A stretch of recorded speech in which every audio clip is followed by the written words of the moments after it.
Hi everyone and welcome back to a new video. Today we are going to be looking at a lesser known fundy content creator who is quite small on YouTube but has a fairly big following over on Instagram, and she used to have her own blog too. This is Solie Osorio, also sometimes known as Solie, and for some reason she's recently changed her name to Solie White over on Instagram for reasons that I can't quite understand, and also her husband Andre Osorio. Solie is a 24-year-old fundy and influencer who describes herself as a traditional wife, homemaker, and mum to 3 boys. She says she's helping wives be helpmeets, and she's doing this by posting lots of anti-feminist content, hating on dogs a lot for some reason, being incredibly bitter towards child-free people, being consistently transphobic for God knows what reason, and oh god, so much more. She was also creating God-honouring girl boss content and trying to scam her fans into buying her overpriced courses long before Bethany Beal made that grift cool. Solie and Andre are thankfully not as well known as some people I've spoken about in my videos, but she still spreads a hell of a lot of really harmful misinformation, and she is growing all the time and getting more and more popular for some reason. So I figured this was a nice excuse to do a little bit of a deep dive, look into some of her content, and kind of correct a lot of the misinformation that she spreads. This video is mostly focused on Solie's content, but I do want to kind of mention her husband Andre in here as well, because he is quite a concerning character. I don't have access to as much content that he personally has made because like his Instagram is private and stuff like that, but he is known for being a vocal misogynist, part of the red pill community, and treating his wife like a piece of property. And that's not an exaggeration. Later on in this video you will see a clip of him making a comment about how he bought Solie. And also I knew that that's something that I was buying when I purchased my wife. No, I feel we need to kind of walk a careful line when we talk about this couple, because on the one hand I feel sorry for Solie and I worry about her. She's still quite young, and clearly, at least to some extent, she is kind of controlled by Andre, and I feel that she has fallen for a lot of this really harmful nonsense that he tells her, much in the same way victims of abuse begin to believe their abusers. But at the same time, Solie's not just an innocent victim in all this. She plays a huge part in spreading this really harmful message to more women, and can at times be just as cruel as Andre. Some of her comments to people are straight up nasty. She'll do like evil mocking laughter of people who are just worried about her, and it's just a little mean. Who cares? Who cares? My wife has babies. She beats you, all right? I do. The first thing we are going to do today though, we're going to go through her content in kind of chunks. We're going to start with her blog, we're going to look at her whole boss babe persona with her side hustle, nap time income. We're going to look at Solie's YouTube channel and her Solie and Andre YouTube channel, or Andre and Solie I think it's called. We're going to look at a couple of posts from her Twitter account, although I don't have access to that because I don't have Twitter, but I've got some screenshots from the Fundy Snarks subreddit. And then finally we're going to look at her Instagram account. So we're going through platform by platform. Let's start with the blog. This website is still live, but she hasn't actually updated it in about 2 years. Also, it's terribly designed. It's made with Wix, and I thoroughly hate Wix. Terrible. Horrible. Ugh. Okay, so the blog posts. We're going to kind of zoom through this bit as much as possible. I'm going to be reading you a lot in this section, but not really going into too much detail, because a lot of the things she brings up here I'm going to talk about in more detail later, so just bear that in mind. A lot of these posts are very reminiscent of the Transformed Wife's blog. I think it's very clear that she's a huge influence on Solie, which is not a good thing. So first up, let's read this little intro to Solie that she wrote about 4 years ago. Hello, my name is Solie Osorio and I'm a 20-year-old wife, mama, and homemaker. My passions are showing women how beautiful it can be to embrace our true feminine selves as young women, wives, and mums. This has not changed in the last 4 years. She still believes this stuff. I hope to change the tide and see women excited about being who they were created to be, instead of seeing our womanhood as a drag, burden, or inconvenience. No. She wants to shame women into pretending to be content with the lifestyle she's trying to force upon them, whether it's right for them or not. In this space you will find articles on women's issues, motherhood, pregnancy, and femininity. It's meant to be a place for encouragement for like-minded women and a safe haven for those who are searching for identity and grappling with what it means to be a feminine woman. I hope to live my life as an example and inspiration to other women, especially younger women. I'm no expert and I'm still learning, but I hope you will follow along and join my journey. It is crazy to me that she started off like wanting this to be a safe haven, and yet she ended up with just like her and her husband being mean to people on social media. I grew up in St. Petersburg, Florida, as the second oldest of 7 children, 5 girls, 2 boys, and with my loving parents, I'm also a pastor's daughter. Maybe the indoctrination started early then. I met my husband Andre during my second year at community college. He was in the same program as me, music, industry and recording arts, and we were introduced by a mutual friend who recruited Andre as the drummer for our band. I've wanted to be a mum as long as I can remember, and we are expecting a baby boy at the end of July/beginning of August.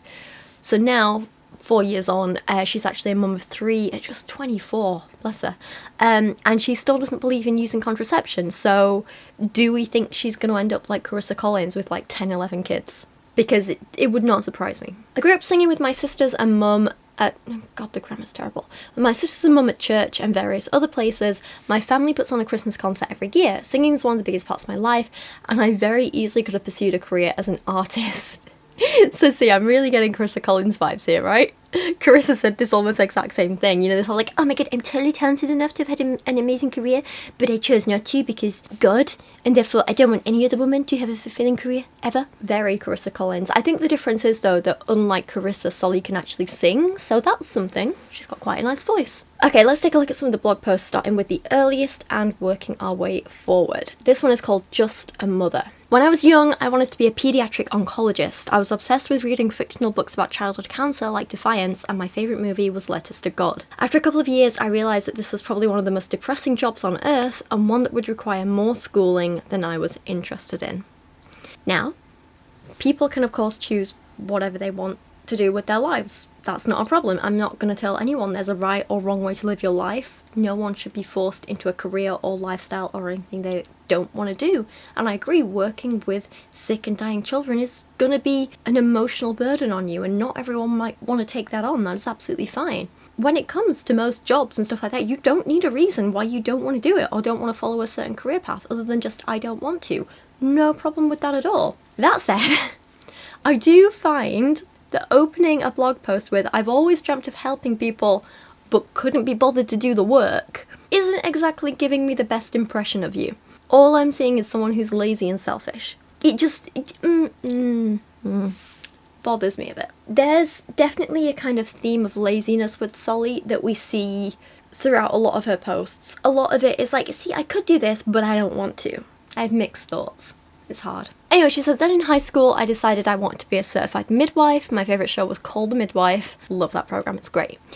If you're interested in basically like the medical history in Britain, especially around like women's reproductive health, it's really, really good. Although, again, they are very pro-abortion. And like you literally have some of the midwives in that going out of their way to protest why abortion was illegal in the UK, and like they were saying like, no, it needs to be legal, it needs to be safe, women need to have access to it. They're very pro-birth control. Interesting that Solie likes that when she's so against all of the things it promotes. Very interesting. I hadn't thought about that before. Anyway, she says, I was obsessed with learning about pregnancy and natural childbirth, but for whatever reason, I decided that would be a waste of my talent. Sorry, I shouldn't laugh at that. Although I still love pregnancy and childbirth, I would consider midwifery or becoming a doula in the future. I ended up staying home and attending our community college for music production and recording. After 2 years and being a year behind, I dropped out. And although I joke about it, I did get my MRS degree. The only degree I truly wanted. I hate that joke. I thoroughly hate that joke. It's so rooted in sexism. You see, throughout all those career desires, the one thing that never changed was my desire to be a mother. I had a dream of having lots of children and staying home to take care of them and teach them. Maybe having a small side hustle from home to help my husband. Live in a home not too far from civilization, but far enough to always have a homestead. Very interesting that she's pushing this narrative of what I'm doing is right because it's what I've always wanted and I've always known I've wanted this.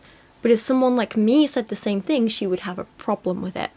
Like, what if I said on a blog, on YouTube, whatever, and this is absolutely true. You see, throughout all my life, the one thing that's never changed is my lack of desire to be a mother. I had a dream of a creative career in helping and educating people. See, same thought pattern as Solie. We're both still following, our same dreams and goals in that way. But Solie would have a problem with me doing this. and make 300 Instagram reels about why I'm wrong and blah blah blah blah blah. But she can't see the hypocrisy there. Like, it's ridiculous. I don't know if I'm making sense. I'm rambling a bit. Point is, Solie has a real problem with women who choose to be child-free. She says if a woman wants to have kids, she should be able to choose to do that. And if you don't want to have kids, you should be forced into having kids. Don't worry, we'll cover all that in detail later. You know what I've realised? It is okay if you don't vigorously pursue a career. I don't want a career. My passion lies elsewhere. You might not ever see me on Broadway, opening for Beyonce, hustling in the corporate world, or with a PhD. If all I ever am is just a mother, I will be living my dream job. And again, we can do the same thing here. You know what I've realised? It's okay if I don't vigorously pursue motherhood. I don't want children. My passion lies elsewhere. So you'll never see me being pregnant, being a mother, parenting a child, even babysitting.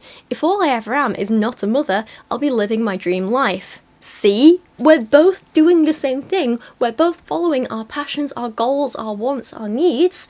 But in Solly's mind, one of them is okay and one of them isn't. And despite what she goes on to say about feminism and her complete misunderstanding of it, what she doesn't realise is that this is what feminism is fighting for women like her to have this right to be pregnant and have kids and focus on what they want in life and have the support to do that. Feminism wants that for her as much as it wants me to be able to say, no, I don't want kids.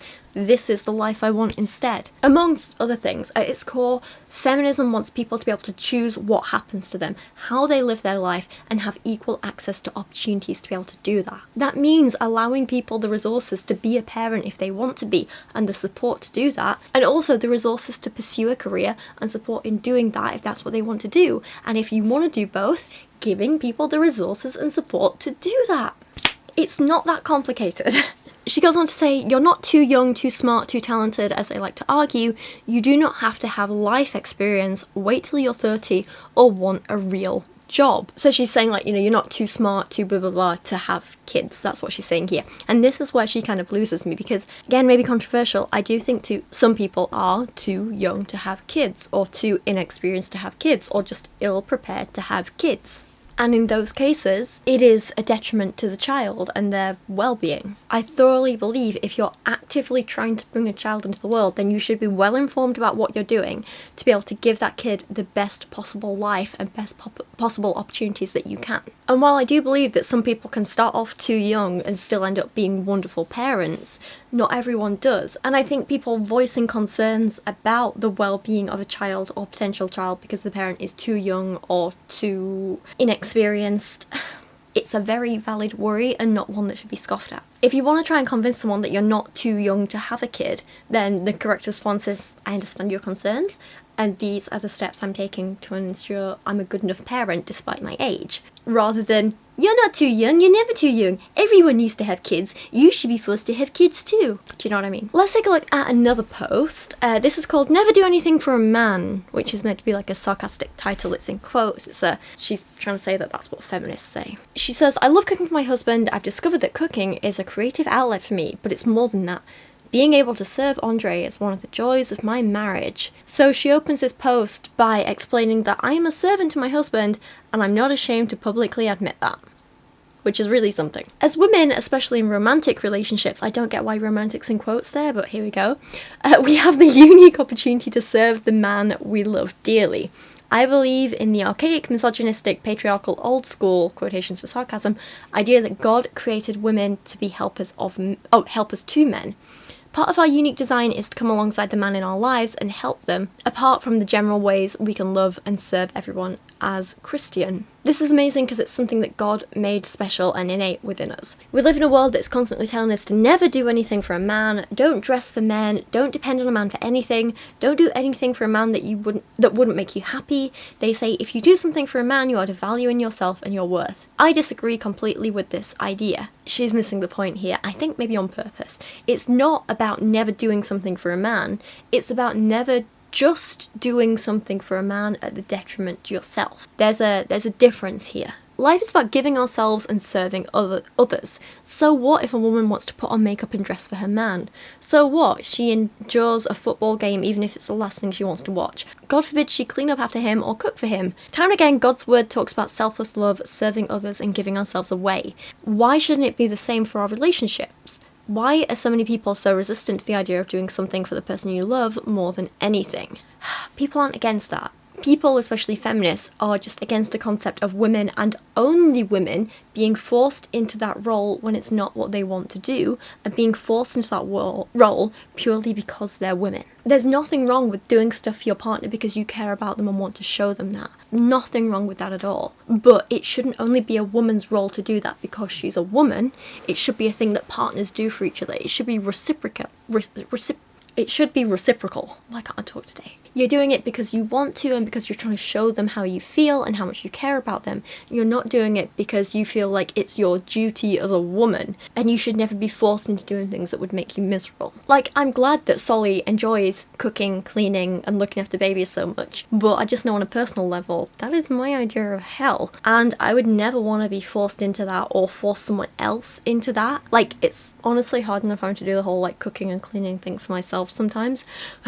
Imagine if I wasn't allowed to get any time away from doing that because like I wasn't allowed to have a job, because I was forced to do that for another person constantly just because I'm a woman. She says, so what can you do for your man today? And we're not going to go through the whole list, but we'll pick out a couple of them. 1, cook for him. I know not everyone loves or knows how to cook.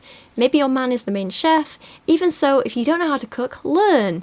Try making more meals that he likes. Men love food, and many men love to see their woman in the kitchen. I can be honest, if I was dating someone who told me they love to see a woman in the kitchen, that would be a huge red flag for me. Again, it's rooted in misogynistic stereotypes, and it's just a bit creepy. If, for example, someone said, I love to see my partner doing what they love, which is cooking, that would be fine. Or, I really appreciate when my partner cooks for me, that is fine. But I love seeing a woman in the kitchen. 2, dress for him. Chances are your man loves something that you wear, whether it be a little makeup, certain clothing items like dresses, a special hairstyle or hairpiece, accessories, etc. We will discuss this in more detail later, but for now I'll just briefly say there's nothing wrong with getting dressed up in a way your partner likes, just as long as it's something you're still comfortable in. Make sure you're not ever just dressing for them every single day. Make sure you dress for yourself as well. Feel good about yourself. 3 and 4 are serve him first when serving up a meal, get him his plate first, and get him a snack or drink. When you go to get one for yourself, get something for him as well, or at the very least, make sure you ask if he would like something. I don't really see why these are specific to women. Why is it women doing this for a man? That's not our duty or role as a woman to do that. These are just polite things you do for any person you care about, aren't they? Like, just in general. Like, it doesn't matter if it's my partner or my friends. If I have people over to my flat, this is what I do for them, because it's the polite thing to do for people you care about, isn't it? It's nothing to do with a wife, nothing to do with being a woman. This is just what happens. Like, when I'm over at Kieran's house, he'll get up and be like, do you want a drink? Or whatever. I'm like, yes, please, that would be nice. And then he goes and gets a drink. You do it for guests in your home. You do it for people you care about. It's not a woman does this for a man thing. Point number 6 is terrifying, and is pretty much condoning rape. I'll be honest, it is. It completely ignores how important consent is, and it's worrying. She says, don't say no. Maybe you're used to saying no to intimacy because you're tired, don't feel good, or just aren't in the mood. Next time you know your husband wants some, just say yes. Chances are you'll get in the mood after a few minutes, and at least in my experience, any sort of tiredness or illness goes away in the moment. You can even throw on some lingerie and surprise him that way. Shake off the selflessness. I think that's meant to be selfishness. Shake off the selfishness and go enjoy your husband. Yeah, so this is quite tame compared to what she says about, like, sex within marriage later in other posts, and I think we'll cover them later as well. But I said it before, and I'll keep saying it. You never owe anyone intimacy. Anyone absolutely can say no at any time during sex or intimacy for any reason, or for no reason at all, and that is absolutely okay. If you're not in the mood, it's okay to say that. You don't have to force yourself to do it because Solie tells you to. If you have to be coerced into sex, you're not consenting, and that is rape. If you're saying yes because you think it's your duty even though you don't want it, you're not consenting, and that is rape. Simple as that. This will annoy me on point number 9. She says, say thank you. Let him know you appreciate what he does for you, whether it be working or helping you around the home in some way. Sorry, but if a man is doing things in his own house, that's not helping you around the home. That's being an adult and taking care of his own living space. This is like when people talk about men looking after their own kids and call it babysitting. It's not babysitting, you're parenting. Now, I'm not saying when you live together, you two shouldn't thank each other for doing stuff, show your appreciation for it, you know, be aware that the other person is doing stuff too. Absolutely you should. But can we not pretend that a man taking care of his own home is some sort of big sacrifice that we need to lick his bumhole for? Things like a man running a hoover over the carpet or wiping down the bathroom sink aren't these big wonderful things that you need to be like, oh my god, thank you so much, you're the best man in the world, I can't believe you did that, it is wonderful. Because it's his space, he should be responsible for it anyway. That's just part of being an adult. Anyway, next blog post is titled What Women Deserve. She says 21st century women have an entitlement problem. I've seen this firsthand as a woman myself, and even more so as a minority woman. This woman will benefit so much from reading some actual intersectional feminist theory. She really would. Many women think that they are entitled to certain outcomes, treatments, relationships, etc. simply because they are women. This, my sweet friends, is an issue. You see, we're entitled to absolutely nothing. We deserve nothing. I know, shocking. Hard disagree. All people, men, women, non-binary people, all people, women included, even though Solie doesn't really see us as people, should be entitled, and are entitled in my opinion, to safety, freedom, healthcare, food, water, basic necessities, to be treated with respect, have access to education. I really, really believe that. I think all people are entitled to that. All people do deserve that. Really, really do. And the problem is, in the past, a lot of people have had access to this, except women. And there are countries around the world where this is still absolutely true. When you finally get women standing up and saying, we want equal access to opportunities, we want to feel safe, we'd like men to stop raping us, killing us, mutilating us, please, that's not entitlement, that's just simply standing up for how things should be. There are still so many countries around the world where women aren't allowed to have an education, aren't allowed to work, aren't allowed control over their own bodies or their healthcare. Like, they can't even visit a doctor without their husband or father's approval. There are countries where women can't drive. There are countries in the world where the rates of femicide, which is a man killing a woman, are so disgustingly high that, like, in places like Honduras, one woman is killed by a man every 18 hours. And the worst thing is, they only have a 10% conviction rate, which means 90% of the men who kill women get off scot-free without any consequences, because it's just accepted as normal. There are countries where women are treated like property, where they're essentially bought and sold. They don't have a choice over who they marry, what happens to their body, what they do with their life. Standing up for those women and saying, this is not okay, this has to stop. These women deserve to be treated as equals. They deserve control over their life. They deserve equal access to opportunities as the men around them. That is not entitlement. That is just being a decent human being. Solie goes on to say that entitlement breeds anger, jealousy, pride, unhappiness. Nothing that anyone does will be good enough for those of us who feel entitled. Women made a big deal out of working among ruthless men in the corporate world, forgetting the same ruthlessness is what made these men successful. Good job missing the point entirely, Solie. Women aren't concerned because, this business practice is ruthless. They're concerned that they're discriminated against simply for being women. And of course, not all businesses and jobs actually require ruthlessness, and plenty of wonderfully successful men and women are not ruthless at all. There are still issues affecting women in the workplace though. Women in leadership, for example, are often judged in ways that men never are, and are judged in ways that are far more harshly than men, and are not taken as seriously as men, simply because they're women. Asking for this to stop isn't entitlement, it's just wanting to be treated as the equals that we are.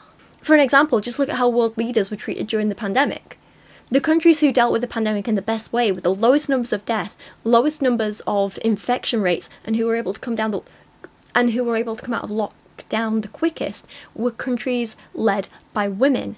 And yet, those women got no credit at all, and instead it's the men who caused unnecessary deaths of millions of people through their inaction who get praised and remembered. Women achieved better results, and yet they don't receive the recognition that they deserve. Look at female politicians. They are far more likely to be spoken over, sexually harassed, get sent rape threats, and be judged on what they wear, what their makeup is, what their hair is, rather than because of what they actually say and their actions and the policies they're trying to implement. And this is actually true for a lot of women in management in general. A woman saying, can you please not judge me for my body and instead for the state of my work, is not entitlement. It's simply wanting equality. A woman saying, hey, can you judge me on the same basis you would judge a man, please? It's not entitlement. It's about equality. It's not about as, ooh, we can't cope in the ruthless business world. It's saying, you're being a sexist pig and you need to stop. And this is before we even touch on the issues that affect mothers, where they are single or have a partner, and how there is just not enough support for women during and after pregnancy, and if they want to have children and how that affects their careers. That's a whole other issue. I don't think Solie understands these issues enough to talk about it properly, and it's really frustrating. If you want to find out more about this sort of thing, then again, this is a book I've recommended loads, but I think it's a great resource and a wonderful starting point to go off and learn more, and that's Invisible Women, Data Bias in a World Designed for Men by Criado Perez. Fantastic book, really recommend it. Solie says this I deserve attitude fails to leave room for personal responsibility of actions. These women blame men for their problems. Anything that goes wrong is never the fault of the woman, it's the fault of the patriarchy or the ex-boyfriend or the male co-workers. You get my point. If she gets catcalled or hit on, and she didn't desire to be catcalled or hit on, and it's not even a possibility that this happened because of her body language or the clothes she was wearing or the things she said. No, it's because of the dirty, disrespectful man. So obviously she's being sarcastic here and saying it is the woman's fault. And yeah, wow, no, can we not? Let's not victim blame here. The only person at fault for sexual harassment is the person doing the harassing. This is absolutely disgusting from Solie. She really, really does hate other women, and she just has this like disgust for women in general, especially ones who dare to stand up against people who hurt them. And she has this whole I'm no lady other girls attitude, like even worse than someone like Just Pearly Things, you know? She says, so friend, again, you are entitled to nothing. In an ideal world, everything would be exactly fair, but we do not live in an ideal world. You're not owed anything by anyone, nor even so much as an apology. You do not deserve to be loved. Should you be loved? Yes, but sometimes some people just won't love you, and you do not deserve love from the person who chooses not to love you. You did not deserve that job. You did not deserve that job. We completely qualify the job. Maybe, hopefully, should that man have come on to you? Of course not, that's inappropriate behaviour. But your actions were an open door for him. Again, just major victim blaming here, and just can we not? Who does Solie think she's actually helping with this nonsense? Because all this does is harm people. And I genuinely worry that she's internalised all of this because this is how Andre spends his time speaking to her and about her, and she's actually ended up believing it, which would be really sad. But okay, another blog post we're going to look at is called Preparing for Marriage, Where to Start. She says, and I don't actually hate this opening bit. I think this is quite good, so, you know, credit where it's due. I don't think you can ever be too prepared for marriage. Women love to envision the man they desire to be with, and it's so important that you have a clear picture of exactly the type of man you want to spend the rest of your life with, mostly in regards to character and values. You could create a list of non-negotiables, characteristics in a man that you're unwilling to compromise on. This list could include things like hardworking, prioritises family, lives a healthy lifestyle. The most important thing is that you find a man who values and vision for life align with yours. Oh, it's meant to be whose values and vision for life align with yours. Poorly written, but yeah. I'm behind her on this. I think this is great. If you want a long-term relationship with a person, this can really be helpful. Yeah. She says, correct me if I'm wrong, but I think most women have their ideal man in their minds. Not sure we do, but okay. And also, let's remember it could be woman, person, or no one at all. Not everyone is you, Solie. However, many of us tend to have a not-so-clear picture of ourselves. I've seen time and time again women who leave relationships and proceed to trash the man they've left. These women vent about how they deserve better, and maybe even that they are working to better themselves. However, not being judgmental, but rather observant, these women have simply attracted men that match their true character. It's harsh, but true. Oh, you're absolutely being judgmental. She hates women. Any chance she gets to just, like, say all women are terrible, this is what all women do, not me, but all women. The best place to start in marriage prep is with ourselves. We need to be the woman that will attract the man that we want. If you want husband material, you need to be wife material. In high school, a small group leader had us write a list of what we wanted in a husband. Then we drew a line down the middle, and on the other side we wrote down characteristics of the type of wife we wanted to be. The idea was to write characteristics and qualities that aligned with and complemented those of a husband. my original notes here in my script just say, what in the childhood indoctrination is this? True. The best time to work on becoming this type of woman is today. Blah blah blah blah. Forget living it up, running wild, and living in what I like to call extended adolescence. Grow up. Make the most of your time as a single woman. Cultivate your femininity. Learn how to care for and serve others. Learn practical skills that will benefit you and your future husband, like cooking, sewing, handling finances. Come on. We are going to talk about this idea of finding the right kind of partner for you later in this video. I'm going to go into quite a bit of detail with it. But for now, I'll just say this. If you want a relationship with someone, do you really want to be with someone who, I don't know, loves you for your personality and how you treat them and the good times you have together? Or do you want to be with someone who wants to be with you because you can cook for them and sew up a hole in a shirt? Think about that. I just find it very odd when I read stuff on the internet and people are like, I'm doing everything I can to be a better partner and be like what people are looking for. And then the things they're doing are like going to the gym, earning more money at work, learning to cook, just like ridiculous stuff where you're like, really? Do you really think that's what people want in a partner? They're not doing things like, you know, displaying kindness for others. They're not working on their own self-confidence so they don't have insecurities. They're not focusing on how can I learn to be a more generous person. They're not focusing on how can I work on my communication skills. You know, the stuff that would actually make them a good partner. It's always just the, I don't know, the kind of like, it's materialistic stuff. Ooh, I know how to sew a button. Great, but can you have a conversation without tearing each other's hair out? Next up we have the first of many anti-childfree posts from Solie, and this one is called Children Are a Blessing. She says, the sad thing is our culture virtually hates children. Here's what I mean. From the moment of conception and until they're born, many see children disposable and that their lives have no value. Some even call unborn children nothing more than parasites. And again, I think there's a willful misunderstanding here, which is a trend with Solie. No one is calling a wanted unborn child a parasite. No one. If you are pregnant with the child that you want, no one is going to be calling that a parasite. However, unwanted and forced pregnancies are very different. You have something growing inside the body of another person without consent, sucking nutrients from that person without consent, changing and damaging their body without consent. That is the epitome of a parasitic relationship. We can't deny that. And the idea that culture hates children is so hyperbolic and silly. Like, sure, there are more child-free by choice people than ever, but that doesn't mean everyone hates children. That doesn't even mean us child-free people hate children. If you're genuinely worried about the fate of children and their well-being, then maybe ask why certain governments, and yes, I'm looking at you, UK Tory leadership, why aren't you investing more in our education? Why aren't you investing more in our education system or healthcare for children, or even just basic things like making sure kids aren't living in poverty? Surely that should be the priority instead of forcing people who don't want kids to have them against their will when there already aren't enough decent resources for the kids we have. I don't think people choosing not to have kids is the worst problem we have when we can't even look after the ones we already have existing in the world. She says, women who choose to stay home with their kids and women who choose to bear many children are looked down upon. Mothers love to go on social media and complain about their children. Many act as if having children is some form of slavery.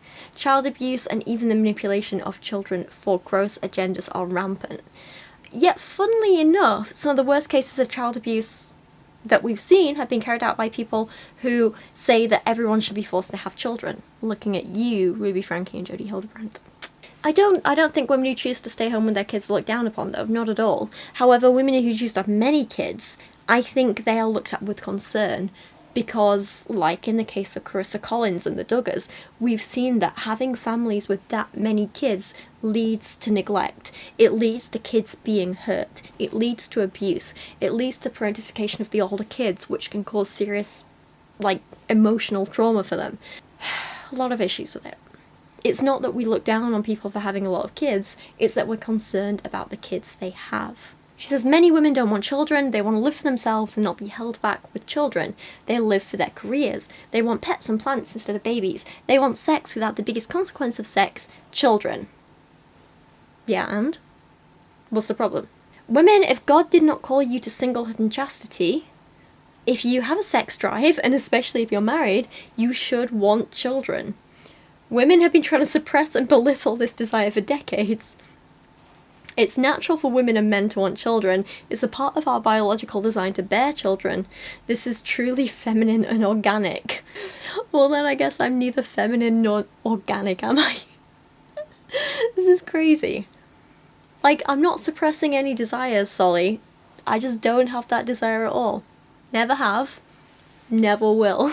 She says, I've been privileged to grow up around many babies and children, and they are truly a joy and a blessing. The innocence within a baby's laugh, the cute... That's funny, because every time I'm around children, it solidifies in my mind even more that I absolutely do not want them. This next post is called Why Modesty Matters, and is absolutely chock full of victim blaming. Many women have staunch objections to the idea of modesty. The argument for modesty is often that it's meant to keep men from stumbling and lusting after us. Those opposed to the idea of dressing modestly hate this because they claim that you can't control what a man does or thinks. This is of course true. It is also true that if a man lusts after you, that is a sin that he has committed. It is also true that God doesn't hold us accountable for the sins of others. However, we see in scripture that we as Christians have an obligation to our brothers, meaning fellow brothers and sisters in Christ, to not do anything that could cause them to sin. Even if we choose to dress immodestly and don't cause a man to lust after us, we are still sinning because God commands us to dress modestly. And while men tend to be more visual creatures, not every man struggles with lust. It's not about men, it's about God and what he asks of us. It glorifies him for us to dress modestly. It glorifies him to not cause others to stumble. I find it very interesting that every time she's like, you need to do the same things as me, the only reason she can really give for them is because God says so. And then every time she's like, and then don't do these things, I don't like them, so you shouldn't do them. Her reasoning is, well, you must only want to do them because the devil told you. She's just not really selling it to me, you know? She doesn't really give any real reasons for why these things she says are good and bad are good or bad, helpful or harmful. The blog continues. There are so many posts. This one is called Why Submission Makes Women Uncomfortable. For one, the world tells us relationships are about equality. If wives are supposed to submit, that means they don't have equal roles to their husband. It means their roles aren't interchangeable and are confined to gender. I hate to break it to you, but equality is not part of biblically based marriage. So many women hate the dominant trait in men. It's something that society as a whole tries to suppress. Many women are angry when men rise to the top in leadership positions. Is this because of sexism, or because men are naturally more competitive and dominant leaders? I can answer this. It's because of sexism. Women have a spirit of rebellion in their fallen nature. I believe it goes back to the very first sin committed by the woman Eve. But naturally, women are submissive. Speak for yourself, love, I'm not. Because of sin, this does not always come easy, but pray that God changes your attitude towards submission and helps you in your submission towards your husband or future husband. A man being head over, in charge of, and the leader for his wife will always be considered, to some, abusive and bad, no matter how you explain.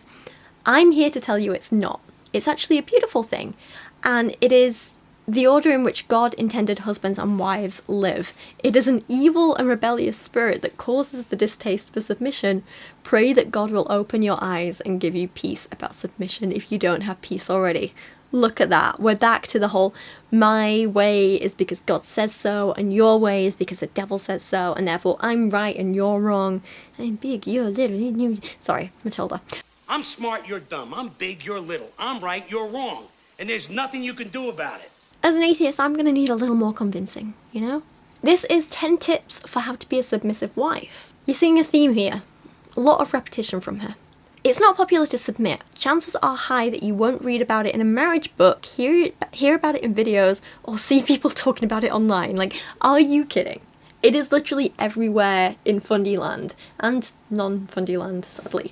Like, even my more liberal Christian brother and sister-in-law had a whole submit your husband's bit in their wedding ceremony that I hated. The vicar guy was like, Rachel, that's my sister-in-law, you're so successful at work, but in marriage you're going to have to learn to submit control to your husband, and Warren's in charge now. I was so grossed out by it. It was sexist and demeaning, and I hated it. This idea of biblical submission is absolutely everywhere, and I do not like it. And actually, it's not just in Christianity as well. Look at Islam. They have a big thing about women's submission to men, and it can be used by a lot of people in a really controlling and abusive manner. It's across a lot of religions, and it's really dangerous. Solie says, we see in scripture that wives are called to submit to their husbands, but what does this look like practically? Chances are, if you grew up with a father, he was head over you and your family, you were probably obedient to him, and hopefully he was a man you could respect and loved. She writes so badly. Sometimes when I thought about submission, I would get a little anxious. I was afraid that there would be some sort of loss of freedom, like things would fall apart if I didn't get my way. But I also knew it was wrong to feel these ways. God intends for wives to submit to their husbands. It was his decision. He always leads to freedom. And I knew Andre would never make a decision that would intentionally spite me, make me upset, and take our family down a wrong path. I needed to pray. The most important thing you can do to prepare to be a submissive wife is ask God to remove the spirit of rebellion from you. I did not like having preconceived angst against my future husband. You don't have to fight what is natural within you, and the Holy Spirit will help you. He will take away the angst and allow you to love following your husband. I do feel quite sorry for Solie sometimes. I really do. Submission's not always easy. Depending on your personality and that of the man you marry, it may come easier or harder. But even if it comes easy, there will always be moments when you have to fight your flesh hard to stay respectful and obedient to your husband. And here are some of the ways she says you can be submissive. We'll skip around, we'll just do the interesting ones. Number 3 is help. Give him what he needs. Ask him what he needs. Do what you can to make his life less stressful. You were created to be his helpmeet. I mean, this sounds lovely, as long as he's doing the same for you, or your partner of any gender is doing the same for you. Let's be inclusive, Solie, come on. Being thoughtful and caring and listening to your partner's needs, that just seems like a good thing in any relationship, right? Pretty standard. 4 is do not be argumentative. Sometimes it's better to say nothing at all, even if you disagree. There are moments when it will not be worth stating your opinion because you will only get emotional and upset. You'll have to gauge for yourself whether speaking will actually be fruitful and life-giving or something that will cause an argument.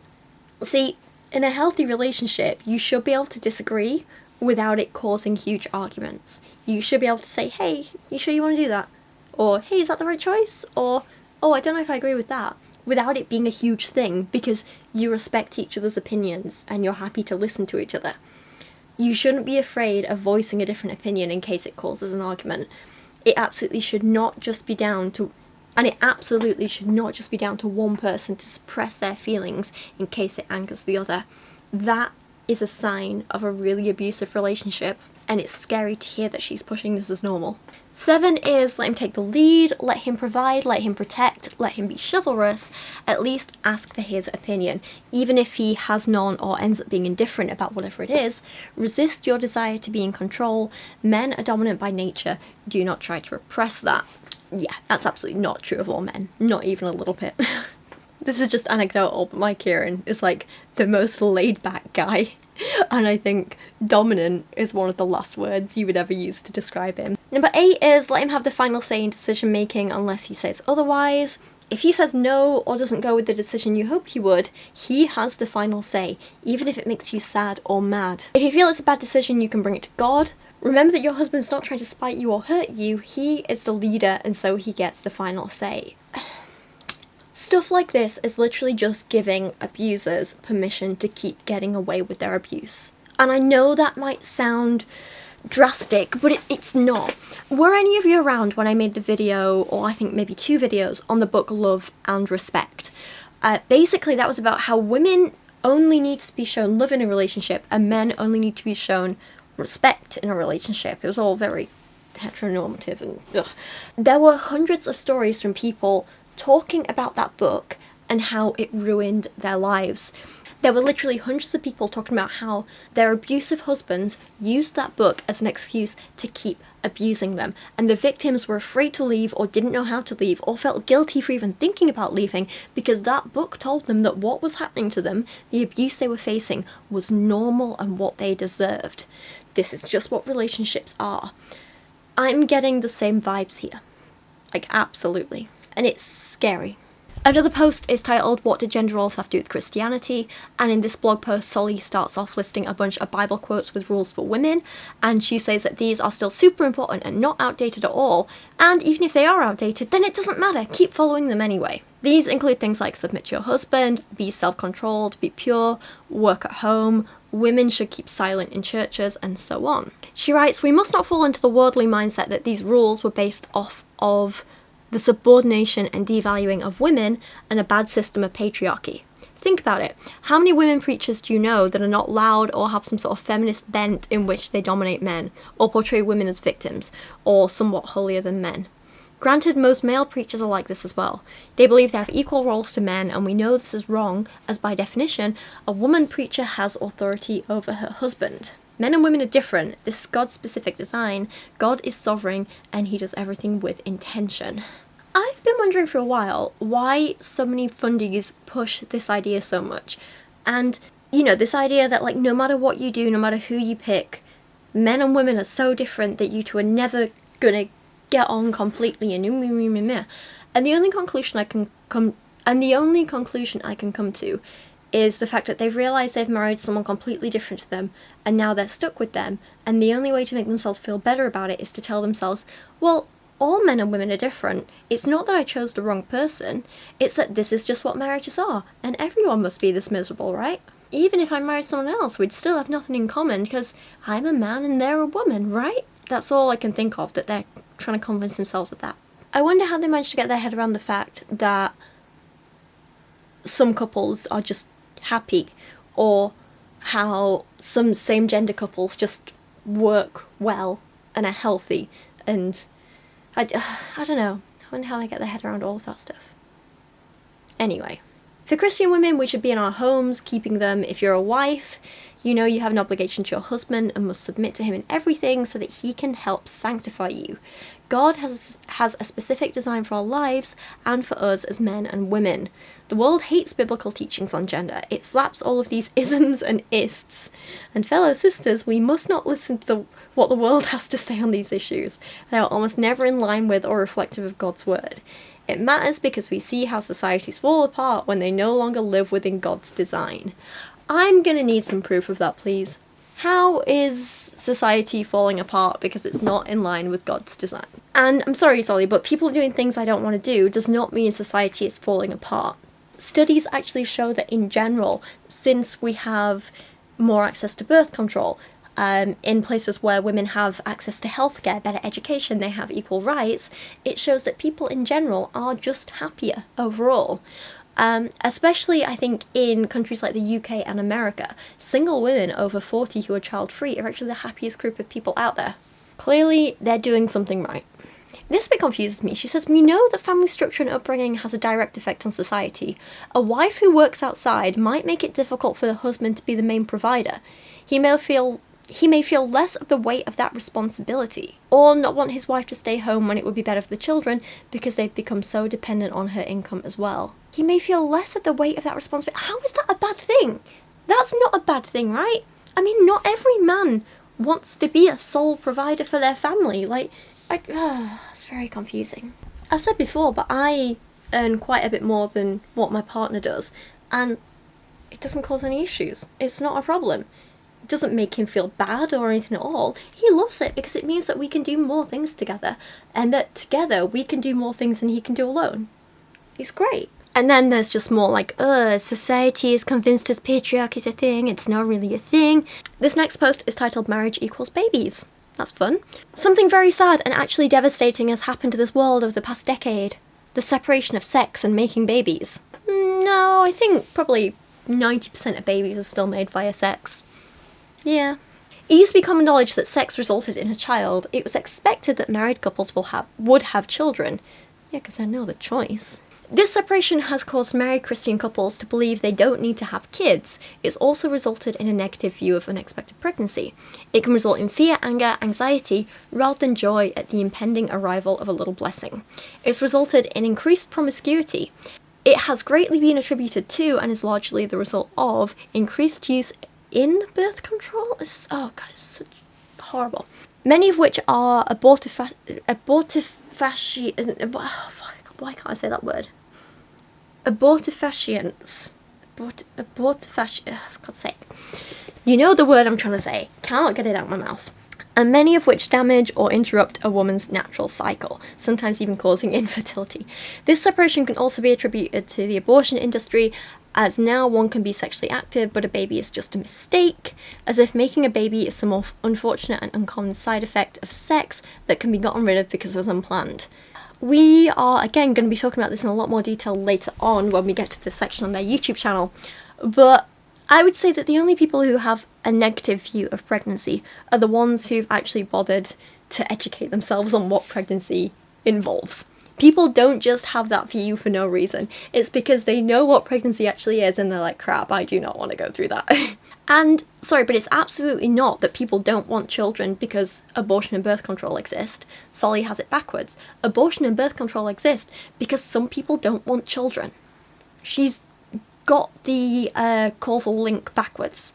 Long before we had access to safe reproductive healthcare, there was still a demand for it. There were still home remedies for trying to induce a miscarriage, back alley doctors that would offer the procedure.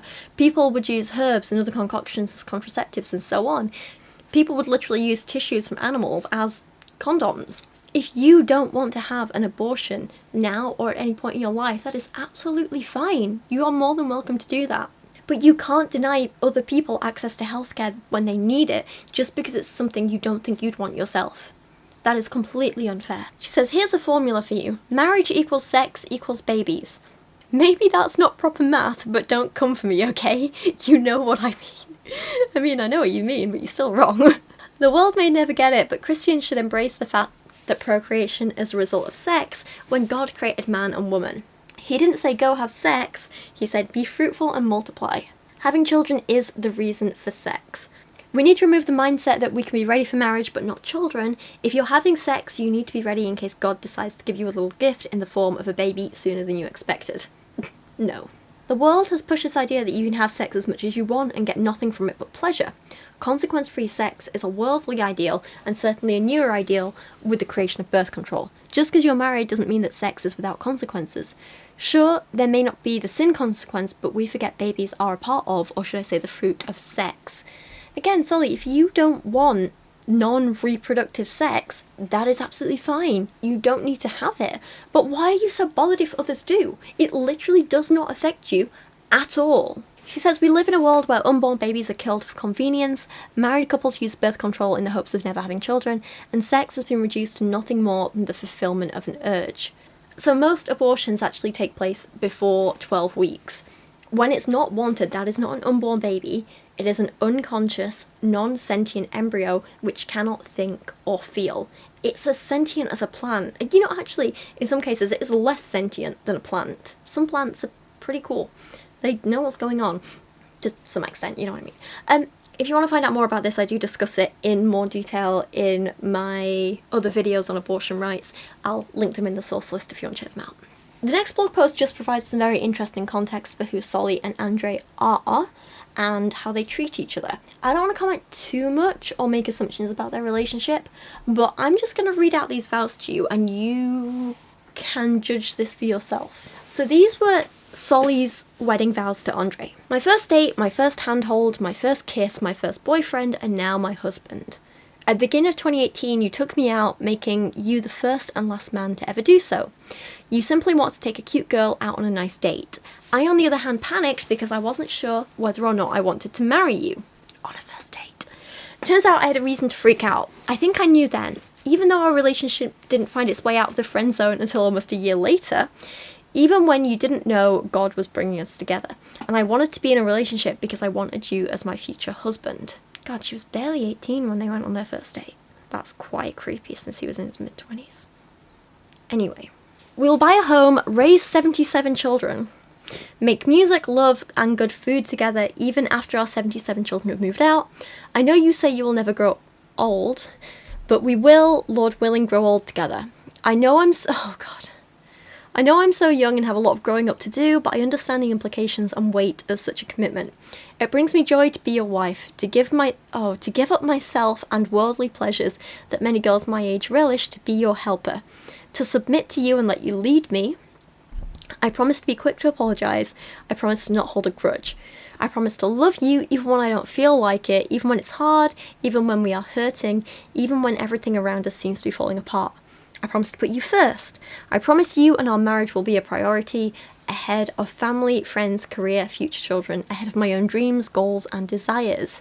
I promise to never let myself go, to always take care of my body and live healthily so I can honour God and honour you. I promise to let you lead me and be the head of me, and to submit to you in all things as you follow and submit to Christ. I promise to serve you, help you, encourage you, and respect you. I can't promise perfection, but I do promise to allow you to correct me, to point out my flaws, and to teach me. I promise to accept this humbly, and Jesus will give me the ability to do so. I know it won't always be easy, but I do know that Christ is constantly moulding me, renewing my heart. So let's compare that to Andre's vows to Solie. Though most of my life I've lived in Guatemala, I also lived in Boston, California, Tampa, and St. Pete. I've left friends and loved ones all over, and also in my original home, lifelong friends and my parents. However, as the Bible commands us to, I'm excited to officially leave my mother and father and start a new family with you, and eventually have little toddlers running around our house. I promise to lead you selflessly in the best way I can, always being considerate about you and our future family. I promise to make my relationship with God a top priority because we both know that is of the utmost importance as head over you. I promise to care for you, to one day be the best dad I can be, and to one day have at least 3 kids. I promise to take care of my health so that even when I'm 70 years old, I'm still able to sweep you off your feet. I promise to work out so that one day I can play wrestle with our great grandkids. I also promise that today, tomorrow, and the rest of our lives, I will love you like no human as ever loved before, to hold you when you need to be held, to provide for all your needs and more, to seduce you in the bedroom every night. I don't know about you guys, but if my partner told me in front of my entire family and friends that he was going to seduce me in the bedroom every night, I would implode from embarrassment of how inappropriate that is. But that aside, interesting what they both, I guess, prioritise in their view for marriage and relationships, isn't it? Okay, the very, very last blog post that we're going to look at is called Finding Your Calling as a Wife. And this starts with Solie saying, feminism has led us to believe that career and education is what makes a woman. Not really. Feminism's been more like, hey, you figure this out for yourself. Go do what works for you. That's about it. Not only that, but we are obsessed with finding our life callings, instead of simply letting the Lord lead us, and oftentimes without consideration of who we were meant to be as women. We spend so much time fretting and worrying, what do I do, where do I go to school, what unique calling does God have in my life? I remember thinking these things as well. Even after I was married, I thought, what do I do? A lot of people see marriage as some sort of arrival, but even after I got married, although I already knew I wanted to be a stay-at-home wife, I was still fretting over whether or not I should get my degree. I remember realising that marriage wasn't the answer to the question of who am I, but what is my calling, but it should have been. Once I got married, a degree, career, or even business was no longer imminent for me to pursue. My calling became helpmeet. And once I had a baby, a new title was added, mother. I'm very interested as to what Solie will do in a few years when her kids are all grown up and gone. Like, how will she find her identity then? And obviously I hope this doesn't happen, but what if her husband just dies suddenly and she's all alone? What will she do then? How is she supposed to support herself and her family with no skills, no education, no experience, and no motivation to actually do anything for herself? I genuinely worry about people like this. Furthermore, when I got married, I stepped into my husband's frame. I adapted who I was, my goals, my dreams, my plans for life to fit into Andre's vision for his life and family. Why? Because now I would submit to Andre as he submits to Christ. That means as God leads Andre, Andre leads me. God tells Andre to go here, and Andre says, Solie, God is telling us to go here. That is how submission works. I listen to this bit. These are the words of someone who is brainwashed. It has to be. I have absolutely no need to sit here and try and figure out whether or not I should go and get a degree unless Andre turns out to be indifferent and gives me that option, because it wouldn't affect where God is leading our family, which actually happened. He didn't pressure me into dropping out of college or make me finish what I started. He left it up to me, and I said, I'm out of here. The only reason I would have wanted to finish, and why he would have wanted me to finish, is so that I could use the skills I learned to help Andre with his online business. When we are married, we have the same trajectory and path as our husbands. That is part of the unity we experience in marriage. You should change your dreams and plans to align with God's plan for your family. You should be willing to let go of the career or dream or startup. You should not be afraid of losing your identity. Your life calling is found within the marriage God has gifted you with. Oh, Solie, bless her. And this is where the blog post ends. So Next Day Meet is just going to jump in here really quickly, because I was on Reddit last night and came across this video from TikTok of a woman talking about how she was basically Solie in her past, and she was a trad wife and everything like that, until her husband decided one day, yeah, he's done with her, he's had enough, that's it. And she was literally left with absolutely nothing.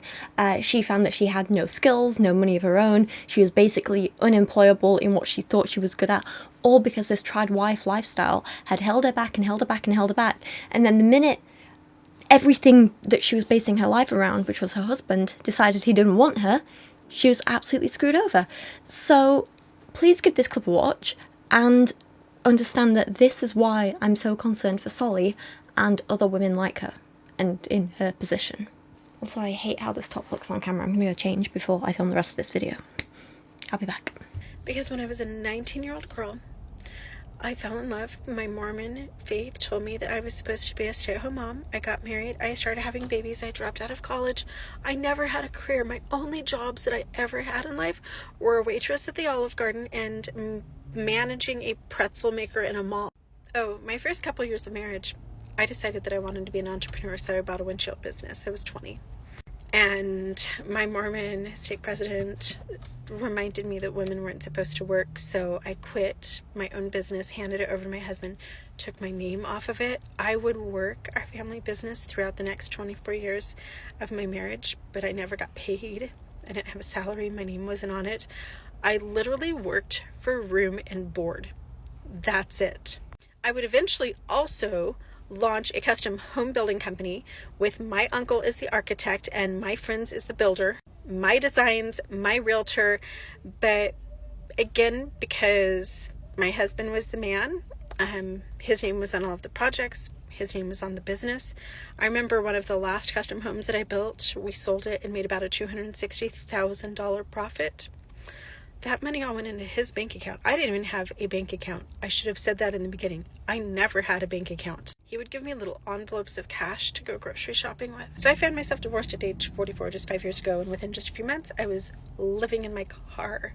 While he made about $250,000, he would eventually quit that job so that he wouldn't have to pay alimony and child support. He has only paid alimony one time ever in the 5 years since we've been divorced. Once ever. Right after my divorce, I remember being really confident about my ability to get a job, so I put together a resume. I remember one of the first interviews that I had was a management position for a windshield company, similar to the one that we had run. And the man actually laughing as he was interviewing me, like he was really sympathetic. He wasn't being a douchebag, but he was laughing. And he's like, so let me get this straight.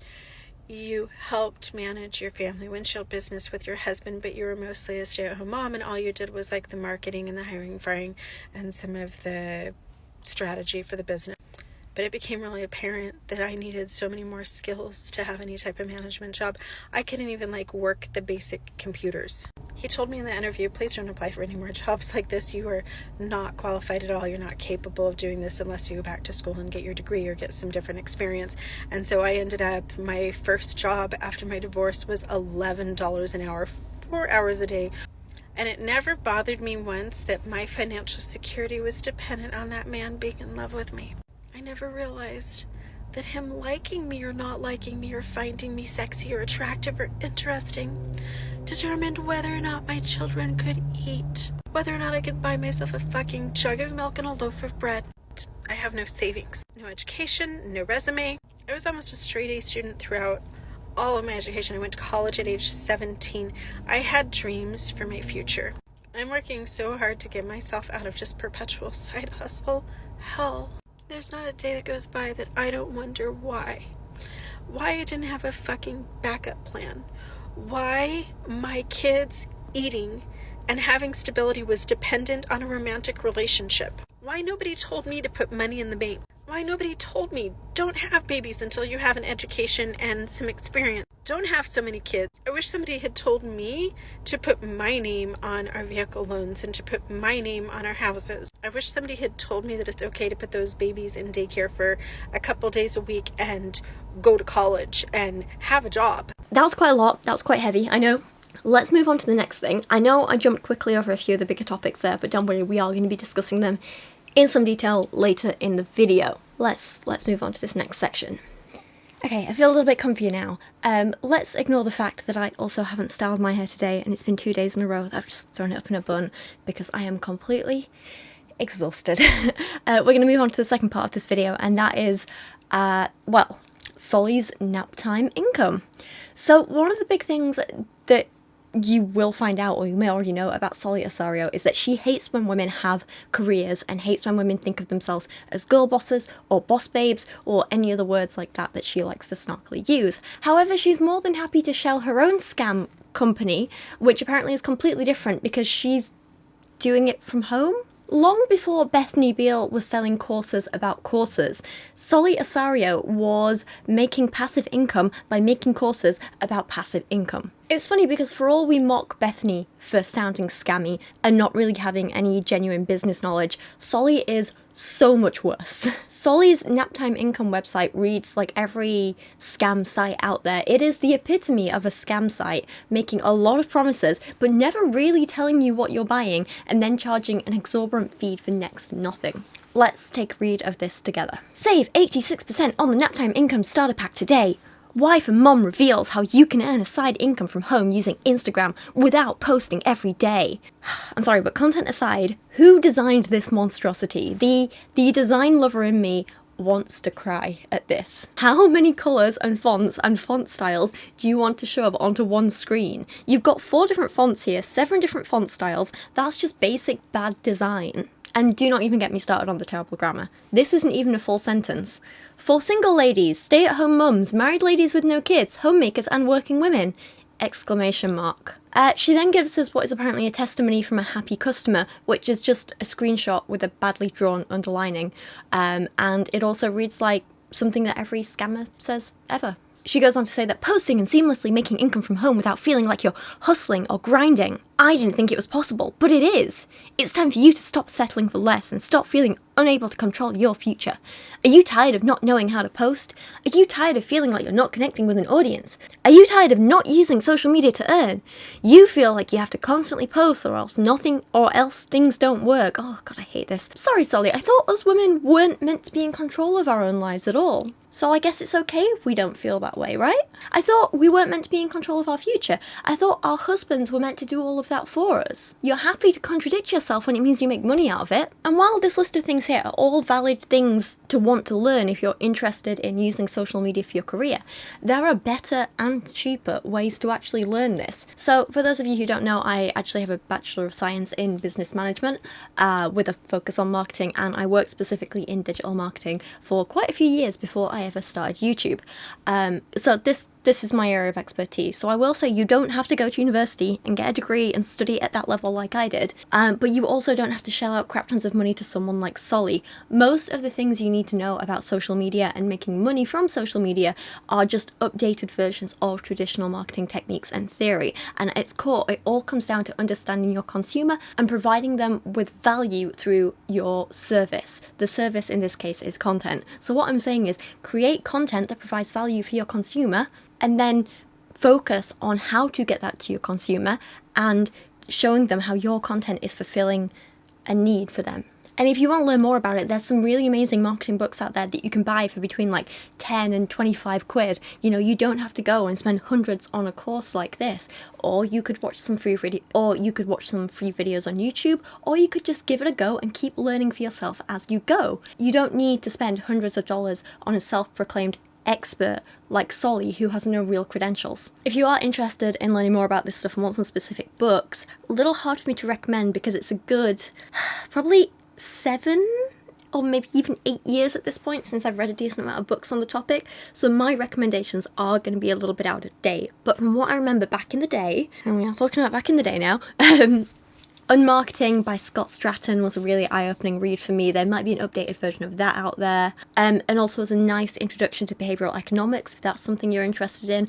Predictably Irrational by Dana Railey was a really fun read, and that can give you some nice ideas for things to do and understanding how consumers behave and how they want to spend their money, and also how they make choices. And this was like 10 years ago that I read this now, so this book is going to be out of date, but again, there may be an updated version out there. Damien Ryan's Understanding Digital Marketing was a really, really big help for me too. So if you can find books like that are more up to date for now, because one of the things is social media is changing and growing all the time, so you have to stay up to date, that can be really, really helpful. But the thing is, books like this never tell you you need to post at this time and do this, but they do help you understand how to make use of things like social media analytics. So you can look at things like, okay, well, this is when my audience is online, this is how I know when to post and how to reach them and do this, this is how this SEO stuff works, this is how these hashtags work, this is how this works, and so on. And they help you understand how consumers think and feel, what they need, and how you can appeal to them.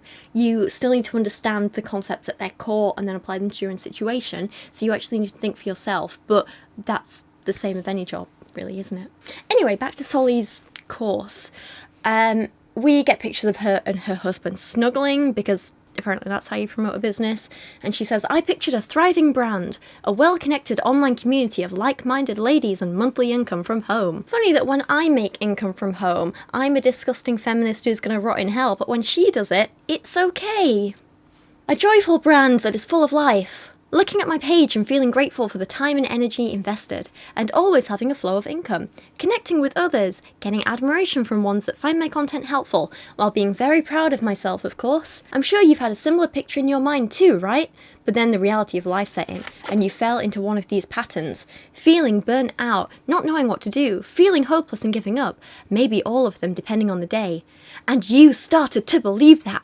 Women make a good side income from home, are either boss babe workers, or have all the time in the world. I want you to picture this.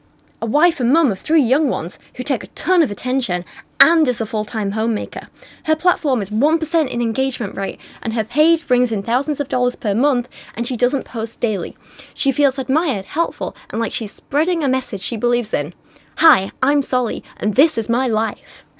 A lot to talk about there. God, there's so much to say. When she talks about 1% in engagement rate, if she's talking about having a 1% engagement rate, then that is not something to brag about. That is a very clear sign that you're doing something very wrong.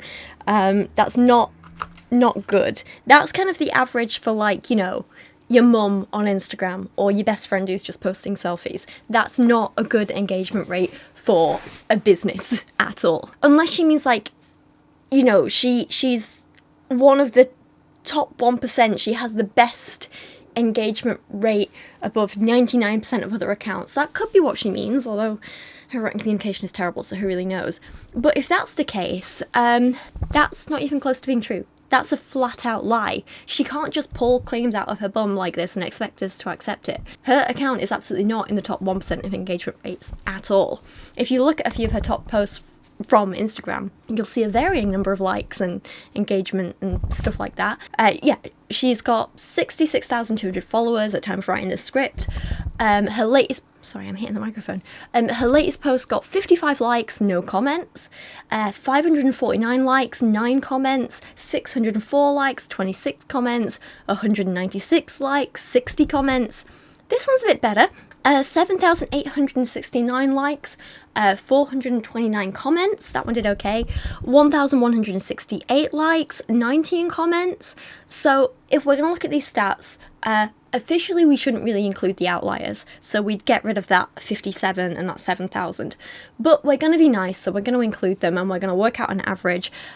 This is an average of 1,649 likes per post and 90 comments per post. That is, if we're looking followers to engagement, a 2.5% engagement rate. But that's not going to be her actual engagement rate, because for that we'd need to look at the number of impressions, so the number of times these have been shown to people versus the engagement, and based on that the numbers are going to probably be much lower, probably closer to maybe 0.5 or 1%, I'd say, but we don't know that. Only Solie can see those stats. I would love to know though. The point is, with both this rate of engagement and the numbers she's pulling, this doesn't put her anywhere close to the top 1% of engagement on any platform. Honestly, with the amount of inactive accounts and kind of standard accounts, maybe it puts her in the top 20%, I'll give her that, but she's not top 1%. She's not even close. Also, I am going to doubt that she's making thousands of dollars per month. Let's look at all her online content, right? Her YouTube channels probably aren't monetized because they don't have enough watch time. And even if they are monetized, then her Andre and Solie YouTube channel gets around 700 views a month, and her Solie channel gets around 500 views a month. If we take into account their video length and that sort of thing, they're probably making about £3 a month maximum from YouTube, if they're monetized. Not 300, not 3,000, £3. That's like what? $5, $4.50, something like that. She doesn't seem to have a Patreon account, so there's no income there. I didn't see any ads on her blog, so there's no income there. And clearly it doesn't get many views because there's no engagement on any of the posts and it hasn't been updated recently. You can't monetize just posting on Instagram, so even though she has engagement on there and some views over there, you're not actually making any money from that. The way to make money from Instagram would be to sell merch on there, which she's not doing, or to have sponsored posts on there. It's a possibility that she is doing that. I would say for her Instagram account, she could maybe make around 200 quid a post, but I haven't seen any sponsored posts from her, so there's no income from that. The only real source of income that I've seen is her course, which according to this website here, is selling for $97. Sometimes she claims it's selling for like $600, but on the whole, I've only really seen it available here for $97, so I'm confused. In this recent Instagram post, she claimed that she made $130,000 in sales last year, which would mean selling 1,340 courses over the year. That's 112 courses a month. That's like at least 4 a day. There is no way in hell she's managing to find 112 new idiots every month to buy this ridiculous mess of a course at this exorbitant price. Surely not. I don't believe it for a second. I think, like Bethany Beal, she's inflating her numbers to make herself look better. I don't believe it at all. Like, I don't make that much money, and I put in like 10 times more work than she does, and have more platforms monetized than she does, and I don't scam my fans, so maybe that's where I'm going wrong. Okay, never mind. So yeah, point is I don't believe her. But back to reading about her course. Sorry, her course. Even though I do all the housework, take care of the children, that's her, not me, and prioritise my faith and marriage first, I enjoy making content that brings an income. You dirty sinner, Solie. Enjoying making content that brings in an income? That's work. How dare you? How dare you enjoy something outside of motherhood and looking after your husband? You told us that wasn't allowed. Disgusting. Terrible. Can't believe you. You see how ridiculous she sounds. Because I figured out the secret to making content from home as a homemaker while being heard and earning. Now you can have a thriving page and income without constantly feeling the need to post. Introducing the Nap Time Income Starter Pack. And whoever made that graphic right there needs to be arrested. That is a crime. I figured out the secret to showing up while growing and earning. All you need to do is watch the videos, implement the steps, and start enjoying a thriving, profitable brand that you don't need to feel frustrated by. Do not procrastinate. I understand the temptation to procrastinate.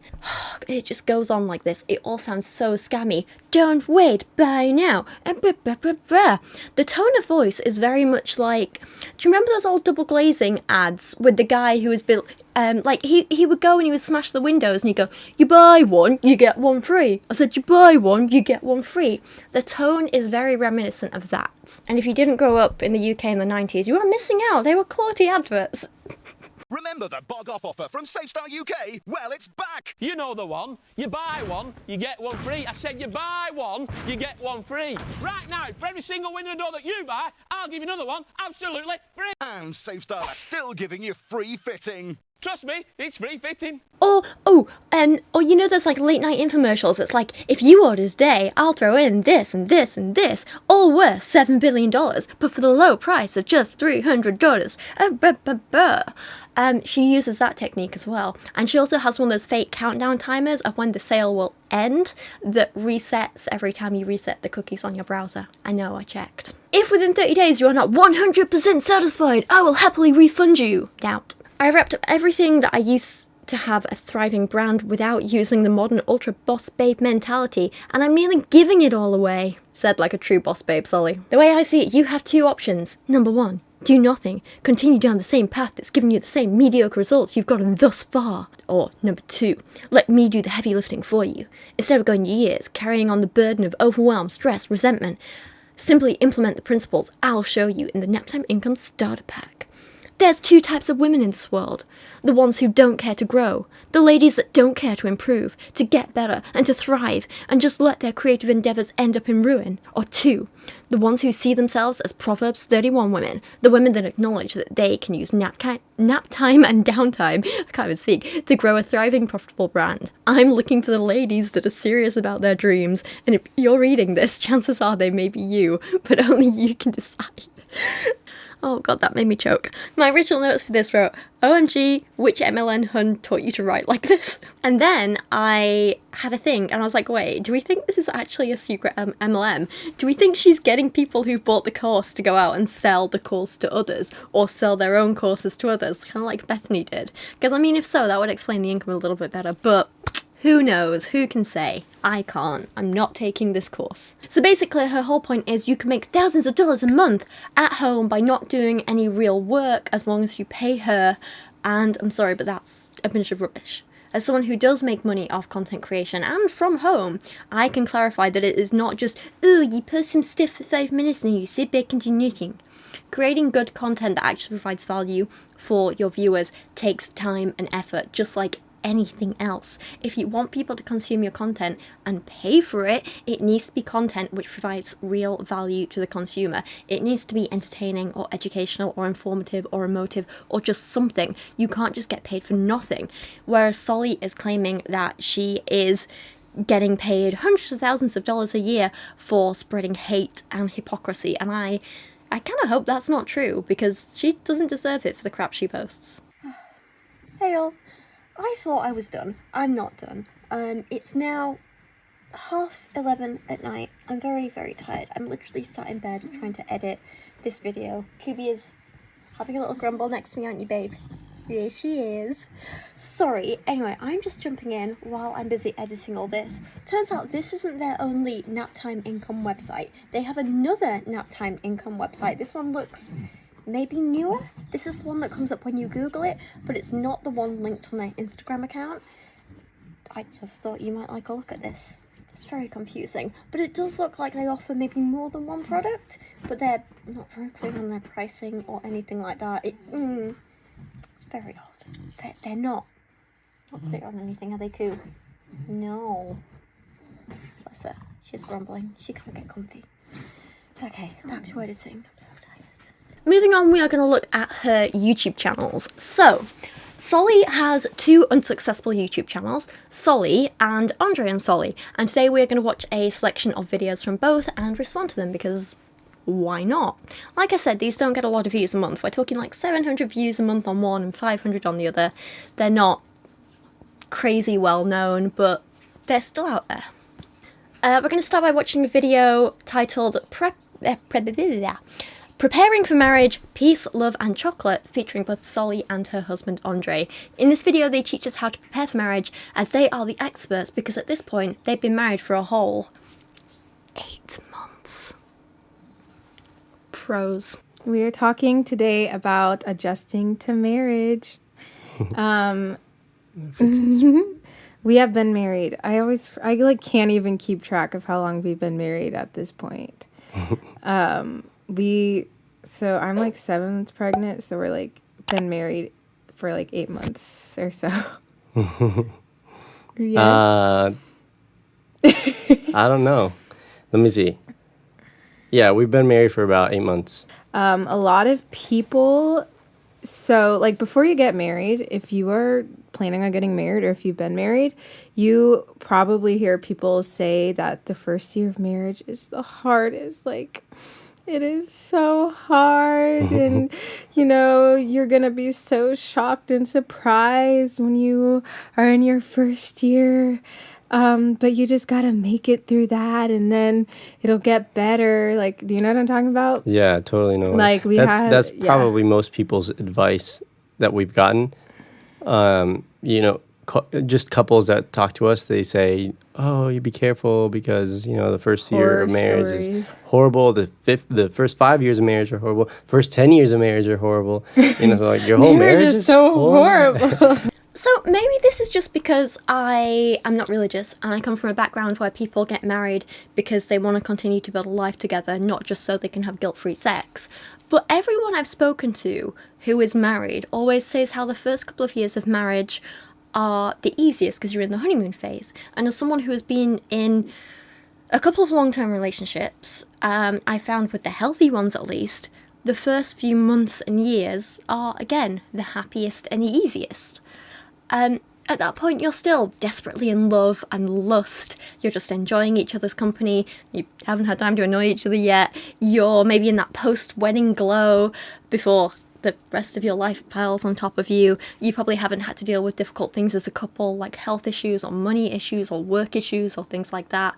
So I find it very odd that this first year is the hardest mindset is so common amongst fundies, and it's kind of concerning because if it's so hard in the beginning when you've got no pressure on you and everything's supposed to be easy, then maybe that's just because you're not compatible. I've had relationships where it started off absolutely awful with like a crap ton of drama, and looking back I'm like, oh, it's because we weren't right together, you know? Luckily though, and one thing I can commend Andre and Solie for is that they say that they don't actually agree with this mindset, and they say that marriage is amazing and that it is easiest in the beginning. So I think that's actually really nice to see. We don't see a lot of fundies saying that, so I do have to commend them for this, absolutely. However, Solie goes on to say that one of the reasons she wants to be happy in her marriage is as petty revenge to all the people who say it's hard, so you can tell how young she is. You know, like, it for me, I think you're the same way, but like with everybody just telling us like, oh, the first year is going to be so hard, like he's going to change and, you know, all these things you're going to have to work through, whatever, kind of gives me like the determination to like, I guess kind of like prove them wrong. I've always been that way. I mean, on the one hand, I kind of like, I enjoy that level of petty sometimes. I think it's funny. But on the other, it does make me wonder how genuine she's being about how great and wonderful her 8 months of marriage is. I don't know. That said, 8 months is still that honeymoon phase, and they haven't really had any time for anything to go wrong yet, have they? So, yeah, hard to say.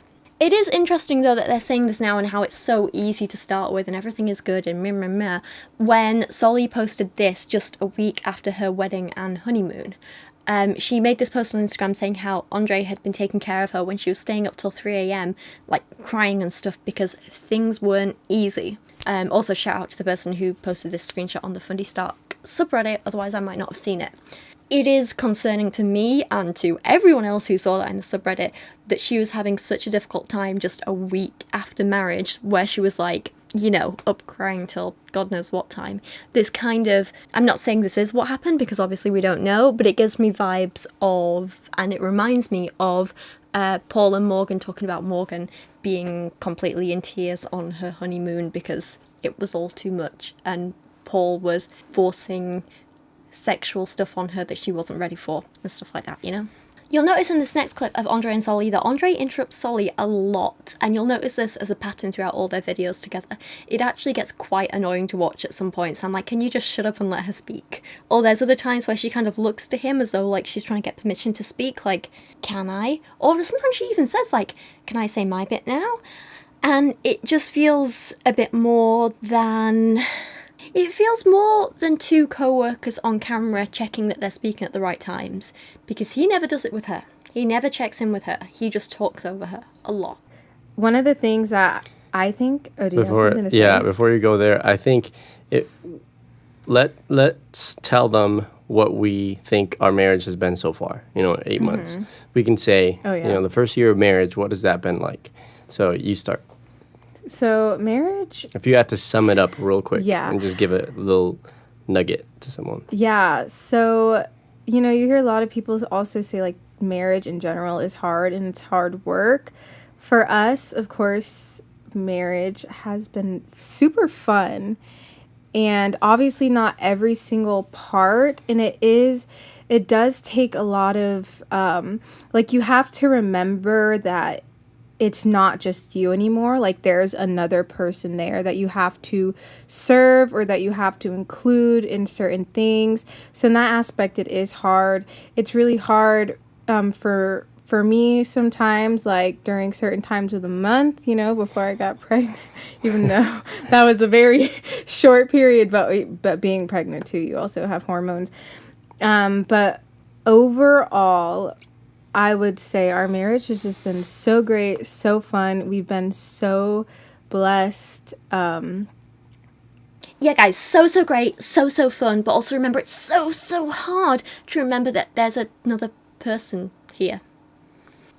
I'd believe you more, Solie, if you actually gave us some examples. Tell us what about it is fun. Like, if someone asked me to sum up my relationship, then I would talk at length about, like, how much Kieran makes me laugh. I would maybe mention some of our silly inside jokes that we have. I would talk about the TV series that we binge together. I would talk about the art nights we do where we create silly paintings together, the board games we play together, the trips we've been on. I mean, we're going to Austria next week, which is somewhere we both always wanted to go, and now we're finally able to do it together. We're super excited about it. I can't wait.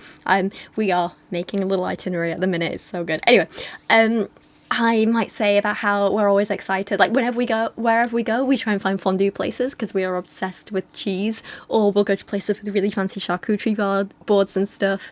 Our first date, after we'd taken Kyra out for a walk in the forest, we went to one of my favourite restaurants in Leeds called Friends of Ham. And then I got there, I was like, oh my god, you're a vegetarian. I brought you to somewhere called Friends of Ham. But I was just like, no, there's really good cheese here. And wine, that's why I brought you. And it was fine. We had like a really good cheese board. And we had some nice glass of wine. And we had a wonderful time. It was great. And I think one of the things that really made me fall in love with Kieran was how every time we had Kyra with us, she likes cheese, but being a dog, she can't have soft cheese. So every time we get a cheese board, one of the first things he'd do was cut off a little bit of all the hard cheeses and put them to the side. And he was like, okay, there's Kyra's bits for when we're finished. And I was like, love him so much. Sorry, anyway, I'm doing it right now. I'm just gushing about him. Point is, if you want people to believe your relationship is happy, maybe explain to me how and why it's happy. Don't just tell me it is while you're like, I'm very happy. And like, it doesn't even have to be big things. It could be something as small as her saying like, oh, I love how we can chat over dinner at the end of the day and talk about our days. Or we love having a snuggle before sleep or something like that, The little things, they're what make you happy. The other night we went out for birthday drinks for me with a bunch of my friends, and we all got quite drunk. There were many shots, which I don't do shots very often, but that night was we were all quite drunky and we had a real giggle, and it was really fun. And me and Kieran went and got a takeaway on the way home, and both of us in our drunk state, we were like, we have to get chicken nuggets for Kyra. We have to get them. So we did, and we got home, we fed her chicken nuggets, and like, that girl is spoiled, seriously. And then in our drunken state, we both fell asleep, like, tangled up on the settee together, and he was just like proper like arms around me like a little octopus, like, ooh. And it was actually really nice to wake up a little bit hungover in the middle of the night and just feel all nice and protected. And like, even in our drunken states, we both just wanted to be like snuggled up and close. And it was, you see what I mean? It's the little things. I want some of this from Solie. This is what I want to hear about from her. Like, this is how you're going to convince me that marriage is good, and that your marriage in particular is good, and that you're qualified to tell me about all of these things, Instead, the only thing we get from her is her saying that her marriage is so good and everything was so easy because they have so much other family close by that it's a gift. I know. Just abundantly, we have family close by. Like, as a disclaimer, that's definitely helped with the start of our marriage. We have so many people that are supportive. And I really just love being married to Andre. It's such a gift, and it's something I don't take for granted either. Next up, Andre tells us how marriage is simple and easy and how it's okay if you disagree sometimes, which I thought was actually quite a mature take from him. I mean, the it being okay to disagree, but I thought that was good. I was like, oh, yeah, he's talking some sense. This is great. And then he went and ruined it by following it up with this. We can disagree. It's okay. You know, we don't have to agree on everything. It's better if we agree on everything. You know, let's not kid ourselves. It is better if we agree on everything. It's easier for sure. It's easier, yeah. But when you come to a disagreement, you don't have to, you know, that doesn't really matter. You know, there are certain things that you have to say, no, this is the way that we're going to do things, Doesn't mean especially your as a marriage man. is falling apart. Exactly. And I think as a man, as long as you follow God, that's what I've gotten so far from the marriage, is as long as you follow God, it's really easy because women follow the man. And he really sets the tone for our marriage. He really does. Because if there's moments like I'm, you know, being like hyper emotional or whatever, he like generally like he just sets the example for how to respond. Well, it's no wonder you find it so easy when you're never the one who has to compromise and you just expect your woman to be a quiet, obedient little follower. It's okay to disagree just as long as we end up always doing what I want. Stop it. Then they offer crazy, groundbreaking advice that you probably won't have heard of before, so get ready for this. Get to know the person before you get married. Wild, crazy, never been done before. Talented, brilliant, incredible, amazing, show-stopping, spectacular, never the same, totally unique, completely not ever been done before. I do find this next part a bit of a personal red flag on Andre's account, though. Couples are allowed to define things like commitment however they want. I just know if I was dating someone who had this mindset, I wouldn't be okay with it. So this is more of a personal grumble on my part than anything else, but who am I to say anything? Yeah. By the way, If that's what you want to deal with or not. engagement is not commitment. It's like the promise to commit. So when someone, like the promise rings that I see is really dumb. I don't understand promise rings because, listen, when you get engaged, it's a promise that you're going to commit, meaning you promise that you're going to be able to commit once you get married. You're not married yet when you're engaged. And so what is a promise ring? A promise ring is a promise to promise that you're going to be able to commit. You have no idea what the future holds. You either say, we're going to get married, or you're not. So the fact he doesn't think dating or engagement are commitments, like, I hope they both agreed on that before they started dating, because to most people a relationship is a commitment, like any relationship, like serious dating, engagement and marriage, all commitments. If I was Solie, I would be like, wait, if you weren't committed to me when we were dating and engaged, like, what else were you up to?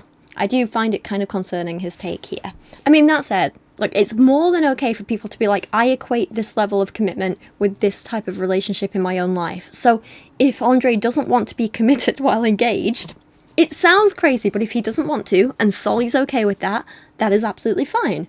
But he can't just sit here and call people silly or stupid or mock them because they view other types of relationships as commitments. And that's what he's doing, he's mocking here. Like, for me and my partner, we are completely 100% committed to each other. Whether we're married or not doesn't change that for us. And that's why for us, we don't care about getting married, because it just seems like more of a burden and an issue, and it's just something else to do, isn't it? We don't need that. We're already committed enough, and everything we need, we have. I think the worries I had about Andre's viewpoint were solidified in this next clip, where he talks about not getting feelings or like getting the heart involved until marriage, which is odd, right? Like, don't let yourself fall in love until you're already married. I feel quite sorry for Solie, but listen to this. Setting the foundation before you are married. That's one of the keys important. to adjusting. I remember talking about that with Solie. I remember saying, listen, I don't want to get married before we're married. Meaning, I don't want to think that we're married. I don't want to say, like, our dating period, be like, oh, when we have kids, you know, you have to talk to It's things like, how really many kids do you want? hard. How many things, whatever. But your mind should not be, oh, this person is my wife already. You know, for a girl, Yeah. this person is my husband already. Because you're not. Then your feelings get involved, your heart gets attached, and then when it comes down to it, sometimes you have to cut the cord, and you're it's not able to hard. because you're so attached. So don't get married in your mind. Don't do anything before actually getting married. And then Solie tells this story. Can I share? Andre and I had a situation where, like, he wanted to go do something, but I was, like, freaked out. And it wasn't, like, anything bad, of course. And after that, we kind of got in, like, I don't know if you would call it an argument, but he was basically like, I don't know if I want to be with somebody that I, like, have to drag, you know, along to like, go and do something adventurous. And that was like, There's more obvious advice along the get to know them before you marry them stuff, which most people do anyway, and which is the reason why I think most people who aren't fundies don't just jump into marriage as early as possible, you know? And then in what I think is the most horrifying part of the video, Andre's saying some nice stuff about accepting that your partner has flaws, and then he complains that Solie is hyper-emotional and that he hates it, but he knew about it going in, because he knew that's what he was buying when he purchased her. I'm not joking, that's what he says. And they laugh it off, but... And also, I knew that that's something that I was buying when I purchased my wife. No, I'm just kidding. I'm sorry, but this came out a little too quickly for it to just be a joke. And when you're already being accused online of being a misogynist and you're part of the red pill community, maybe this isn't the best look for you. You're not doing yourself any favours, and I genuinely think he believes this. I genuinely think he bought his wife. Or rather, I genuinely think he thinks he bought his wife. Yeah, that's what I'm trying to say. I don't find jokes like this funny when it's coming from a known misogynist. Andre then goes on about how you can know what someone's like in a relationship by how they treat their parents, and while I see where he's coming from, it's just not something I think is completely correct. Lots of people have great relationships with their parents, but are awful partners. And likewise, lots of people have terrible parents who make relationships with them impossible, but are wonderful partners. Being in a relationship and being someone's child are very different experiences, and while maybe you can tell what someone's like from how they treat their parents, you can't always draw a direct comparison between that and how they'll be in a relationship. It's just not fair. And essentially, if someone has, for example, been abused by their parents, and then you're like, well, because of that and because you don't like your parents, you're going to be a terrible partner. That just feels like you're verging into victim-blaming territory. And Solie then says if you don't follow their advice and you commit to the wrong person, then you just have to suffer through, which again is thoroughly heartless and dangerous, and it's victim-blaming. And this is what causes victims of abusers to be stuck in abusive relationships, and it's dangerous. like, if you go in marrying somebody that doesn't have the same, like, values as you or whatever, or you don't really know that person and how they react, then you're just gonna have to suffer through that until God redeems that situation. There is some good stuff after this, though, about having shared values, but being adaptable to change. This is really good. Really like that. And then Andre ruins it by talking about stuff like this. For example, if Solie had said, I don't believe that a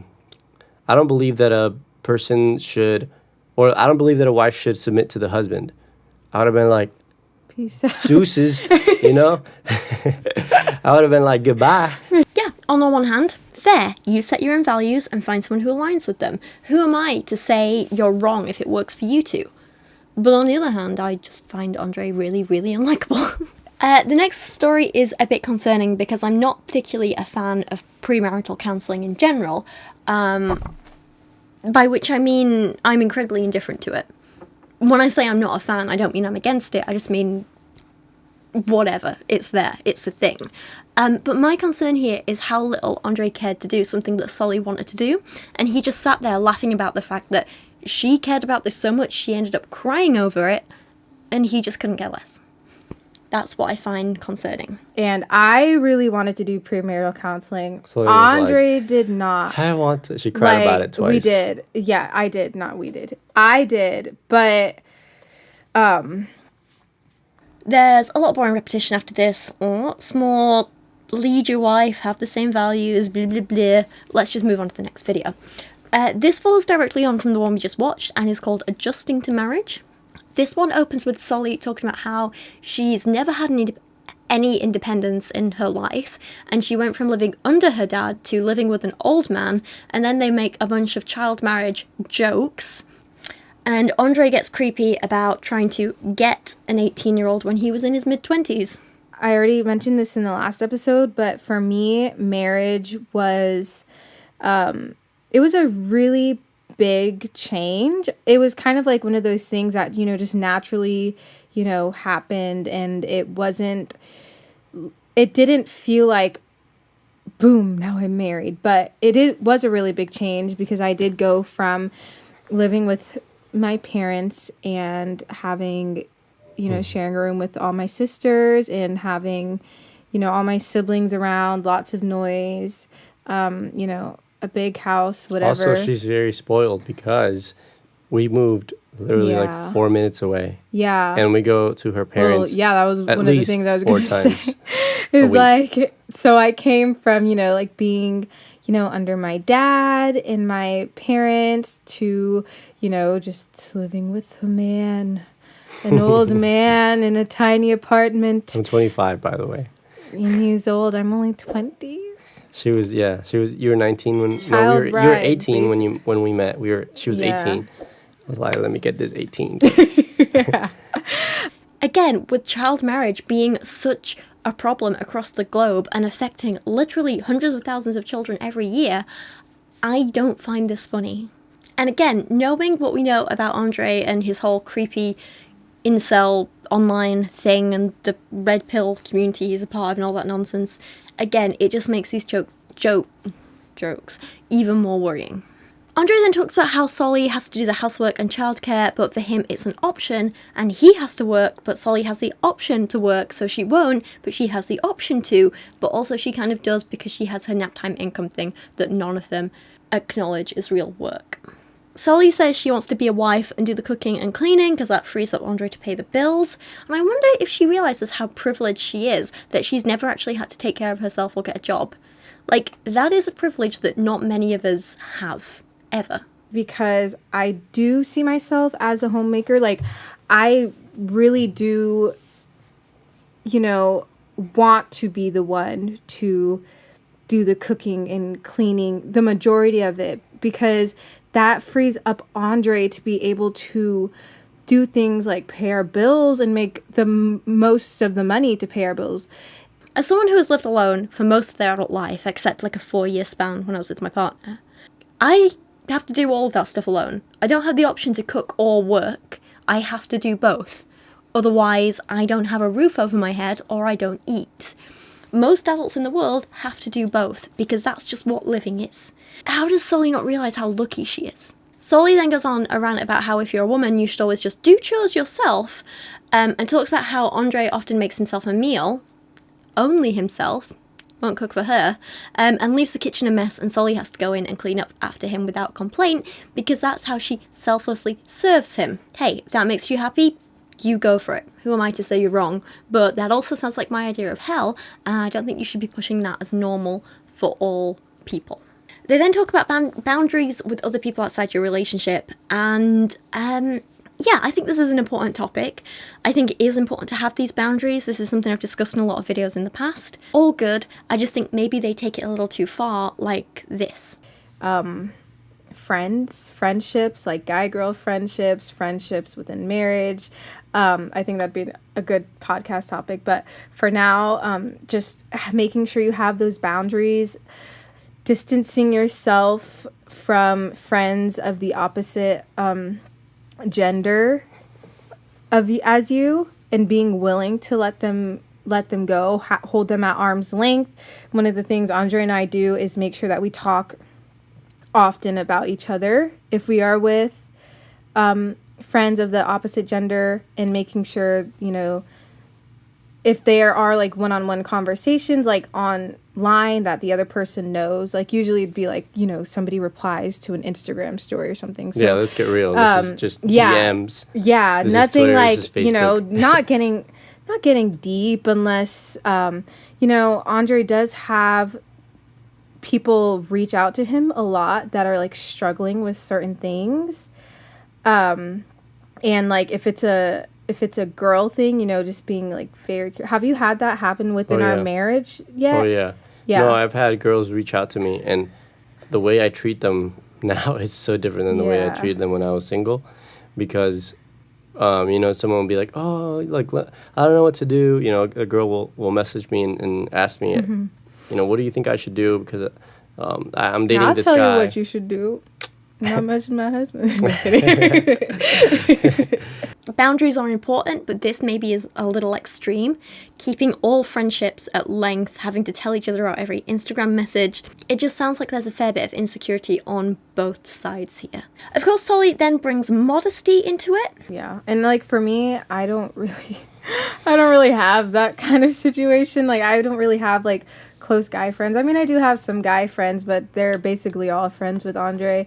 But, I do get hit on. I just make it, apparent and obvious that I am, married. I am taken. I think for girls, that can also mean like making sure you're just wearing your clothes. You're wearing your clothes? Wearing your clothes, like being modest. That's what I'm talking about. I was like, I hope that girls are wearing their clothes. Yeah. Because, now I'm somebody's wife. I didn't before. But, when you're somebody's wife, you need to make sure that you are just dignified and modest, and don't give anybody the opportunity to get the wrong impression from what you're doing. This next clip is one which requires quite a lot of nuance when discussing it. It's a little complicated, but let's give it a go. And it also helps you, like, for the women, to not be disrespectful. That's another huge thing. Don't ever talk bad about your spouse to other people. That's another really important thing. For girls especially, it's easy to just go out and gossip and share like all the things that he did. And even if people are like talking about guys, whatever, and like I know like, okay, Andre has done that thing, or Andre, whatever, I make sure not to say that, just to be respectful. Yeah. I think that's a very important point, because I think a lot of people excuse venting. That's their excuse. Like they say, "Oh, I need someone to vent." Yeah. No, you don't need someone to vent. You need to relax. Your husband is the person that you share, that you talk about these things with. If you are frustrated with your spouse, the first thing you should do is never to vent to anyone. Okay, so I have many thoughts here. On the one hand, if you're just having a complaint and a gossip all the time, then yes, maybe that is a sign that there's something wrong in your relationship that you need to address. And yes, if there's an issue, the best person to talk to about that is your partner. You can't fix something like that unless you talk to them directly. That's just a fact, right? However, having someone say that you should never talk to anyone else about your relationship, and making people feel guilty for seeking outside advice, making someone entirely reliant on their partner, that is a bit worrying, because one of the big things that abusers do is isolate their victims to make them easier to control. If a person is talking to their friend or family member about how their partner treats them and the partner is abusive, that can make the abuse easier to identify. So of course, abusers want to take control and put a stop to that completely. I think it's important to recognise that there's a difference between disrespectfully gossiping and complaining about your partner and seeking outside help for genuine guidance from friends and family and people you trust. I think we need to be careful when we cover these topics, because we need to find a balance between understanding what's healthy for a normal relationship and not giving advice that will enable abusers. This next part is also quite concerning. The other thing, so what do you think about the word compromise, Andre? Tell us how you really feel. I think it's an interesting word that people have used to corrupt the way that a husband will deal with her wife and vice versa. Mm-hmm. Because what people say compromise is like whoever is best at crying, or whoever is best at at like making it seem like a big deal usually is going to get the better end of the stick. And that's not really a compromise. Like, I'll give you an example. If, let's say, a husband says, you know what, I want to go watch, I want to go watch Batman. And Solie starts crying and says, and then the wife says, I want to go watch a romantic movie or whatever. And then now he's like, no, I want to watch this. But if she starts to cry and she does like, oh, you never want to watch like romantic movies anymore, I don't even know if you love me, and starts to cry, who's going to get the better end of the deal? It's probably going to be the girl. And then you compromised, right?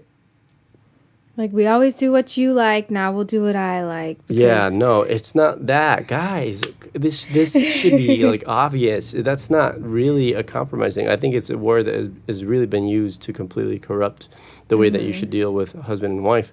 You just figure out what you like, and sometimes you come to agreements, and that may be a compromise, but not in the way that we've been taught compromise is. Yeah. I agree. Like, like, before you get married, that's a word that's thrown around a lot. And that was one of those pieces of marriage advice that we definitely took with a grain of salt because, like, I didn't really see it before, like, you hear these things and you're just like, oh, well, people say, like, communication is the most important, so it must be the most important, or, which is, that would be a really good podcast. Good podcast. Or, like, compromise. Well, you have to compromise to have a good marriage, right? And it's like, what does that really mean? Like, what does compromise really look like? And for us, we don't use that word. We don't look at it. I don't know. Like, for us, things just happen. Like, naturally. We don't view it in, like, well, like, we always did it his deal. Way. Like, because marriage is not a business deal. People make it seem like a business deal. Like, you need, the key to really good work relationships is communication. Like, marriage is not work. Marriage is different. And for me, I like to think of it in terms of, like, selflessness. Yeah. And not compromise, because selflessness is actually a biblical and, like, a godly thing to be. Compromise is just, like, it's fluff. It's a little bit fluff. Yeah, it is. And, when you are in those situations where it's like, okay, are we going to do this thing or that thing, or, whatever situation is where you need to compromise, if you have to channel your inner Holy Spirit selflessness, and that's what's going to really make it work. And, for me as the woman, like we've mentioned before, I believe that Andre is the leader. So that means a lot of times I have to do that. I have to remember to be selfless, because a lot of the times, not every single time, and it's not about like, oh, I got it my way. That's not what I'm saying at all. But a lot of times it is like, okay, Andre said this. I need to trust his judgment and know that the way he's leading our family is better than if we tried to find some sort of compromise between what I want and he wants. And so they hate compromise, and the solution is to always do what Andre wants. Ugh.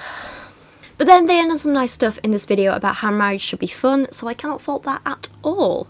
Let's move on to a video just from Solie's channel called Why Modesty Matters. So we're coming back to this topic that she's covered on her blog. In this one she says modesty is not about what you wear, it's also about what your heart is, but what you wear is a part of modesty. So a lot of the same stuff she said in her blog post. The reason why we make it so much about clothing is because, it is part of this idea that what you wear is a reflection of your heart, and it is the reflection of that gentle and quiet spirit. Now, I actually agree that our clothing can, if we choose, be a big reflection of who we are. For example, I like maximalism and bold colours and prints, and I like finding pieces that are fun and unusual and unique, and I think that what I wear does reflect my personality in a big way. My clothing is representative of who I am. However, The idea that a woman must have a gentle and quiet spirit, and so our clothes have to show that, is rooted in misogyny and a need to control women and keep us quiet and in our place and not let us be the people we want to be and the people that we are. Then Solie actually reads a quote from the transformed wife and says that everyone should go follow her. So at the start of this video, when I said that her blog reminded me of Laurie, this is why. She actually is inspired by her, and that is not a good thing.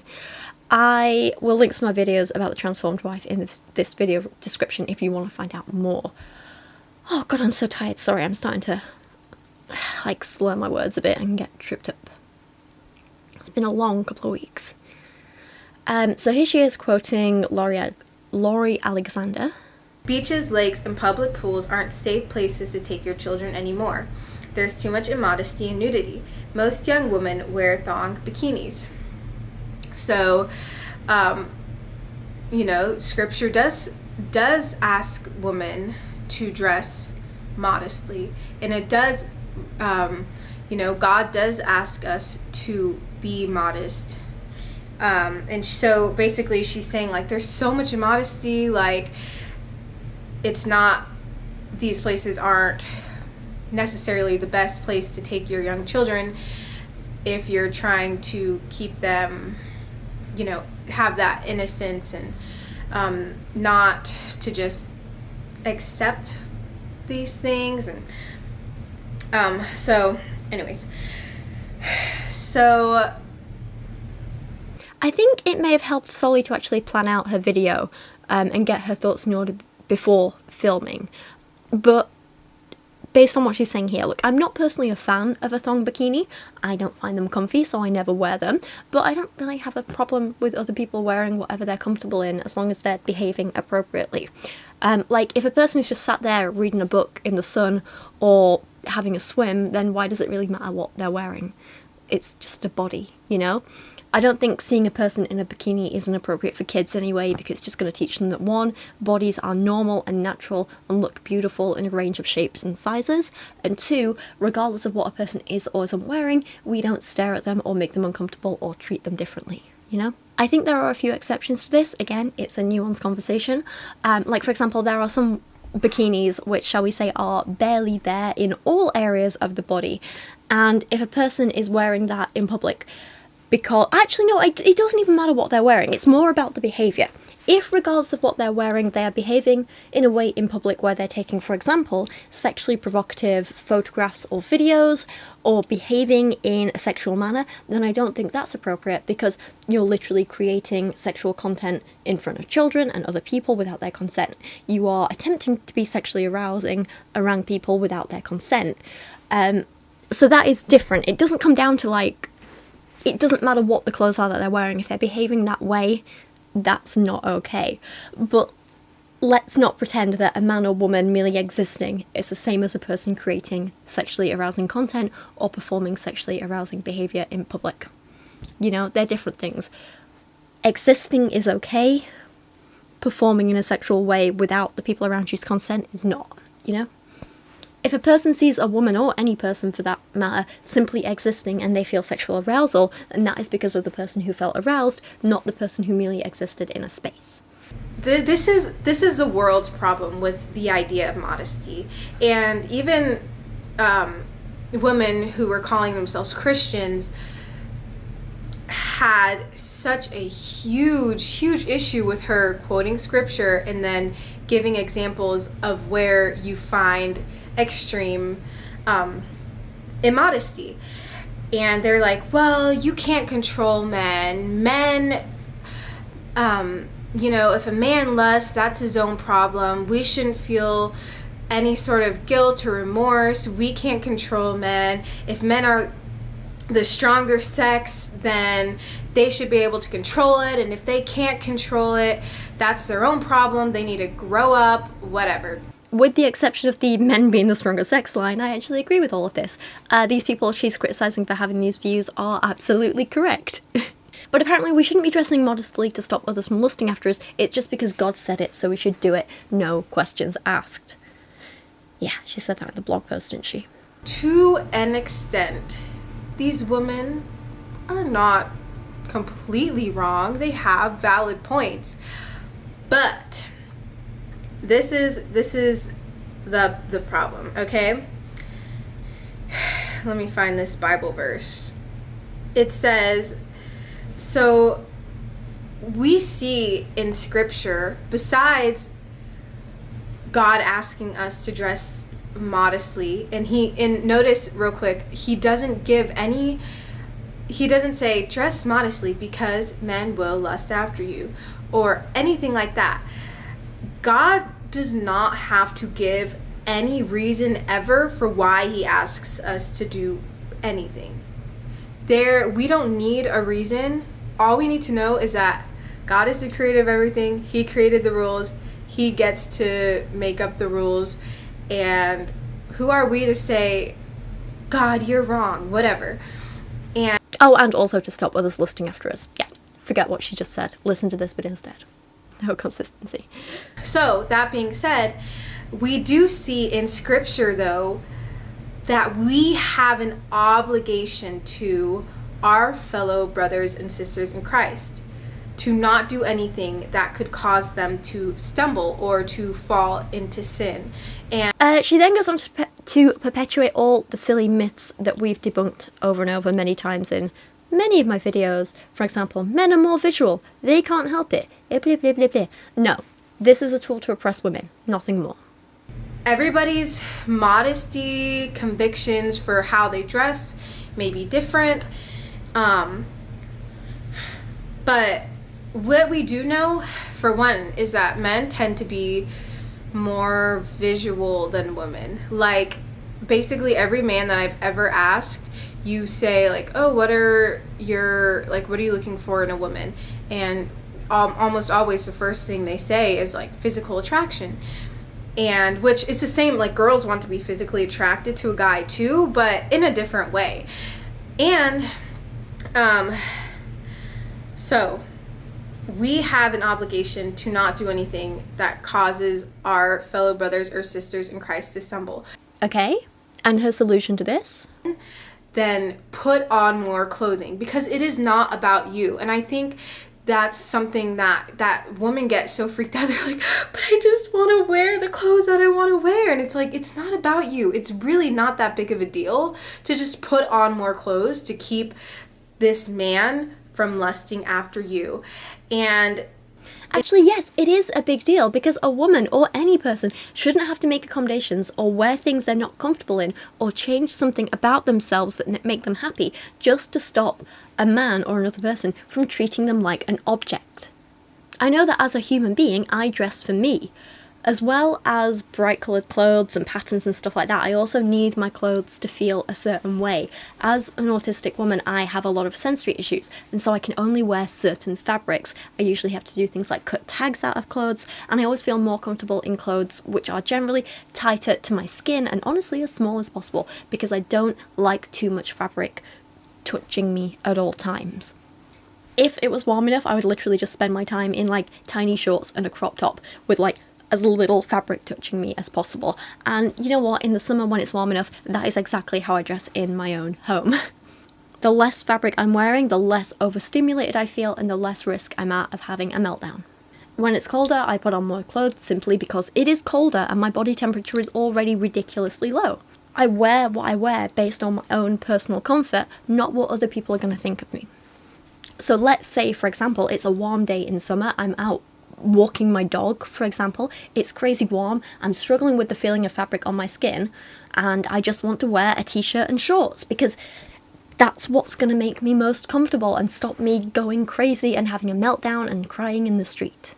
Why should I or anyone else have to change the type of clothing I'm wearing and make myself considerably less comfortable and risk a meltdown just so a man that I don't even know will stop dehumanizing me and viewing me as an object without my consent? It makes no sense, does it? What we choose to wear is always about us, our own personal health and comfort, and happiness should come first, and I say that regardless of our gender. Of course, as I mentioned earlier, our behaviour in public and our reasons for wearing an item of clothing should be taken into account.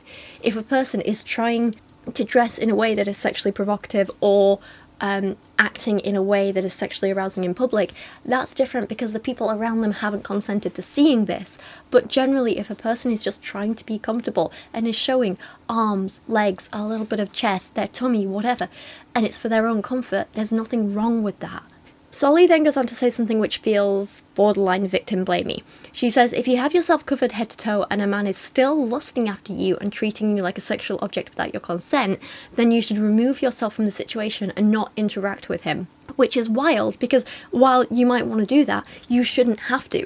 And it shouldn't be down to the victim to change their behaviour because they're being harassed. It should be down to the harasser to be made to change to stop harassing people. It's that simple. Moving on to another video, and this is a video from Andre on the Andre and Solie channel, which is titled How to Make Her Chase You, Dating for Christians. And despite their views on modesty, it opens with a shirtless Andre getting out of the pool. Hey guys, this is Andre. You're watching Andre and Solie. I thought this would be a lot easier than I had it thought of in my head. I don't even know if it looks good. I wanted to make a video today and talk about how I made my wife Solie fall in love with me. For God's sake, man, have some decency!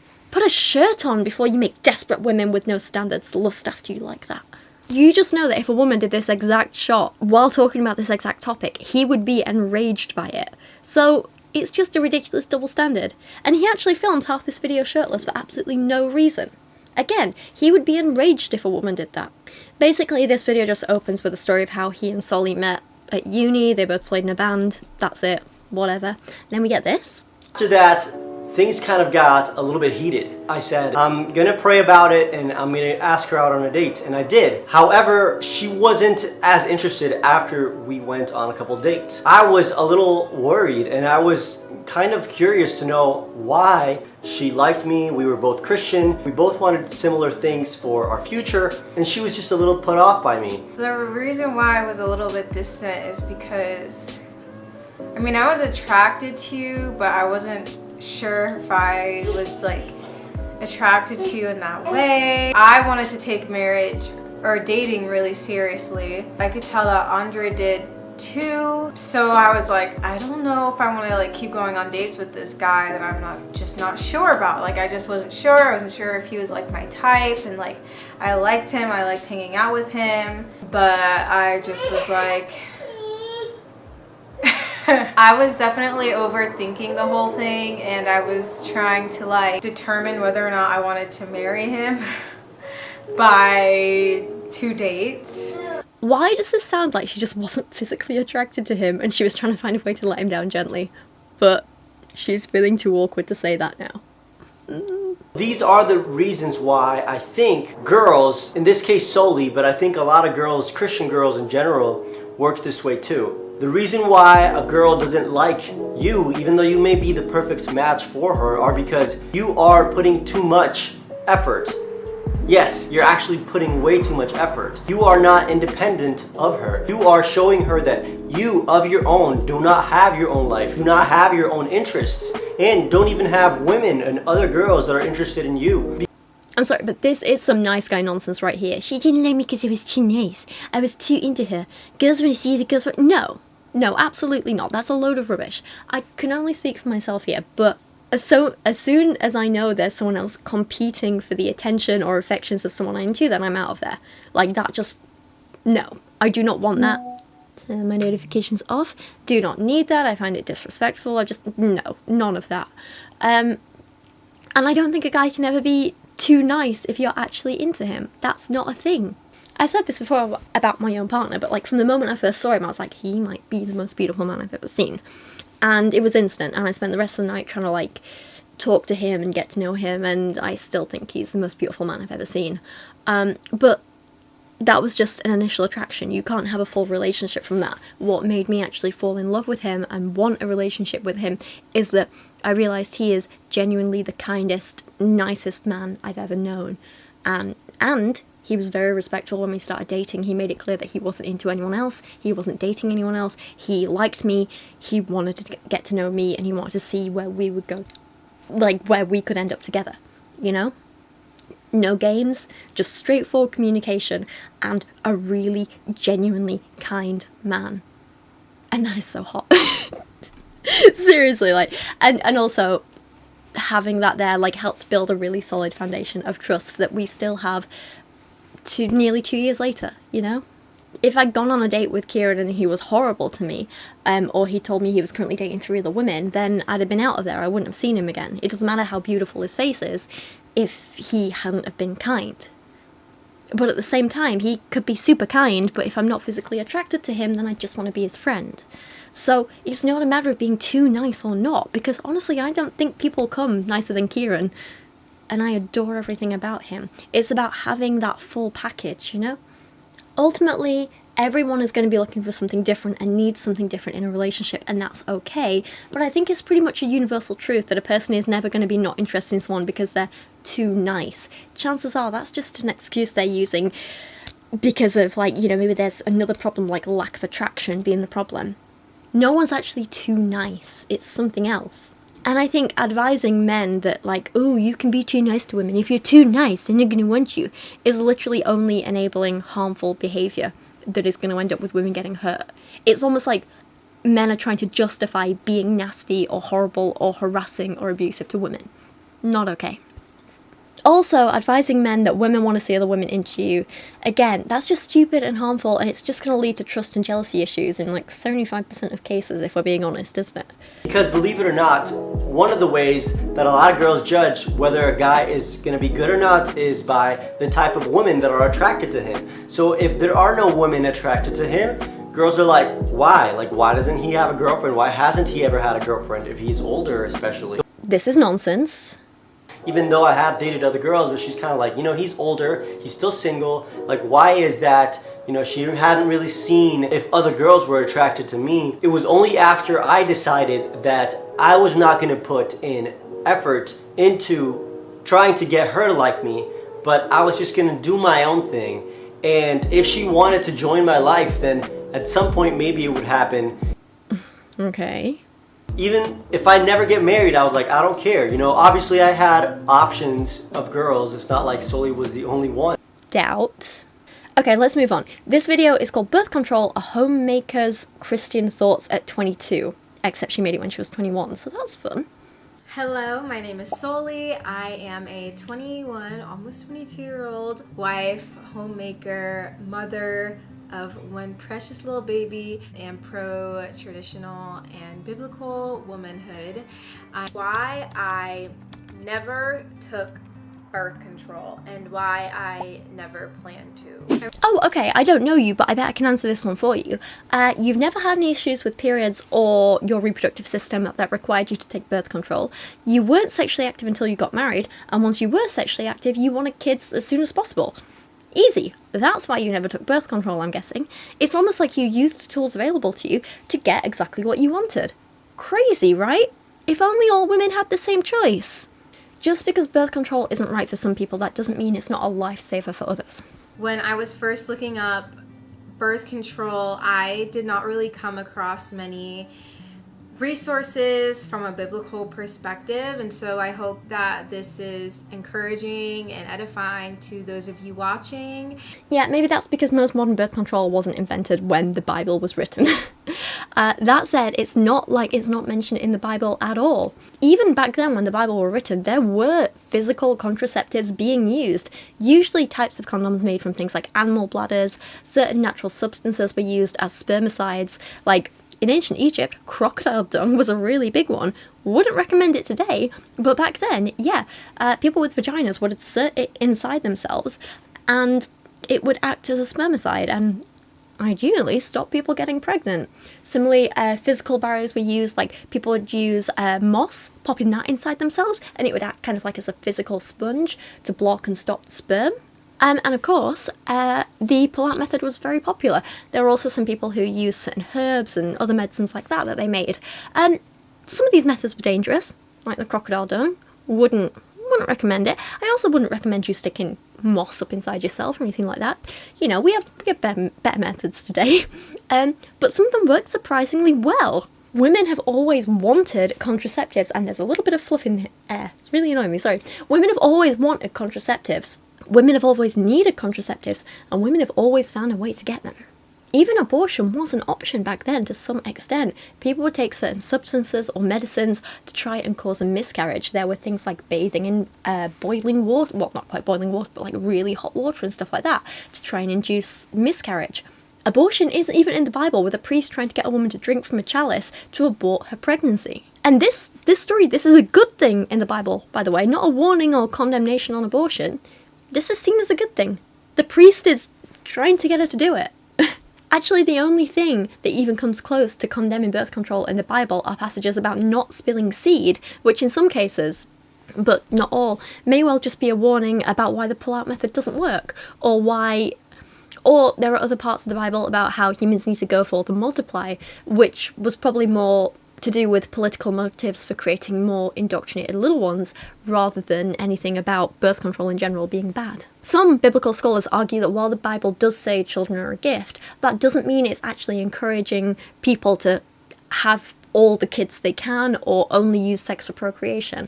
For example, for comparison, it also talks about why marriage is a gift, but never says a person has to get married or only be around people with the intention of marrying them.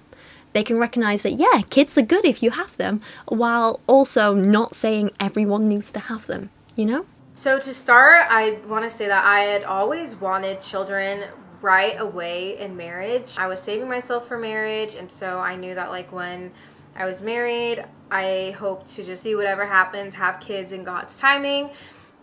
Just because I wanted kids, not really for any reason other than I just loved kids. Cool, great, good for you. I'm not going to say you're wrong, but surely she can see why that's not the case for a lot of people, right? I never want kids. I never want marriage, but I am a sexually active woman, and for health issues, I have the Mirena coil, and that is actually really helping with the issues that I have. My birth control is a life changer, but I can also acknowledge that my choice to get the Mirena coil isn't the right choice for everyone, but it is right for me. I think it's important that when we educate people about birth control, we make it very clear that there are lots of options available and there's no right or wrong way to approach your personal relationship with birth control. What is right for some people isn't for others. For example, I can't be on the combination pill because it messes with the other medication I take and creates some really, really bad health problems for me. But other women can take it for years without any problems or consequences. It's a very personal thing, and finding the right medication for you can take some time. It can do, a little bit of trial and error can be involved. And you might decide you don't want to take any birth control at all. You might decide you want to take this one or this one or this one. Or you might decide to just use physical contraceptives like condoms or femidoms. Or you might decide, you know what, none of these are right for me at all. And that's okay too. What's important is we give people the information they need, the tools they need to make the best decision for themselves, and allow them to go ahead and do that. Solie then talks about Andre controlling her body. Basically, she wanted to have kids as soon as possible, but Andre didn't want them yet, so she started to look into birth control options. Solie decided she didn't want to use any hormonal birth control, which is absolutely within her right. Hormonal birth control is right for me, isn't right for every woman. That is okay, I'm not going to judge her for that.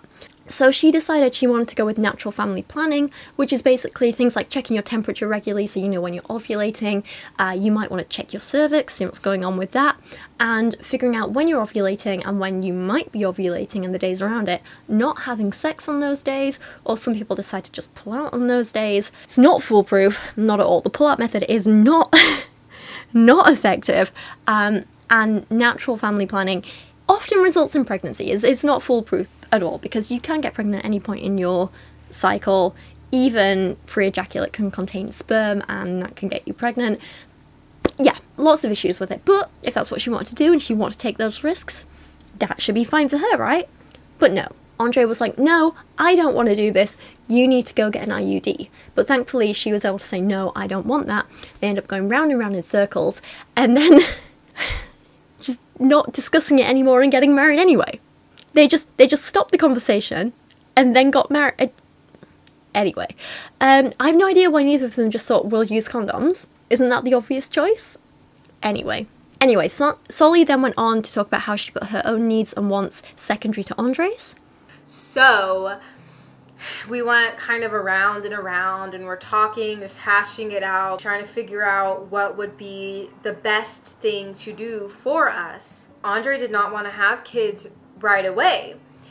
And I was willing to accept that because I trusted Andre's judgment. And I know that even if Andre would have wanted me to get the IUD, because I trusted him and he really did lead our relationship, even though he wasn't my husband yet, I did, as we were preparing for marriage, I knew that I wanted to submit to whatever he wanted for us. I would have been willing to do that. But by the end of that conversation, we're like, okay, well then I guess we should just wait to have kids, because Andre's like, I don't want to have kids right away. I don't want a family yet.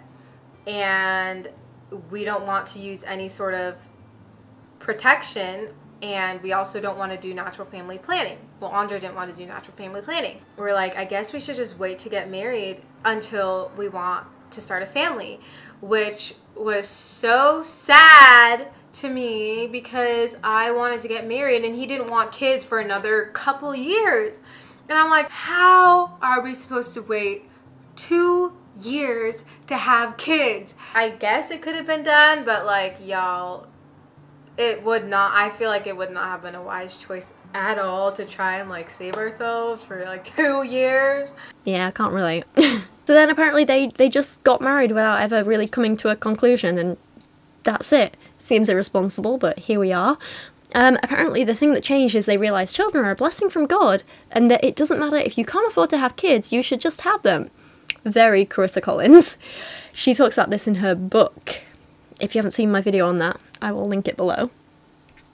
She then says this. I think I just left feeling like so discouraged and so upset. I thought that I had like found like the answer to all my birth control problems, which was natural family planning. And then this guy that I was going to marry didn't even want to do that. Fast forward. That's my fast forward. Less than a year later, we're married. I take a test and it's positive. And I was pregnant.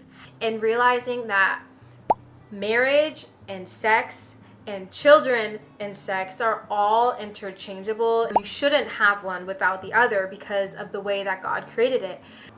Because marriage is the only institution where you are permitted by God, under the umbrella of God, to have sex, and sex produces children, it's profound because it's like, wow, you should have children. If you're having sex, you should be fruitful. Disrespectful to infertile people, same-sex couples, people who can't have any more kids for health reasons, and a bunch of other people. And us child-free by choice people are just laughing at you. This feels like a very sad view. I feel like you're missing out on something fundamentally wonderful about relationships and sex if you think the only purpose of them is kids. Solie then goes on an anti-abortion rant because, of course she does. Because of the way that God created it. God wants us to save sex for marriage. He created sex to be fruitful.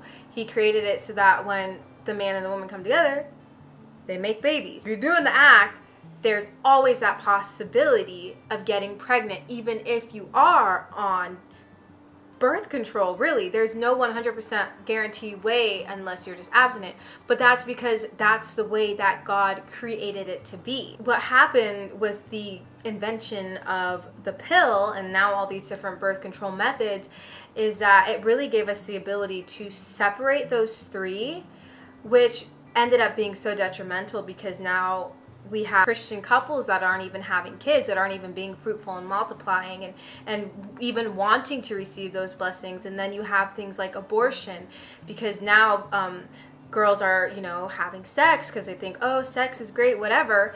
And then they face the natural effect of having sex, which is children.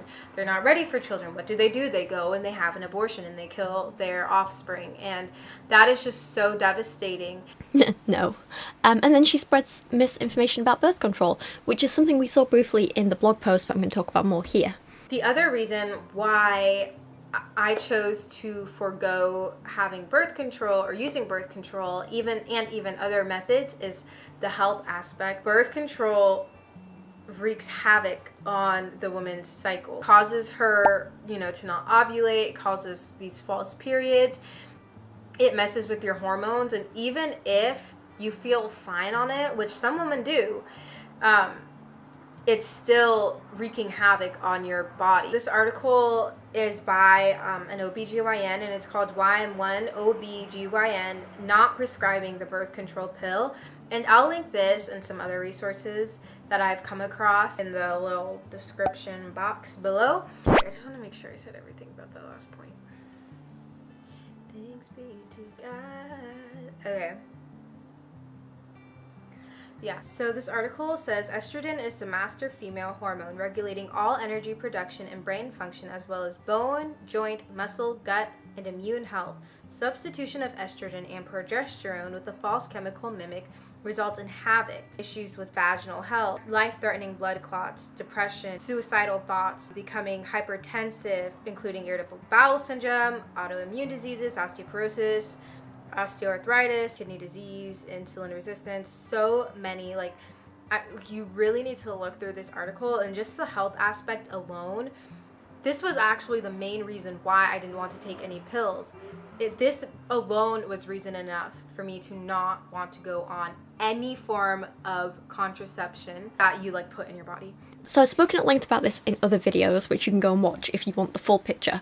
But to give you a brief overview, yes, some birth control comes with risks and side effects. That is true of any medication you use. But the risks associated with birth control and any detriment it could have to your health are considerably lower than the risks and detriment associated with pregnancy. Birth control is objectively safer than pregnancy for the majority of women, or people who can get pregnant. Physical contraceptives like condoms, for example, do not have any negative or long-term health consequences unless you have something like an allergy to the materials it's made of. Like a lot of people, well, not a lot of people, but a few people have like latex allergies and stuff like that, which can cause slight issues. But again, there's a simple solution: just use a condom made of a different material. Simple. There's plenty of sensitive and latex-free condoms out there for you to use. Not a problem at all. For many of us, birth control doesn't wreak havoc with our cycle, but in fact fixes them. Birth control is often prescribed for people with irregular or heavy periods. Birth control is the only way for many of us to have regular or manageable periods. I've spoken about this at length before, but I've always had issues with very, very painful periods that cause a lot of vomiting and upset tummies. I've had migraines associated with my periods before. They just make me very, very ill in general. The older I've been getting, the heavier they've been getting. And it got to the point where just before my implant was in, I would literally like put in a fresh pad and then bleed through it, bleed through my underwear and bleed through my clothes. And I'd be like, oh, for God's sake. And it was just horrific and ridiculous. And it was no way to live. It got to the point where on my period, there were some days where I was like afraid to leave the house because like, what if that happened again? It was so restricting and awful.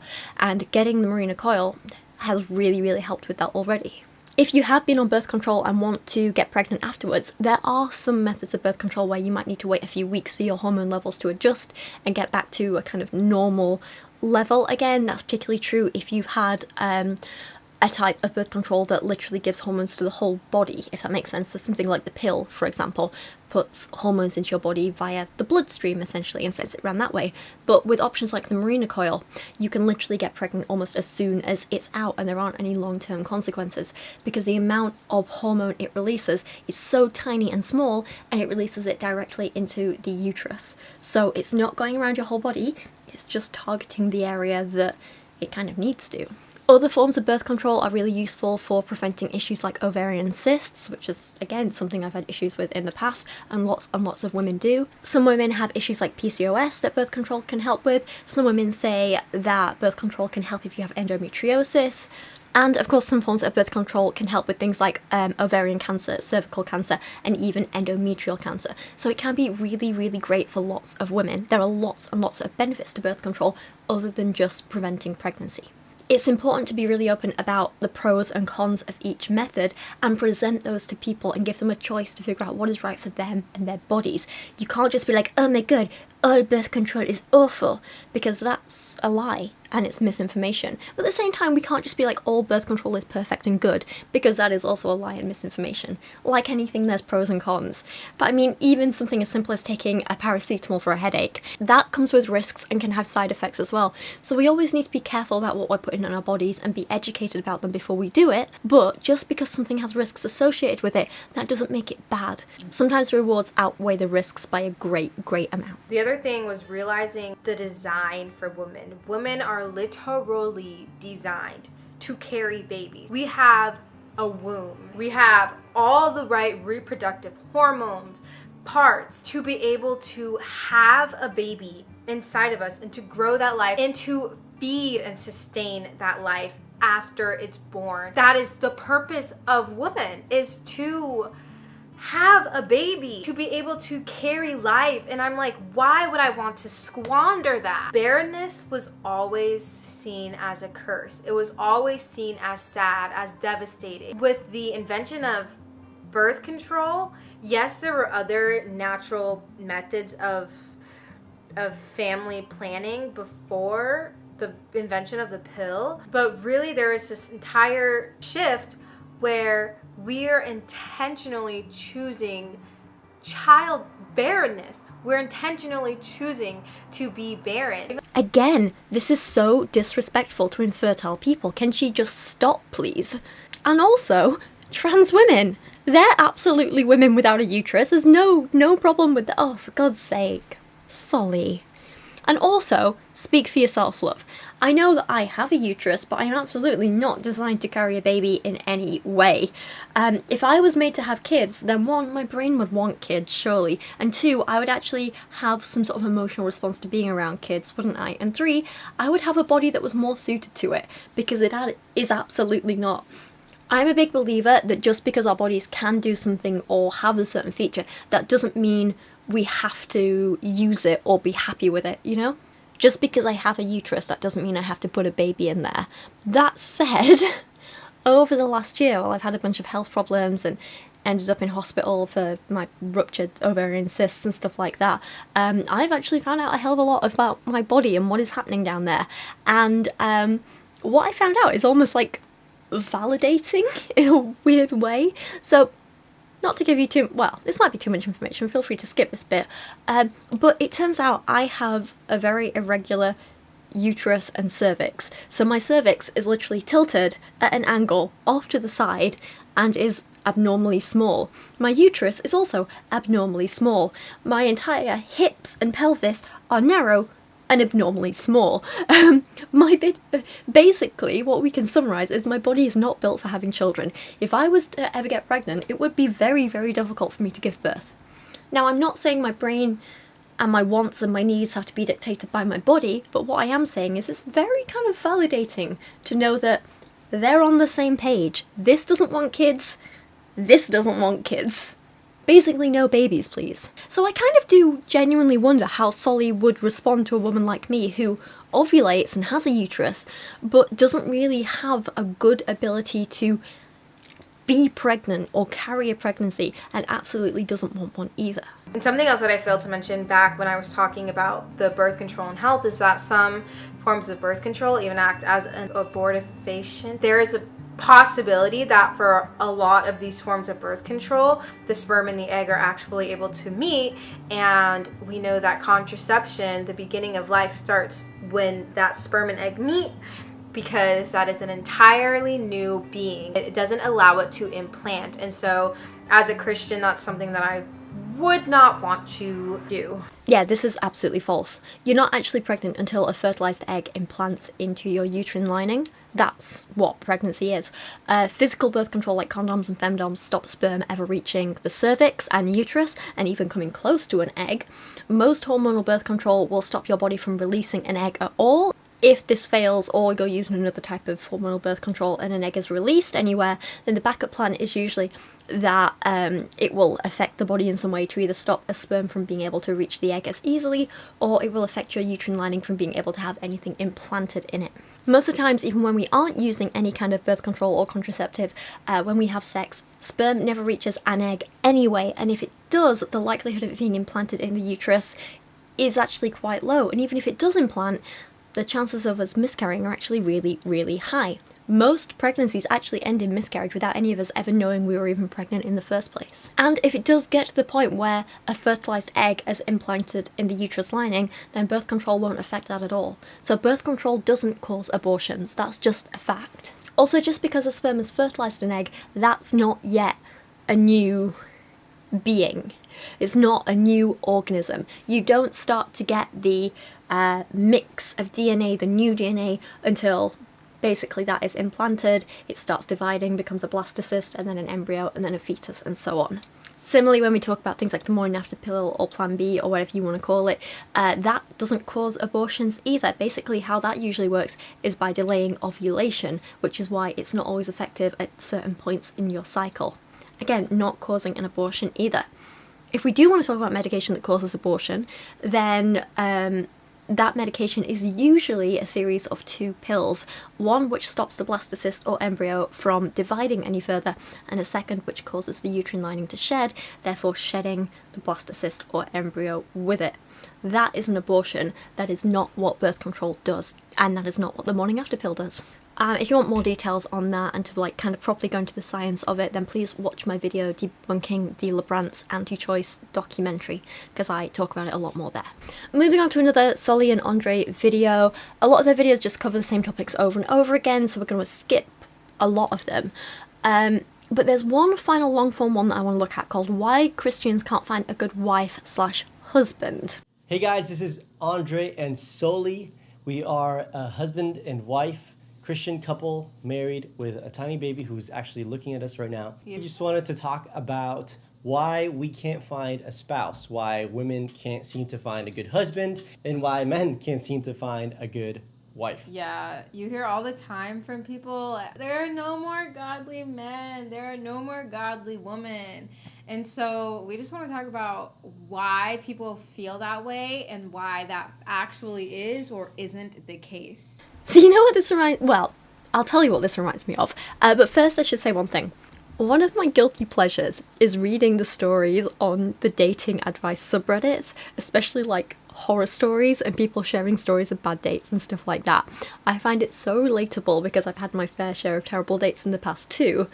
But other times it's just kind of funny to have a giggle at people giving bad advice and stuff like that. And sometimes I'm just like, oh my god, no, let me say something. And either way, it's my guilty pleasure. But one of the things that always makes me cringe in those posts is when you get people, and this happens like 7 times a day, posting stuff like, oh my god, what has happened to modern dating these days? Why are there no good men/women left? Why are all men/women so entitled? Why does everyone have these high standards? Why is the world like this? Oh, everything is awful. I give up. I'm just like, oh god, please stop. Usually these conversations devolve into misogyny about how awful and entitled women are and blah blah blah blah blah.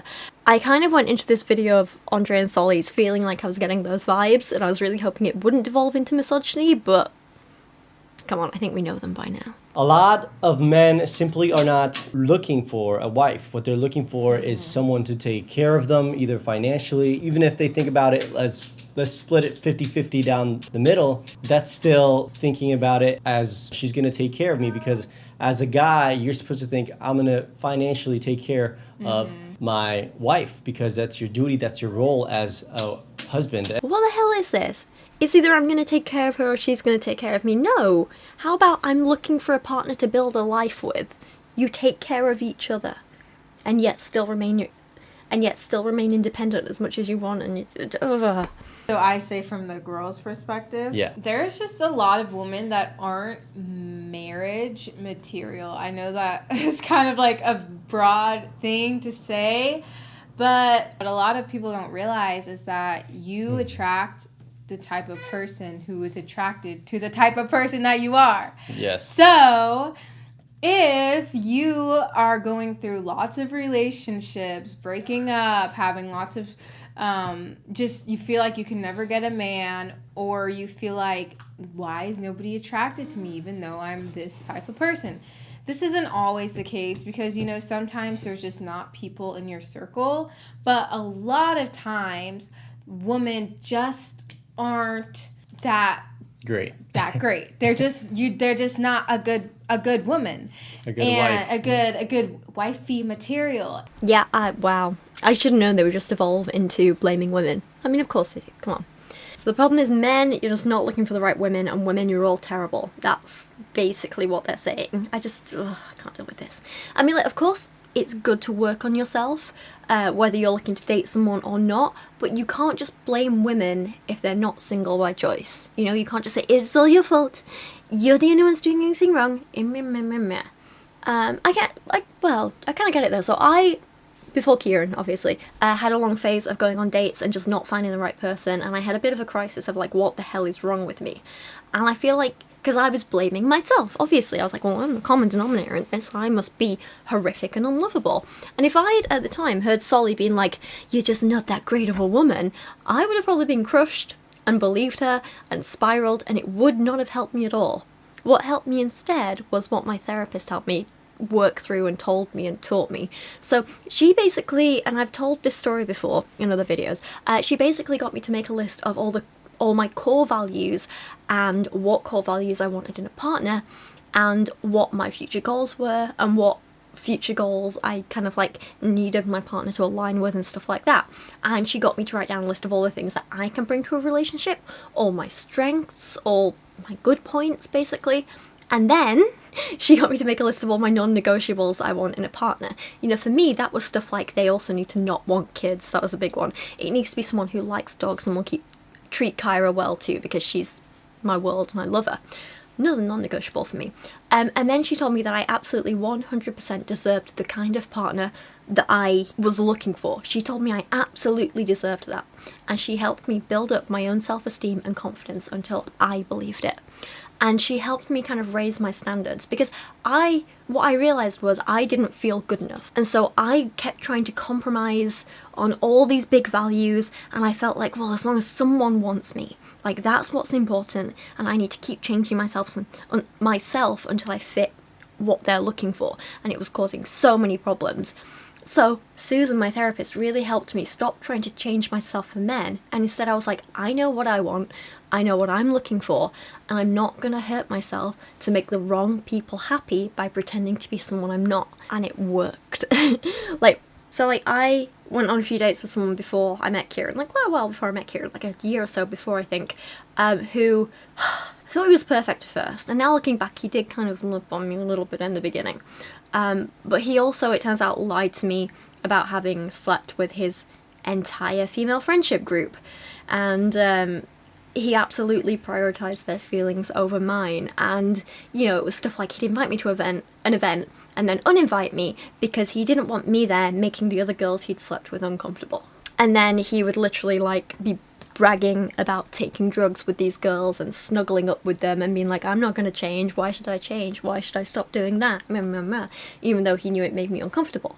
And it caused me so many problems. I was just an absolute wreck for the longest time. I was a mess, and it really got me into this view of thinking like, well, what is so wrong with me that he'd rather have all these other girls he's just trying to sleep with instead of me, who he said he was crazy about and had all these feelings for? Why is he prioritising them over me? Why doesn't he want me enough? Why is he hurting me like this? What have I done? How am I so horrible that I deserve this? And I was blaming myself. I was just like trying to figure out what was wrong with me.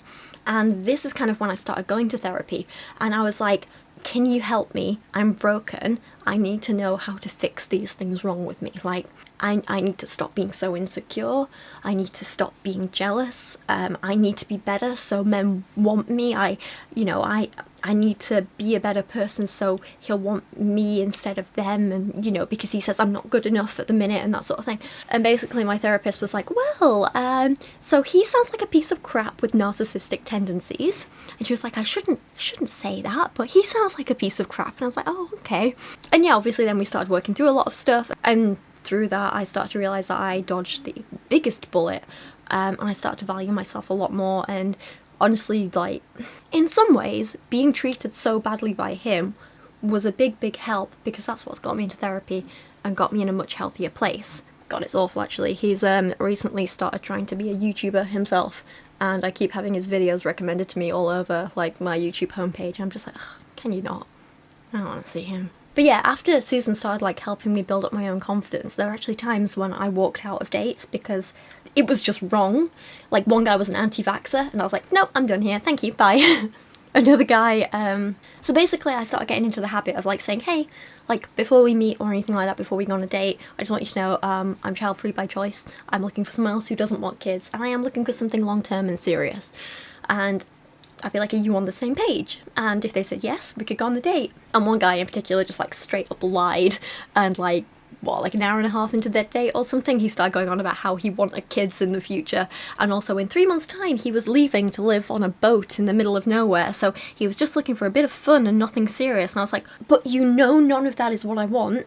I asked you about this, so you lied. And he was like, yeah, but I just really wanted to meet you, you seem cool. I'm like, ugh. Anyway, I walked out of that date and it was great. Something very empowering about having the self-confidence to say, this is not what I want, I deserve better, and just leaving and going and finding better, you know? And it wasn't just the power to say no to the wrong relationships, it was also having the self-confidence to say yes to the right ones, because it meant that when I met Kieran and realised how perfect he was for me, you know, he's kind, he's fun, he loves Kyra, he's so smart, he's stunning, he doesn't want kids, he doesn't want marriage like me, everything that was on my list of non-negotiables, he ticked. And because I'd done so much work with Susan, I finally felt like, you know what, I do deserve this. I do deserve him. And I had the confidence to say, I want to be with you. We are good together.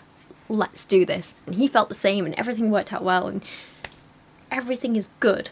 So, to bring this back to Solie, because there's a point to all this, the advice I'd give to people is the exact opposite of what Solly's saying. It's not about you not being good enough. It's about you needing to understand your value and have confidence in that, and understanding what you're really looking for and how to evaluate if another person fits that. I always say it's better to be alone and happy than with the wrong person. And you need to understand that you don't deserve to be stuck with the wrong person, but you do deserve to find the right person. And you need to build up your own self-confidence so you have the confidence and the self-respect and the strength to say, you are not right for me, but you are, and I want to give this a go. That's the best thing I've ever learned, and hopefully it would help other people too. I don't know. Anyway, let's look at another clip. And you know, they do things like they're controlling, they're manipulative, they have these freak out sessions, they, you know, all those types of things. Hey Solie, do you want to add any more misogynistic stereotypes about women to that? Because you have nearly filled my bingo card. Now, for the men, another reason why you are not able to find a wife. The reality is that if you are a guy or a girl, the reason why you can't find someone is because you have not upped the level of who you are, whether that be spiritually, physically, taking care of your health, or just, you know, putting yourself out there. So on the one hand, I kind of want to agree with some of this, you know, focus on yourself first, yeah, that's great. On the other, this reminds me of the whole thing they have in the red pill community about, like, looks maxing and all that incel red pill nonsense. It's just, ugh, not great. You wanna come for a smoke, babe? You wanna come say hi to everyone? He's a baby bear. Oh, gorgeous girl. Gorgeous girl. How you doing, my angel? How you doing? You happy? Hey, say hello. Say hello. The cutie booty is here. The cutie. Is this comfortable for you with your arms? Are you okay? Good. I love you. Love you. Gorgeous. I know a lot of guys that still have those childish habits, like playing video games all night long and not even going to sleep because they're playing video games. And those kinds of things really are childlike and childish. So you don't want to have those things still in play. So again, part of me kind of wants to agree with bits of this. Like, if you want to be in an adult relationship, be an adult. Be mature. Simple as that. Like, I remember a while back I was chatting with my friend Meg, and she was talking about, like, how great her partner Dean is. And I was like, yeah, Kieran's pretty great too. And we were having a little, like, ooh, we're so lucky kind of chat. And I think at one point I said to her something like, isn't it nice to date, like, a proper adult? And like that has nothing to do with age and has everything to do with maturity, because it's so nice to actually date a man who can look after himself and you're not constantly having to clean up after or pick up after or look after or teach them how to do stuff, because they already know how to do it. It makes everything else so much easier when they're actual grown-ups. But at the same time, I have an issue with Andre's point here, because playing video games doesn't make someone immature. I mean, if it does, Kieran would be screwed. He literally works in game design. He has to play video games for a living. It says nothing about his maturity level. There's nothing wrong with people having a hobby and enjoying it. Like, I play games whenever I can. I love them. Like, that's my... I mean, I currently have like 90 hours on Baldur's Gate and I'm still not finished with my first campaign yet. So that's how much I love them. But I think, I don't know, we need to discuss this with, I guess, the caveat that, like any hobby, it shouldn't interfere with your personal life, with your job, with your social life, anything like that. You know, you've got to be careful, you've got to find a balance. It's about being sensible, isn't it? Then Solie goes on a rant about how women shouldn't be attracted to men who act like famous Christian men, and then they start mocking these people. I don't really know who any of these men are, so I can't really say anything. They're just like random famous Christian guys, but again, it just feels a bit unnecessary and mean. You see these guys like worshiping on stage and they're like jumping around and they're like crying, they're getting really excited and they're like, you gotta be in the word, and they're on their Instagram. And I love Jesus, and they like, got Jesus their little, is dope. God is dope, and they got their little like journal Bibles and they're like, did you journal today? And they're like super hipster. What they don't realize is, one, that is super effeminate. Like, I'm not saying it's wrong, but it's a pretty effeminate way of being. Things? Like, because I'm sure people are going to be wondering, like, why you said that, you know, about... Just, like, the whole, like, hyper-emotionalism, and yeah, a lot of those guys are, like, super into, like, their fashion and stuff. Yeah, like but not even that. Not like the skinny jeans. Yeah, and like, into, like, the aesthetic and stuff. Oh god, yeah, it's awful, isn't it? Men having emotions and wearing clothes. How could they? Honestly, men showing no emotion at all, not displaying feelings or passion for the things he cares about, that seems really unhealthy for anyone, not just men. Doesn't it, Kobe? You display your passions all the time, don't you? You're always like, Bull, I love you, Bull, I love you. But I guess that's okay, because you're a little lady. Because you're a little lady. What they don't realize is that you can still find a godly man that is not emotional at all. That he doesn't cry. Maybe he doesn't sing during worship even. Like, I know that's crazy and that's profound. You know, they're expecting a guy to be like, let's get in the word together. Let's pray together, blah, blah, blah. But that's not necessarily the mark of a godly Christian man. Like, I mean, Andre's not an emotional person. He doesn't get hyped for Jesus like that. He does love Jesus. And he does get excited about, you know, God and the gospel and stuff, but not like that. But a lot of women are thinking, if he gets emotional like that, if he does this and that, if he and cries that means during worship, that means he's a real godly man, and that does not mean he's a real godly man. That could all just be emotional. But anyways, that's my point. So, because Solly's husband isn't emotional, that means that's the only good way for men to be, and men who are emotional should be shamed. That's horrible. I feel like this whole point is unnecessary and unclear and just a bit stupid, and it's setting men back a lot. One of the reasons so many men have mental health problems and issues with it is because other people like this shame them for expressing their emotions and dealing with their emotions, and it's really important that we stop doing that. Different people express their emotions differently, and different people like to see emotions expressed differently. So please ignore Solie. There's no right or wrong way to have emotions. Not even a little bit. Andre then goes on a judgmental rant about people who don't want kids but who do want relationships, and jobs and hobbies and the opportunity to travel. And he just comes across sounding bitter and jealous, to be honest. We'll skip most of it because it's boring, we've all heard it before, except this part. You know, because a lot of guys think of life as, oh, I want to travel and like I want to have a lot of money so that I can enjoy that money with like a pretty girl, you know, adventure with my pretty girl. And it's like, that's not really what life is about, or at least it shouldn't be. I'm not saying you can't enjoy those things and do those things, but of course that's not the mission, that's not the vision. The vision is to have a family, you know, to have offspring, so that you can show those values to your children and your future children. As a side note, it's so interesting that you mentioned that, because it just goes to show like how far we've gotten from like what marriage actually is, because now it's turned into this like, oh, you just go on fun adventures together, and it's like sleepovers with your favorite weirdo, you know, like, I don't know if it's like a Pinterest thing. Yeah. Sounds like someone's jealous. Is he jealous? What do you think, Koopy? If you think he's jealous, be cute. I'm cute. I'm super cute. And he's super jealous. Mwah. Leads into my next little thing, is that women aren't looking to have children and to be mothers. That's not their end goal, and to be wives and mothers. Oh my god, how dare we not want kids? How dare we? They're still thinking, oh, my life's calling is whatever career I have. My life's calling is this degree, and I'm supposed to pursue that for the rest of my life. And so the type of godly man that you want to marry is not looking for a woman who doesn't want to have kids and who just wants her career to be her everything. He's looking for a woman that will want to be a wife and a mother, will want to submit to him, will want to do things like cook for him and take care of the house while he works and all those types of things. Crazy thought here. Perhaps women who are child-free by choice also want a man who's child-free by choice. Wild, I know. Perhaps women who want to travel and focus on their careers also want a partner who wants to travel and focus on their career.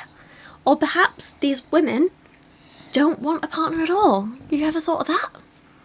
Also, I know I've been saying man and woman here because I'm repeating what Andre and Solie have said, but let's not forget different types of relationship exist, don't they, baby? Yes, people of different genders have relationships with people of different genders, don't they? You do. Even you understand this, don't you? You're just a baby. A baby. Right, I'll have my seat back. Apparently not.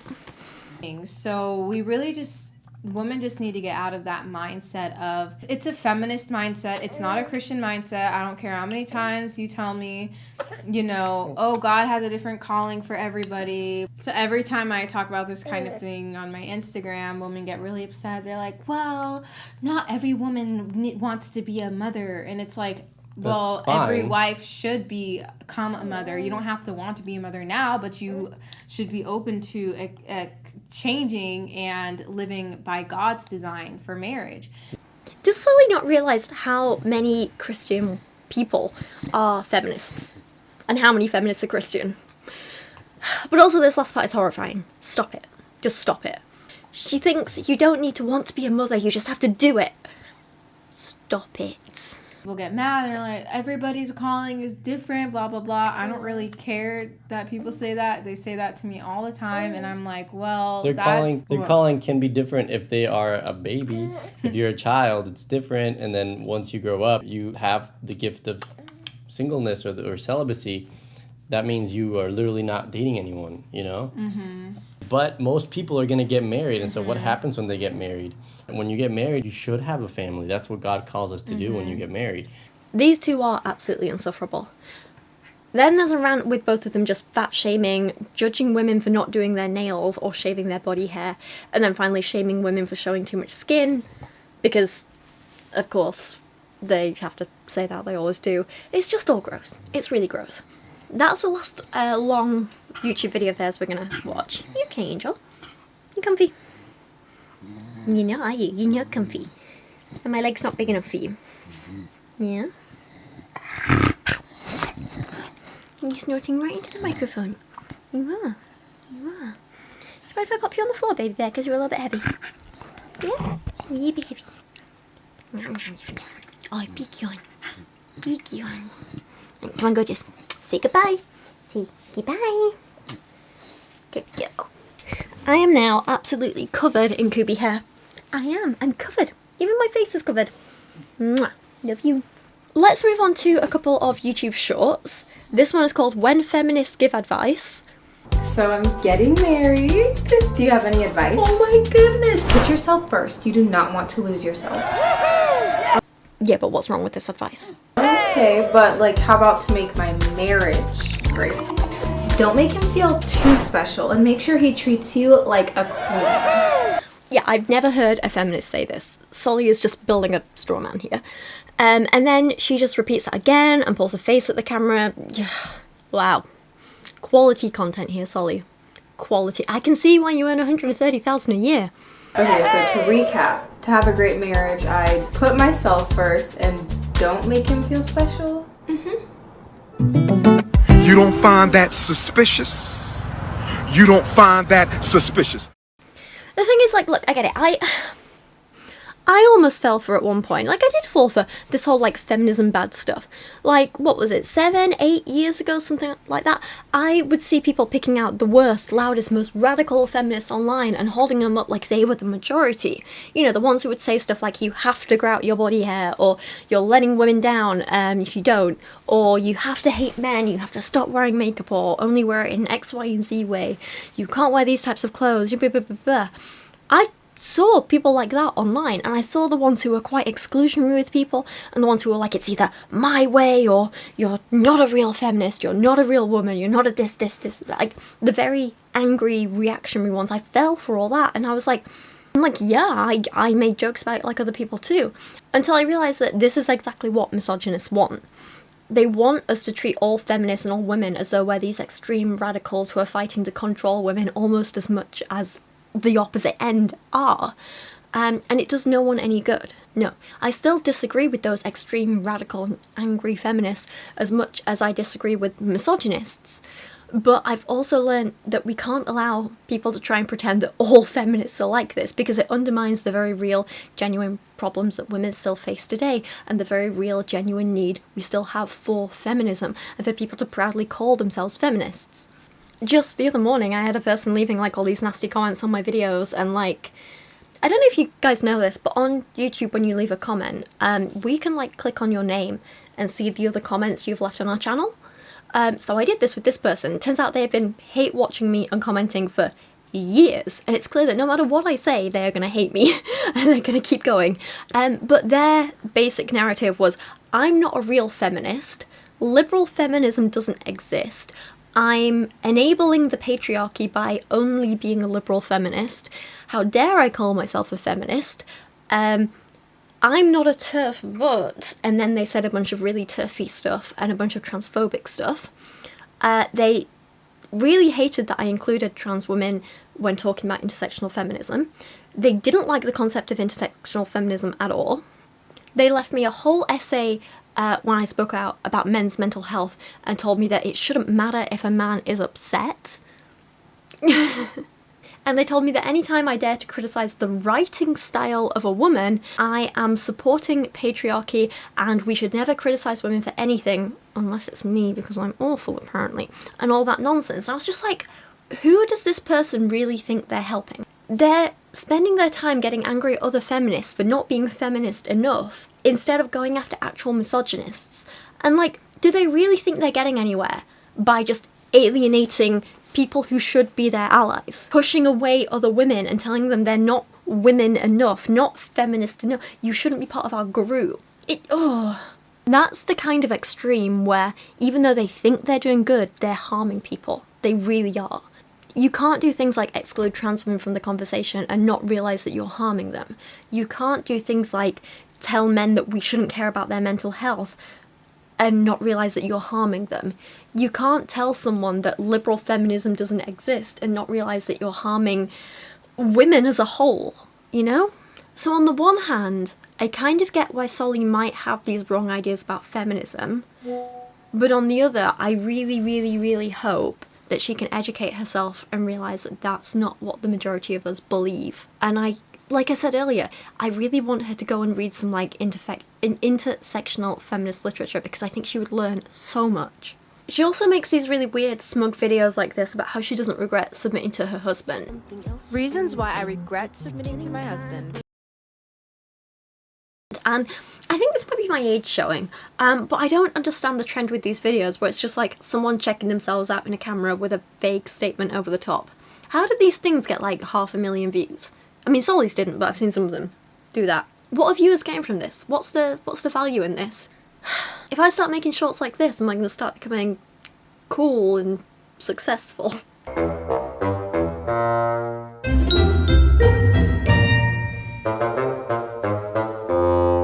Next up we get a video called Submission Crash Course. Let me guess. Never answer back, never speak your mind, always do what your husband demands of you, never do anything for yourself. Sounds like something Solie would say. After receiving hundreds of comments from women that were bewildered that we would teach any of our future daughters to submit to their husbands, I'm going to give you a little crash course on submission. 1. A submissive wife is a helpmeet, not a doormat. She aids her husband. She doesn't get walked all over. A submissive wife is supportive, not controlling. Instead of always trying to have her way, she tries to see what best benefits her husband and her family. Submission is a blessing, not a curse. When you find a good man, it's a blessing to be submitted to him because he loves you, he honors you, and he wants what's best for you. So while you may not like submission, I'm here to tell you that. Okay, that cut off there at the end of the video, that wasn't me. That was Solly's editing job, so good job there. Earning that $130,000 a year, clearly. I mean, this doesn't sound terrible in theory though. Like, things like supporting your partner, considering their needs, they are undeniably good things. But again, just because you say it's not being a doormat, that doesn't mean that some women don't end up being treated that way in the name of submission in practice, you know? And just because someone is with a good man, that doesn't mean your own wants and needs aren't equally as important in a relationship. I'm not going to tell Solie what she should or shouldn't do in her own relationship, of course, but teaching women that they should always put themselves last is honestly dangerous.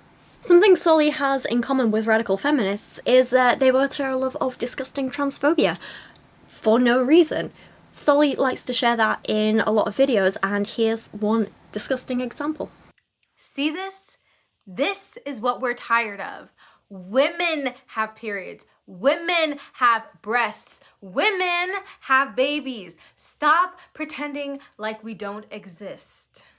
So for context, because the video here might be quite small depending on what screen you're watching it on, Solie is looking at a photo of a bunch of guys with their periods to raise awareness of the fact that trans men get periods too. That's quite normal. It's something which is often unfairly overlooked, and I think it's important that we really talk about it.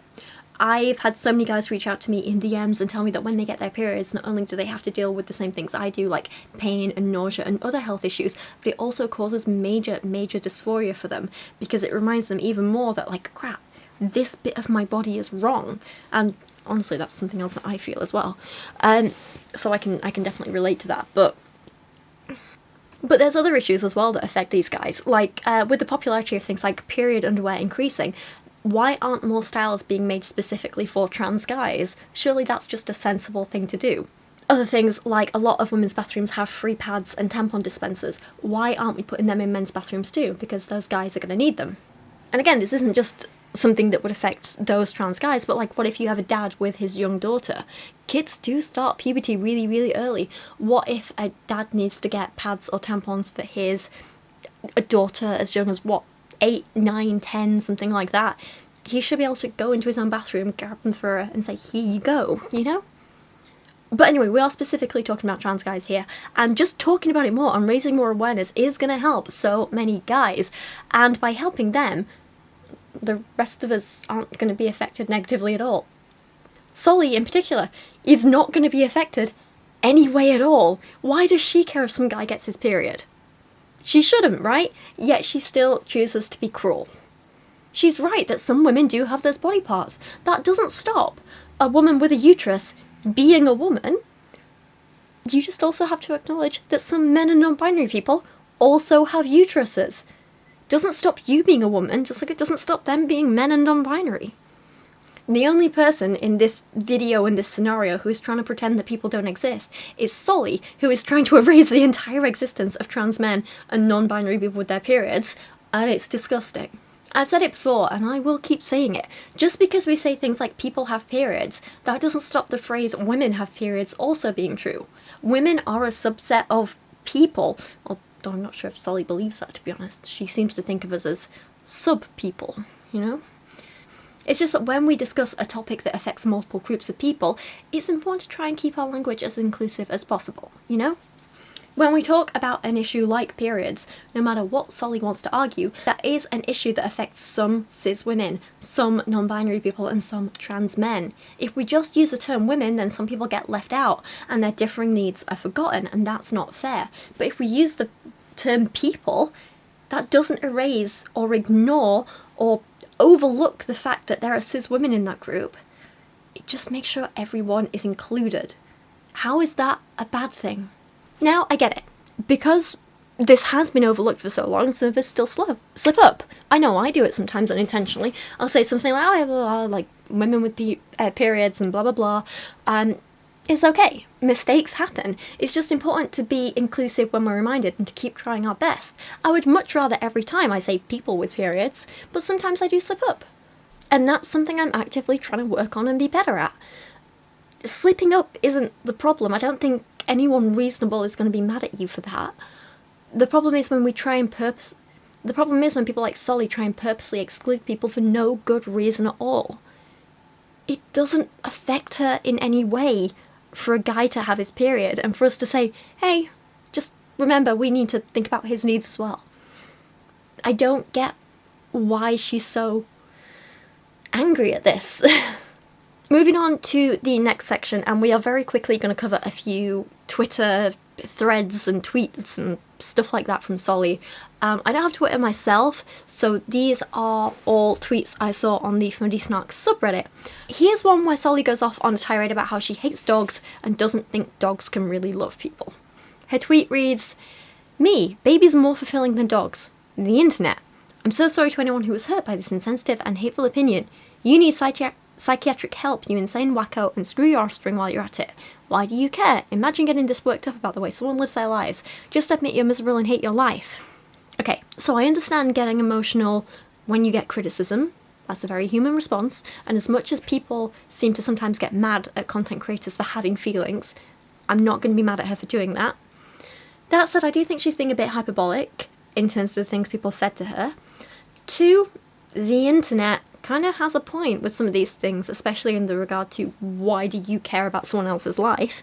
And 3, this pet rant she had lasted 3 days. She was mad at people for telling her she was wrong about pets for 3 days. Solie then doubled down with more tweets like, "Bruh, your dog does not love you," and "Babies are objectively better than pets. Objectively, that is fact." I'm sorry, but I find it such a concern when people don't believe animals, especially ones as advanced and developed as dogs, aren't capable of love. Jules Howard literally dedicates a whole chapter in his book Wonderdog to arguing why he believes dogs absolutely do love us, and Solie is just completely wrong. It's not a competition of dogs or babies being better than the other. They're just both living things who we choose to raise and love and care for. Some people prefer dogs, some people prefer babies, some people like both equally, some people are more suited to life with one or the other or both. It's all okay. It really is. Again, why does it bother you if someone chooses to have a dog? If Solie had just said, "I'd rather have a baby than a dog," no one would care. That is fine. But it's this whole, "Oh my god, your dog doesn't love you, stop having dogs, you have to have babies, they're better" thing, which is the issue. It's this way she's judging and controlling other people and their choices, and honestly spreading misinformation about dogs that is the problem. She's dedicated whole essays on Instagram to the topic of why she hates dogs, and people with dogs, and people like me who choose to have a dog but no babies. Oh, she really hates us, really does. I'll come to those in a moment, but first I just want to talk a little bit about dogs and the science of dogs. So for full disclosure, I love dogs. You might be able to tell from my little Kubi bear in here earlier. I think I understand dogs more than people. They're just so lovely. I think they deserve all of our kindness and care. My girl Kyra, she brings me so much joy. She's my favourite person in the world. I don't know what I'd do without her. She is everything to me. So I admit I may be a little bit biased. But the relationship between dogs and humans is a really, really long and interesting one. Simon Garfield argues in his book Dog's Best Friend that dogs chose us and almost trained us as much as we domesticated them. He argues that we'd never have started trying to train them and tame wolves if they hadn't first decided they want to venture closer to our camps, maybe see if we'd share a few scraps of food with them and kind of become part of their packs, you know? It was definitely a mutual decision on everyone's part, you know? In Jules Howard's Wonderdog, he straight up says dogs really did choose us as much as we chose them, and he argues that since both humans and dogs have evolved alongside each other, obviously their DNA has changed with human influence, but so has ours under dog influence. Howard also writes about the physical effects dogs and humans have on each other to this day. So for example, when a human enters a room, especially when it's a human the dog knows, the dog's heart rate tends to increase in excitement. And when a human is petting a dog, we tend to physically relax more and our heart rate slows a little, and it can help calm anxiety. There are actually a lot of similarities between our relationship with dogs and with our own babies as well. So studies have shown that when a human mother looks into her baby's eyes, she starts producing oxytocin. So a behavioural scientist, Takafumi Kikasui, I hope I'm pronouncing that name right, decided to look into if this also happened with dogs and humans. So he set up this experiment where he tested the oxytocin levels of dogs and their humans at like a baseline, and then he put them in a room together for like 30 minutes. He let them snuggle, he encouraged them to look into each other's eyes and really like bond, like proper uninterrupted bonding time. And afterwards he tested their oxytocin levels again and found a 130% increase in the dog's oxytocin and a 300% increase in the human's levels of oxytocin. The more eye contact dog and human made, the more oxytocin both produced. And of course oxytocin is associated with feelings of happiness and just generally good feelings, you know? The more oxytocin, the better. A dog and human spending time together makes both of them happy. Building an intimate bond, a real friendship with a dog, looking into their eyes, building trust, that makes both of them happy. You can read more about this in Wonderdog if you're interested. I'll leave it linked below. But that book also covers a whole other bunch of evidence for why and how dogs love us, especially in that last chapter. And if that's not enough for you, Gregory Berns wrote a whole book called How Dogs Love Us, about how he managed to create fMRI images of his dog's brain to learn more about how they think, why they behave in certain ways, and ultimately do they love us. So in this book he also briefly discusses how it's not just the fact that dogs show emotions, but that a whole range of animals display an understanding of things like fairness, which suggests they might have some sort of moral code. So morality isn't just a human thing. A lot of animals understand it, which is why if you break a treat in half and pocket half of it and give half to your dog, they're gonna know and they're gonna judge you. But back to the topic of love. So Berns' experiments with his own dog, Callie, showed that when dogs are presented with smells of familiar and unfamiliar dogs and familiar and unfamiliar humans, the familiar human scents were the only ones which activated parts of their brain associated with both memory and happiness, which, if you ask me, and you ask Gregory Berns and the other scientists who reviewed their findings, is definitely indicative of love. Hey all, editing me here, and we have merely hours before I leave for my holiday, and I'm very stressed trying to get this video edited, but I also just want to jump in here really quickly with another extra little bit to give you another book recommendation, because yesterday while I was on my way back from London, or rather just before I headed home, I popped into a little bookshop, got myself some little treats. One of them, oh my god, Wayward by Amelia Hart. Loving this so far. As a fiction book, it's fantastic, but that's not what I'm here to talk about. The other book that I picked up that I do want to tell you about is Graham Hall's Does My Dog Love Me? And I couldn't resist picking this up with the conversation that I've been having in this video and what I've been talking about. I've only had a flick through so far and had a read of like a couple of little sections here and there, but basically it's a book explaining dog behaviour, why they do certain things, kind of what motivates them, how to really communicate with your dog and stuff like that. And also, does your dog love you? The answer is yes, definitely. So I thought I'd just jump in and give you this, because why not? There's way more in that book too, so if you want to go read it, again, thoroughly recommend it. Solie's dog hating though continues over on Instagram too. Here's a reel she made with the caption, "Dogs are not babies." No, you're right, Solie. I want a dog. Don't want a baby. She says, "Love your pets and treat them well, but please don't pretend they're as valuable as humans." Sorry, but screw you. Any living creature that you love and value and take care of and invite into your home is valuable. We're allowed to love and value whoever we want to. Who are you to say who has value and who doesn't? I can say with 100% certainty that my Kyra adds more value to this world than Solie ever will. And that is an objective fact. She brings more joy to people than Solie, she shows more kindness, she has more compassion, she's not a transphobic bigot. She says the way people treat their pets today as if they're a replacement for children is truly sad, heartbreaking, and a clear sign of how our culture has degraded. My dog isn't a replacement for a child. You don't get a replacement for something you don't want or need. I don't own a toaster because I don't need one, but you don't go around seeing people telling me that my dishwasher is a replacement for a lack of toaster, do you? No, different things fulfilling different needs and wants. I don't want a toaster, I don't want babies. I do want a dog, so I've got a dog. I do want a disher. I do want a dishwasher, so I've got a dishwasher. That analogy made more sense in my head. Let's not judge me for that one. But you know what, let's humour Solie for a second. Let's say someone is replacing kids with a dog, or dogs. So what? Why does that bother you? How does that affect you? Oh no, a living creature has a home and is being loved and taken care of. How terrible. In her caption, she goes on to say it signifies the abdication of responsibility for something more convenient, which is ironic coming from the woman who said she didn't want to take care of kids with cancer because she realised it would be too much work. Be responsible, get married, have children. Pets cannot replace your maternal void. Well, it's a good job I don't have a maternal void then, isn't it? This all sounds like it's coming from a place of bitterness and jealousy from Solie. Like, nothing else makes sense, surely. Moving on from the pet topic, let's take a look at some of her other Twitter posts, which were shared by various users on the Fundy Snarks subreddit, so thank you to them. In this one she says, too many of y'all are sympathetic to first wave feminism. Bruh, the suffragettes were literal terrorists, prostitutes involved in occult practices, among other things. Most women at the time were anti-women's suffrage. I cannot.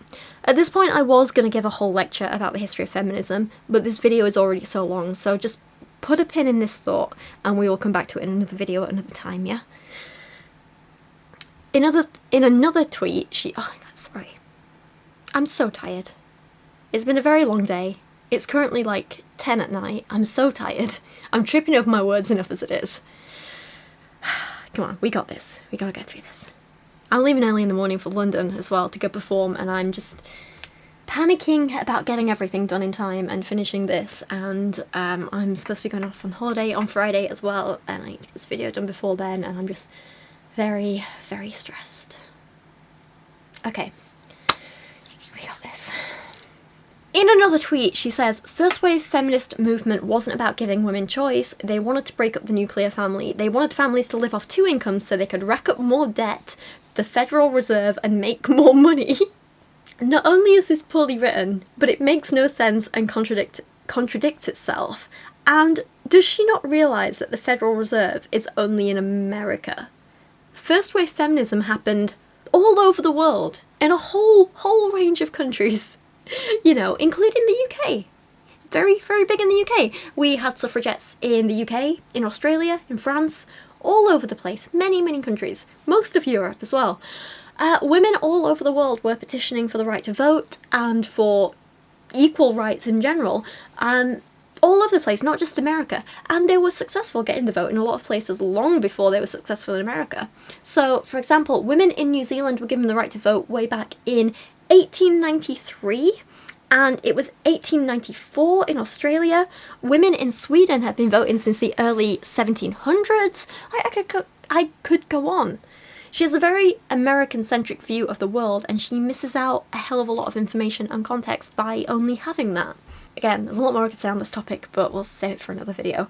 Until then, though, let me just leave you with some clips of Solie and Andre talking about feminism and just spreading so much misinformation. When they had all these prominent anti-suffrage groups, and they had, not only did they have very good cases for anti-suffrage, but everything they said actually came true. Everything they said would happen if women got the right to vote literally happened. And they talked about the dangers of liberated women. And everything happened. Women are less protected. Women stopped caring about the home as much. Women have to go be on jury duty. And they said women weren't fit to be on jury duty because they weren't fit to know about the ins and outs of all these heinous crimes that were committed. Because we were supposed to be protected. And these were the majority. This was the majority, but we've been so brainwashed to think that, oh, but the right to vote, but at least we have the right to vote. We were so oppressed. Question to me. Couldn't even vote.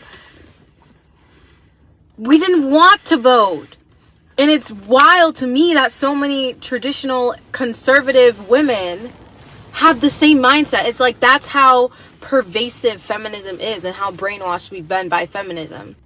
And we're siding with this fringe, wacko, terrorist, anti-God group of women, the suffragists and the suffragettes. Because, oh, we got the right to vote at least. Oh, women were so abused. Well, if women were so abused, why would they be anti that? Why would they make all these amazing cases against suffrage? That's all I have to say. So y'all think that I'm just this misogynist that brainwashes my wife? She comes up with this stuff on her own, by the way.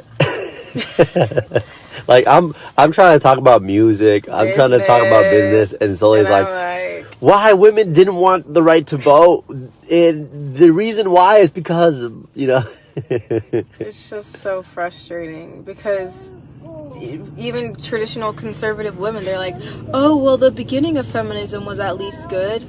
According to who? The feminists that teach that stuff in schools? Literally only feminists gatekeep women's history. They're the only ones who get to say what happened. They're the only ones who write about women's history. Only the feminists do. Only the colleges teach from a feminist viewpoint. They don't teach from a neutral standpoint. Facts. And it's literally part of their ideology. Like, there's some, I can't remember what it's called, breathe. But it's like, it's literally like they do it and they acknowledge that they do it. It's because they have to give history from their point of the oppressed, quote unquote. Even though feminism was a fringe group until technology made it accessible to everyone and women felt like they didn't need men anymore. It's just crazy. In another post, I really feel like she shows her age and immaturity because, like, you know when you're a teenager and you have a crush on someone, so you start, like, doing whatever to get their attention, like listening to the music they like or whatever. She seems to think that that's how adults always behave as well. She says, before we started dating, my husband mentioned that he likes when girls wear skirts and dresses, so I started wearing more skirts and dresses around him. I wanted him to think that I was cute and attractive. I'm not really sure why it's so controversial for a woman to cater the way she dresses for her husband. Am I crazy for wanting my husband to be super attracted to me? So again, there's nothing wrong with stuff like occasionally wearing something that your partner likes, or, you know, getting dressed up for a date night or whatever, but the important thing is, and that she's missing, is that you shouldn't only be dressing for him. You shouldn't change yourself to appeal to him or whatever. Like, the way you dress should be for yourself, so you feel good and you feel comfortable and confident, and if he likes it too, that's an amazing, wonderful added bonus, you know? You should never have to change yourself for a man. I remember once I went on a date with someone who asked me if I dressed like this all the time, and if I'd consider toning it down because he preferred girls who wear like neutral colours and kind of plain clothes, and I was like, no. Like, if he wants that, why not go date a girl like that? Why try and change me? For me, my way of dressing is a huge part of who I am, and a huge part of compatibility is having a partner who is attracted to you as you are. You know, you shouldn't have to change yourself for them to want you.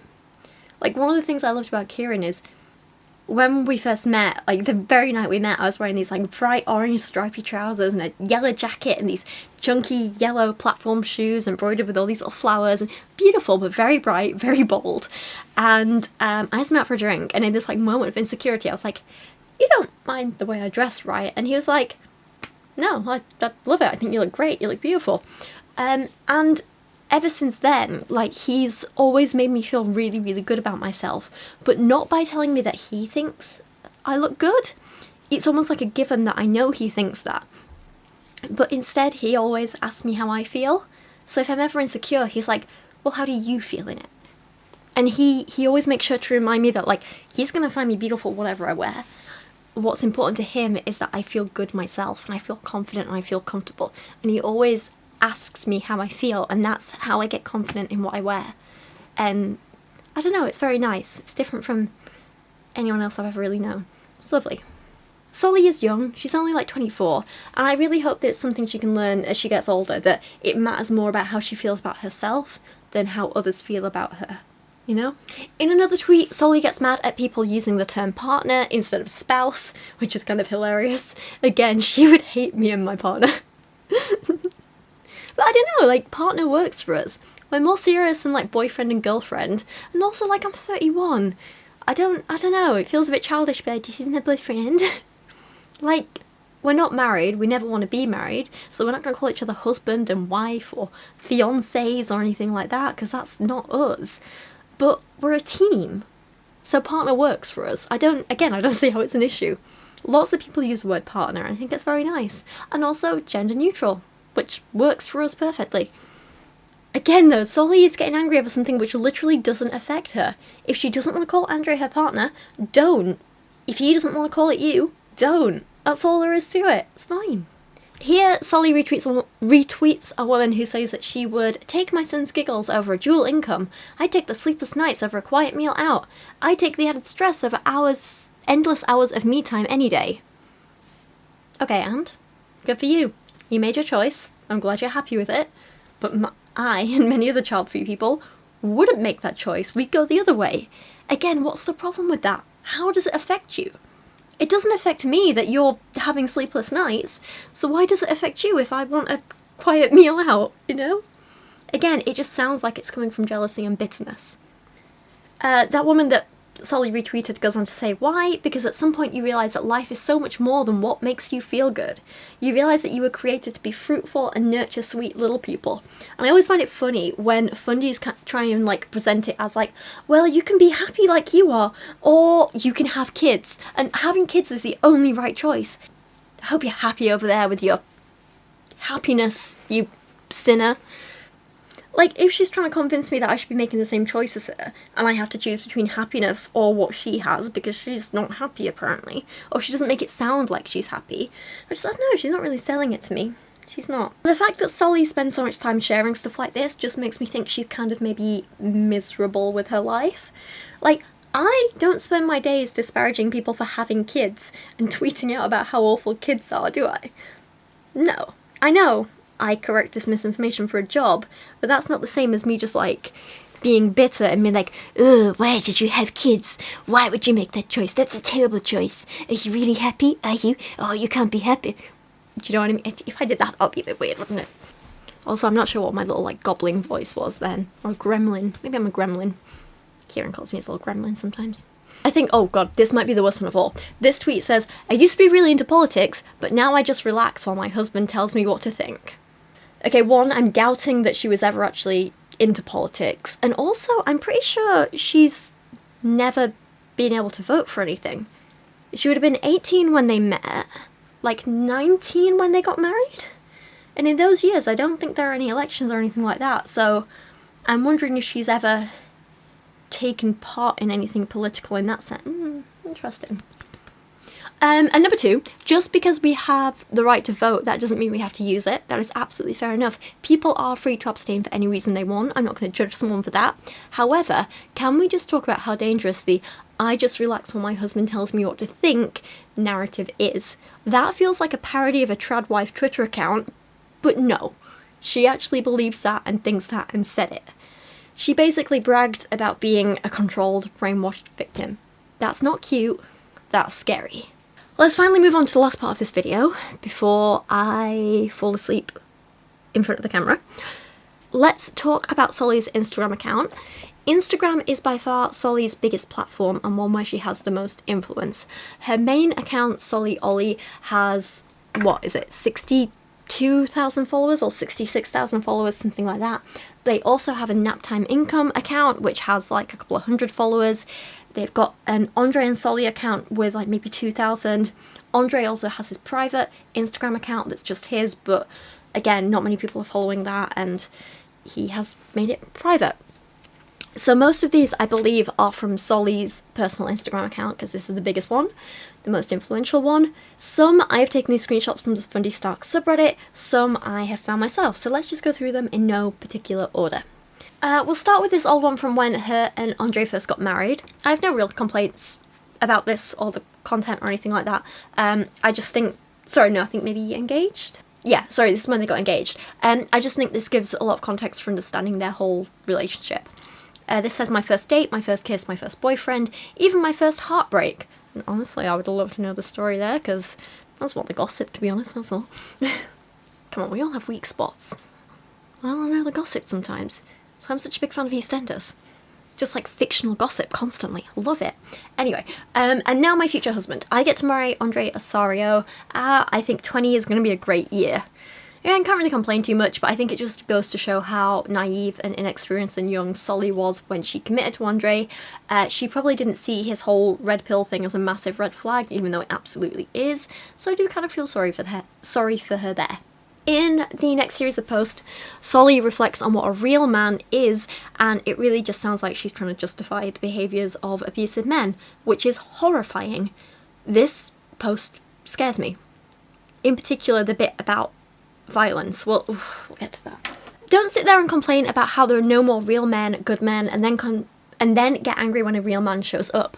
Guess what? Real men aren't whatever is portrayed in Disney movies and Hollywood films. Real men aren't suck-ups to women. They're not someone who would never hurt a fly. They aren't defined by how many bottles they give the baby and how many diapers they change.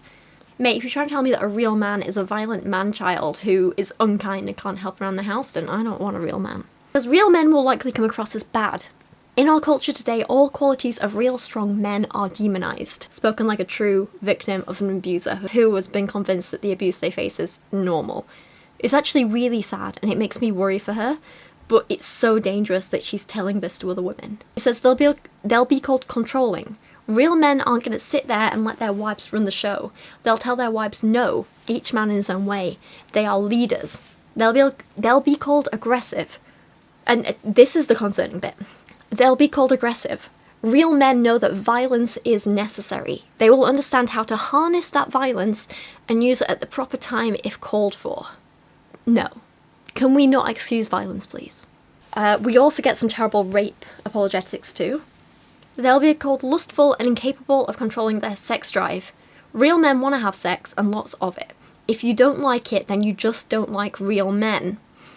Well, fine. I don't like real men. I'm happy to say that. If that's what makes a man, and it's not, then you can keep them men away from me. Thankfully, though, I think we all have enough sense to know she's talking nonsense, right?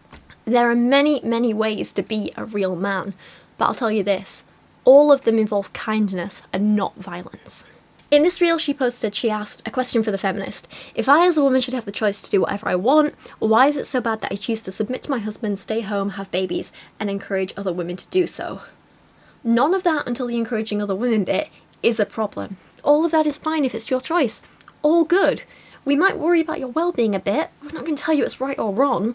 The encouraging bit is different though, because you're not just encouraging, you're actively shaming anyone who wants something different from you, and you're sharing incredibly harmful content. Take, for example, the misinformation on birth control that we covered earlier, the real men are violent part, her wanting to erase the existence and needs of trans men, and so on. That's the problem. In her next reel, she brags about how her husband says she never nags, apparently, but the reason that she doesn't nag is because she just stays quiet when her husband is useless. Tonight, my husband told me that he's almost never heard me nag, which is absolutely crazy because I thought most women were nags. So here's how I avoid nagging. 1, I respect his authority. 2, I think twice before speaking. 3, I choose silence or kindness when I speak. 4, I've realized that most things aren't a big deal. Our marriage isn't perfect, but it is peaceful.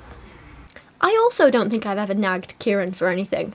But that's because he's a capable adult who can look after himself and doesn't need another adult to keep reminding him how to function. Not because I'm a woman who should shut my mouth. This whole idea that all women are nags is so deeply rooted in misogyny. The idea that it's never a man's fault for not doing something he should have, but the woman's fault for asking it of him. That's where the misogyny comes in, and it's a real problem. Sorry, but I don't think bragging that you think twice before speaking and encourage other women to do the same is something to be proud of. That is scary, to be honest. As a counterpart, I would like to teach you how I avoid nagging in my relationship. Number 1, I have a competent partner who doesn't give me anything to nag about, and that's it. This trend of hers to always be like, men are wonderful, if you're a woman, you're the problem, is also continued in this post, where she says wives are quick to accuse their husbands of acting immature and childish, while failing to realise when they act like brats. Here are 4 signs of an immature wife, and how overcoming these will make your marriage thrive. We're going to skip straight to the incredibly dangerous number 2 on the list, which is, if you constantly withhold sex or only give him sex as a reward for good behaviour, you're an immature wife. Instead, view sex as a need for him and you.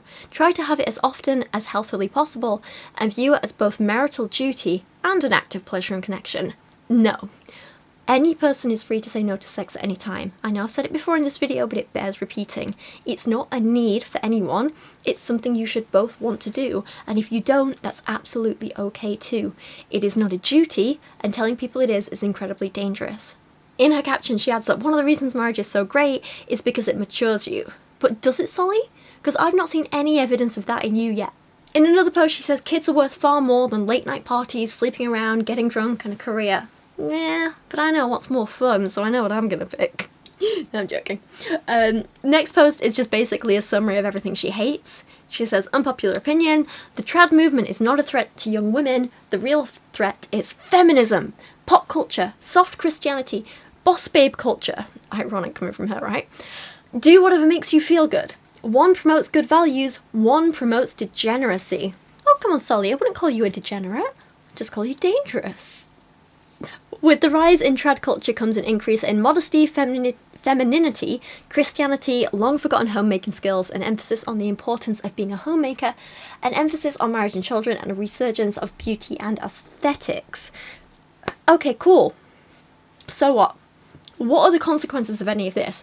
Why are you trying to portray these things as good things? Why is femininity good? Why is modesty good? Why is Christianity good? If you're going to make this point, you need to back it up and prove to me why you think these things are good. Because in the minute you're just listing them and expecting me to go along with it, because you say they're good, so they must be good. But tell me why. You haven't done that, and I don't believe it. In fact, over the years, my research has shown me that, honestly, things like forcing modesty on people, fundamental Christianity and all that sort of thing is actually really harmful to people. She's also forgetting that with the rise of trad culture, we also see a rise in poor mental health, domestic violence, marital rape, abused women being unable to leave their partners, lack of bodily autonomy. Shall I go on? I can tell you why they're harmful, and in fact I have in several videos over the last year. In our next post, Solie tries to justify men cheating and once again blames women for the actions of men. She says women have to take responsibility for their own actions. Cheating is wrong, of course, but so is treating your husband like trash and justifying it because he shouldn't cheat anyway. Do I really have to give you the 2 wrongs don't make a right lecture? How old are you? If a wife is constantly disrespecting her husband, nagging, withholding sex, of course he's going to pull away. You hear that, ladies? If you dare say, not tonight, I'm not in the mood, or can you pop a load of washing in the dishwasher? Well, of course he's gonna cheat on you, you silly sausage! Some people do try and call Solie out, though. Here's one comment from a very smart user who said, why is it so damn hard for you to understand that some women, unlike you, do not find fulfillment in having children and being housemakers? Newsflash, your lifestyle is not better or worse. The way you and your husband spew misogynistic rhetoric and put down other women who don't want to live like you is embarrassing, and I could not agree more. Good job to this person. Solie, however, replied with, there are lifestyles that are better or worse. Now, I mean, she's right to some degree. For example, a lifestyle of being a murderer is objectively worse than a lifestyle of not being a murderer, but when it comes to a lifestyle of having kids or not, neither one of those is better or worse. She's just wrong there. Solie goes on to say, it's biblical, and we are Christians, so we'll continue to promote godly living, even if pronouns people get offended. I think that's meant to be a transphobic dig, but she's an idiot. We all use pronouns. Solie continues to pick fights like a child, though. When she was told by one user to stop trying to impose your lifestyle to others, she said, no, you. Well, kind of. She said, you are imposing your lifestyle on me right now, lol. Sorry, but what? How? God's sake, she never matured past like 14, did she? To be fair, I do sometimes know you people who leave like annoying comments, and when they're like, oh, you look so old and stupid, I'm like, no, you. Or when they're like, oh, damn feminists saying me, I hope something happens to you. I'm like, no, you. It is quite funny. But I admit I'm being a child in those moments. Anyway, next up we are going to watch some of Solie's Instagram reels. Here is one of her husband Andre using her account to threaten strangers. That's fun. Anyone try to come for my wife on her page, it's not going to go well. It's just not. All right, this lady is saying that my wife can't call herself a homemaker because she makes content and makes money off the content, all right? Yet, she also makes content and she is also trying to make money and calls herself a stay-at-home mom. Interesting. I just find that very amusing. Almost like she can't do it as well as my wife can, and that's why she's jealous. Oh my god, look at him go. Look at him protect her like that. It's totally worth living your life as a slave to him, isn't it? It's totally worth never being able to speak your mind or have bodily autonomy, isn't it? Because he'll threaten people on Instagram for you. I would honestly be embarrassed if my partner did this. But that's just me. Maybe she likes it, you know? It sounds to me like this woman really, really got to him and he just can't stand his own hypocrisy being called out, or Solly's hypocrisy being called out, or whatever. Like, chances are this woman does stay at home and does sell stuff, but she probably doesn't go around telling women they shouldn't be working at all, should she? Or does she? Is she? I'm tired. What's hard? Here's another video from the Andre and Solie Instagram account where Andre once again gets bitter and jealous about people having dogs and no kids. Also, by the way, I've never heard this acronym before that he uses. It does sound silly, but also, who cares? Let people use it if they want. Dinkwad means dual income, no kids, with a dog. Dinkwad. That's what these people call themselves. Stop pretending that your life is great just because you have a stupid dog. Ain't nobody care about your stupid dog. All you want to do is consume. You're like, oh, we're Dinkwads. We get to go out and we get to go travel and spend some money on stuff. Who cares? Who cares? My wife has babies. She beats you. All right? I do. Oh, I'm not pretending. My life really is great because I have a little genius dog. She's very smart, actually. Smarter than Andre, that's for sure. He's so angry, but like clearly he cares. Clearly he's bothered by it. Why is he so angry at other people just enjoying their lives and like having a dog? Who cares? Who cares? Again, it's like what I said earlier, like Andre and Solie spend so long berating other people online for their lifestyles, but do they realise that like we don't do the same to them? This time next week I am going to be in Austria with my wonderful partner, visiting some beautiful buildings, some botanical gardens, the oldest zoo in the world. It's going to be amazing. I doubt, as long as the video's done in time and I don't have to think about work anymore, I doubt Andre and Solie are even going to pop into my head once. But what are we betting in that same time period, Andre and Solie post more and more videos about how they hate people with no kids and a dog. How they hate people travelling. Who's the happier one, really, Andre? I feel like even though I would never want their lifestyle, I'm not threatened by theirs. It doesn't bother me that that's what they're doing, except the fact they're trying to force it onto other people. But clearly they're bothered by the mere existence of me and people like me. It's very odd. This next video is just kind of hilarious, in a really stupid way. So Solie shows a picture of Taylor Swift mid-conversation with her partner. Clearly the paparazzi's caught this and she's like mid-word. And Solly's like, see? This is what you get if you date a feminist. Like, what? Someone to have a decent conversation with? Yeah, probably. You see this? Every man who dates a feminist will meet the same fate. There is no escaping it. Now, I don't know what Taylor is saying here, if she's just telling a story super passionately or what, but this resonated with so many people. And I think it's because we have all seen a man being berated in public by a woman. And for a man, that can be very embarrassing and seen as disrespectful. So what do you think is going on here? What are your thoughts about this? She admits she has no idea what's going on in this picture, so she just assumes it must be an evil woman shouting at a man for no reason.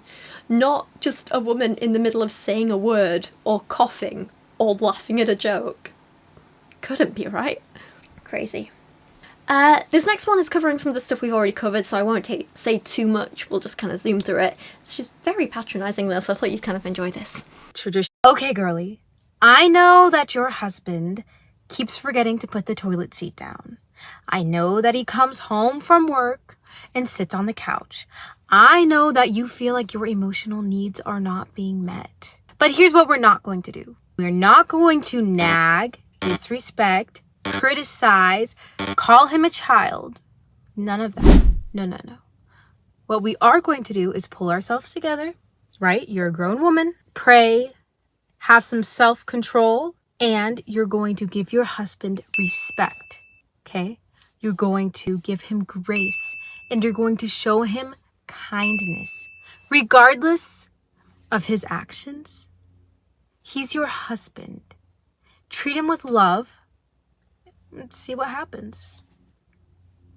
Ladies, it's okay if you want to get married, have babies, be a homemaker, dress modestly, be a Christian, not be a feminist. The world is going to tell you that all of those things are pointless. They're a waste of your time, of your talents, your potential. And I'm here to tell you that could not be further from the truth. Continue on the straight and narrow path. It might feel lonely at times, but I am here for you. And there are so many other women out there living that exact same life that are here for you as well. No one is saying this. You and kiss you at the end of the day and tell you how much he appreciates all of your hard work. Yeah, multiple times during the day too, actually. Does your boss make decisions based off of your well-being? Oh, 100%, completely. Does your boss find you sexy even when you're tired and don't feel or look your best? Ew. No, don't be gross. Does your boss vow to love you in the good and bad times till death? Oh, yeah, absolutely. Yeah. Does your boss know your heart better than anyone in the world and know exactly how to advise you in your hardest moment? Yes, 100% yes, completely.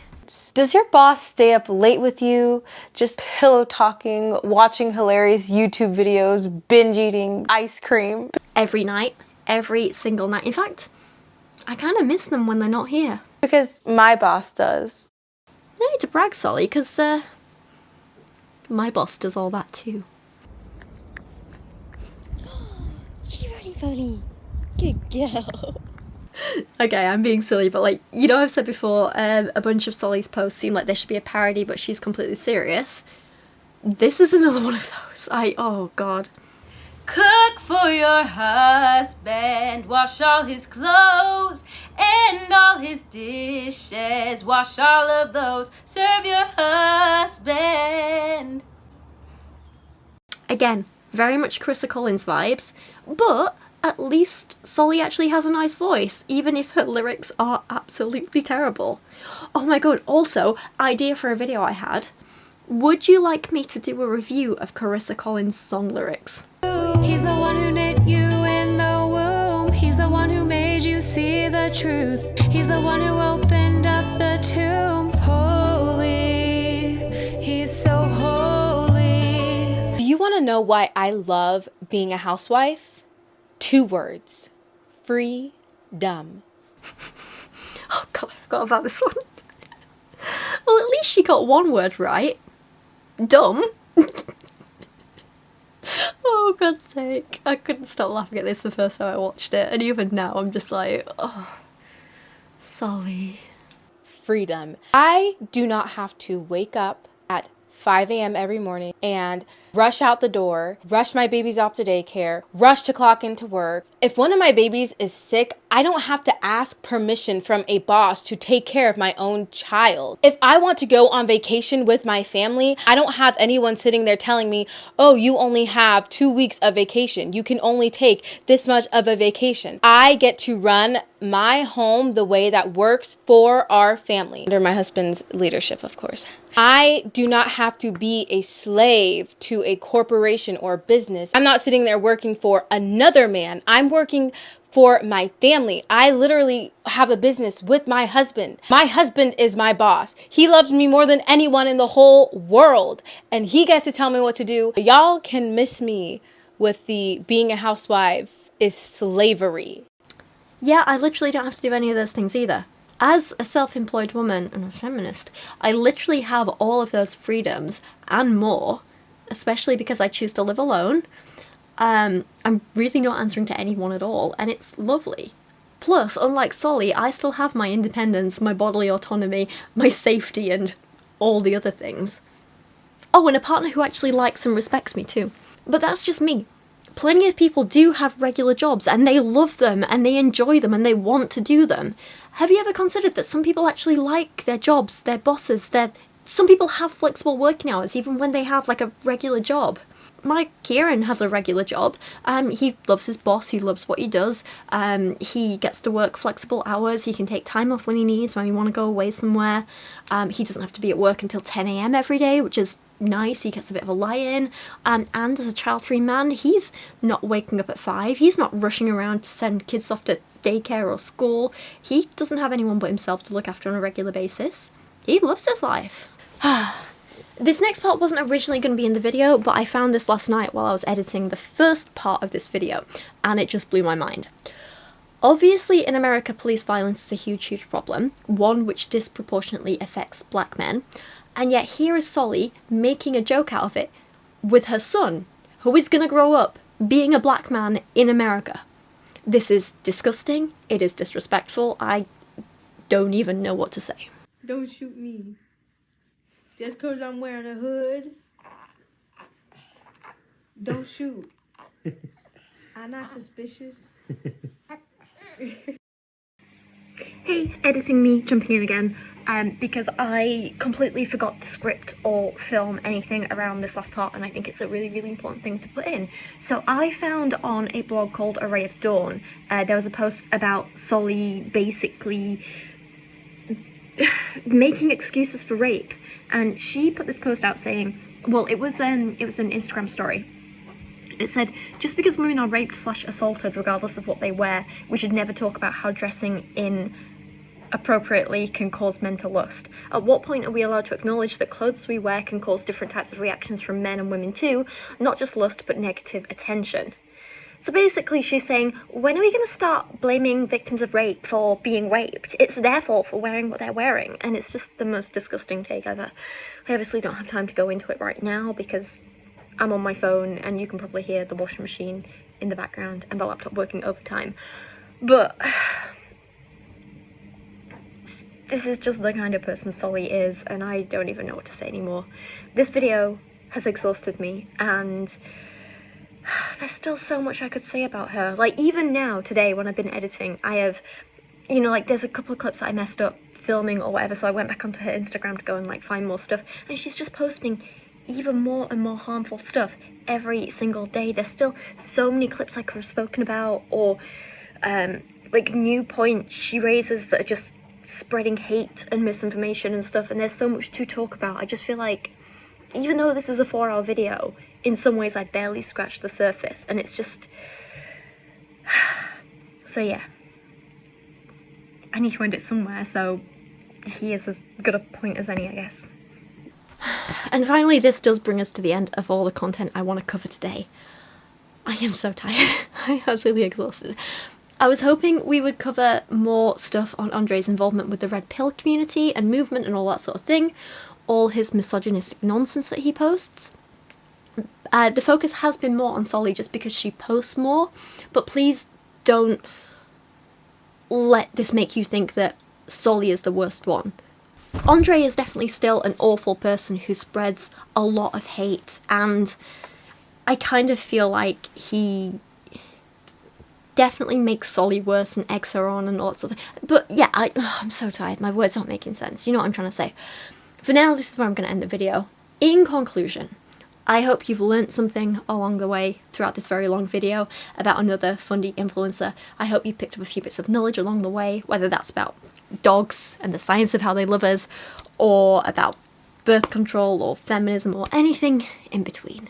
And to reiterate, it's not that there's anything wrong with Solie as an individual choosing whatever life she wants for herself, but I do absolutely worry about her well-being and her children's well-being.